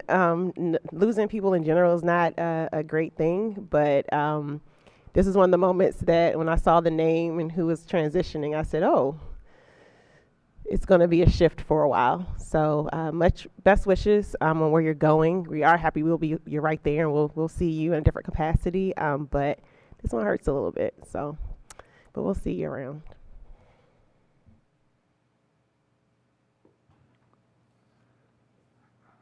I came on the board in 2018 too, and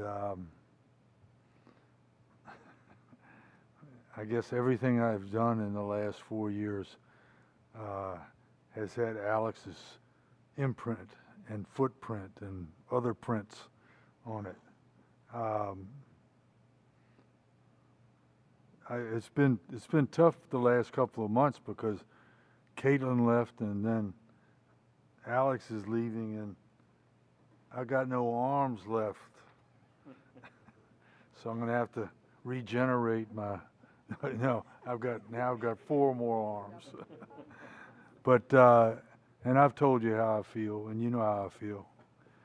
It's been just a pleasure, an honor, and just working with you because I'm jealous for Ossie, but I know you'll crush over at Ossie. My only advice is don't always say that's a great question. Yes. Answer the question. I don't know if that counts as further discussion, but I'm going to ask if there's further discussion. I would like to say thank you, Alex. When I transitioned into this role, your support, your guidance, and your wisdom has been irreplaceable. So while I know you will be going over to Ossie, you're my secret back door when I can't get things done. I'll just send you a little message. But no, seriously, I just really wanted to thank you for all the time and effort and dedication that you put into making my transition as smooth as possible. So I am so sad to see you go. You have helped set the bar for your replacement, and so we know all the things to be looking for. Thank you. We are not done. Representative Patterson. Alex, sad I told you that you're leaving us. I really appreciate you so much. You've always sent me a text or something just to make sure I was on things, that I knew about things, and I really appreciate that in my hectic day life. But I am very optimistic and happy because of the area you're going to work in accountability. I've had the last 2 years and the opportunities to work with a lot of my colleagues on accountability and assessments. And I know the work before us is the STAR report card. And so I'm overjoyed that you're in that area, or you'll have some things to do with that, and I get to continue to work with you. So thank you. All right. Yeah, I was going to say, Alex, you have to look at me because you did not look up here the entire time Bernice was reading that resolution. And I know how much, not just, well, I guess you deserved it, but like really we owe you so much more than that. And like we have appreciated, like I can't imagine what that 7 months of without a permanent executive director would have been. Of course, like without all the staff, but like without you, because you were like our touch point for that.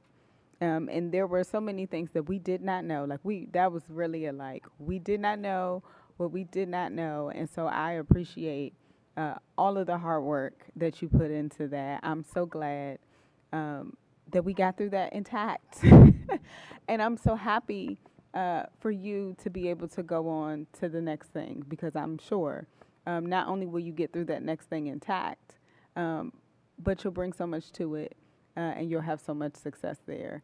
And this is not a goodbye, because I'm pretty sure we will see you across the table. But I just want to recognize that we appreciate you so much. And literally, this is like some of these things are like, if not for Alex, this may not have happened. So like, not but for you. So thank you. If there is no further, yes? Okay. If there is two words I could say about your time on the board, it would be that you ate. And this morning, he said I never said that to him before, which is a lie, because I have definitely told him you ate before. I just tell Darren that a lot as well. But I think everyone that knows what that means on this board, me and Frazier, who understand what that term means, know that you ate, okay? And this is on the record. This is, where's the camera? I don't know. But, okay, yeah, you ate.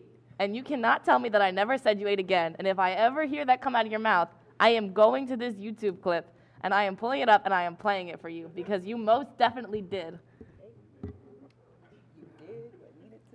All right. If there is no further discussion, I want to make sure that we get this vote on the record. Director Butler? We can yay or nay this one, right? All right, so I'm going to assume that we have some people in favor. So all in favor? Aye. Aye. I guess I got to call any opposed? All right, good. Perfect. Motion passes unanimously. Thank you all. All right. That would be all of the things on the agenda for this evening. Thank you to everyone for who stuck with us, including the staff, because it's a really long meeting. And of course, it would not have happened if you all did not set this up for us. Thank you for the members tonight for your time and engagement. As a reminder to our viewing public, the State Board will continue to hold its meetings in person, and we will next convene our April working session. And I know this sounds crazy, but it will be on March 29th due to spring break holidays, all the things. So we're staying on task. And April 26th for our public meeting. We have adjusted the schedule to accommodate several religious holidays, and again, spring break for DCPS in April. With no further business before the State Board, I would now welcome a motion to adjourn. So moved. All right, is there a second? Second. And a third and a fourth. All of those in favor, please say aye. Aye. Any opposed? You are outvoted. All right, thank you. We can adjourn at 10:07 p.m.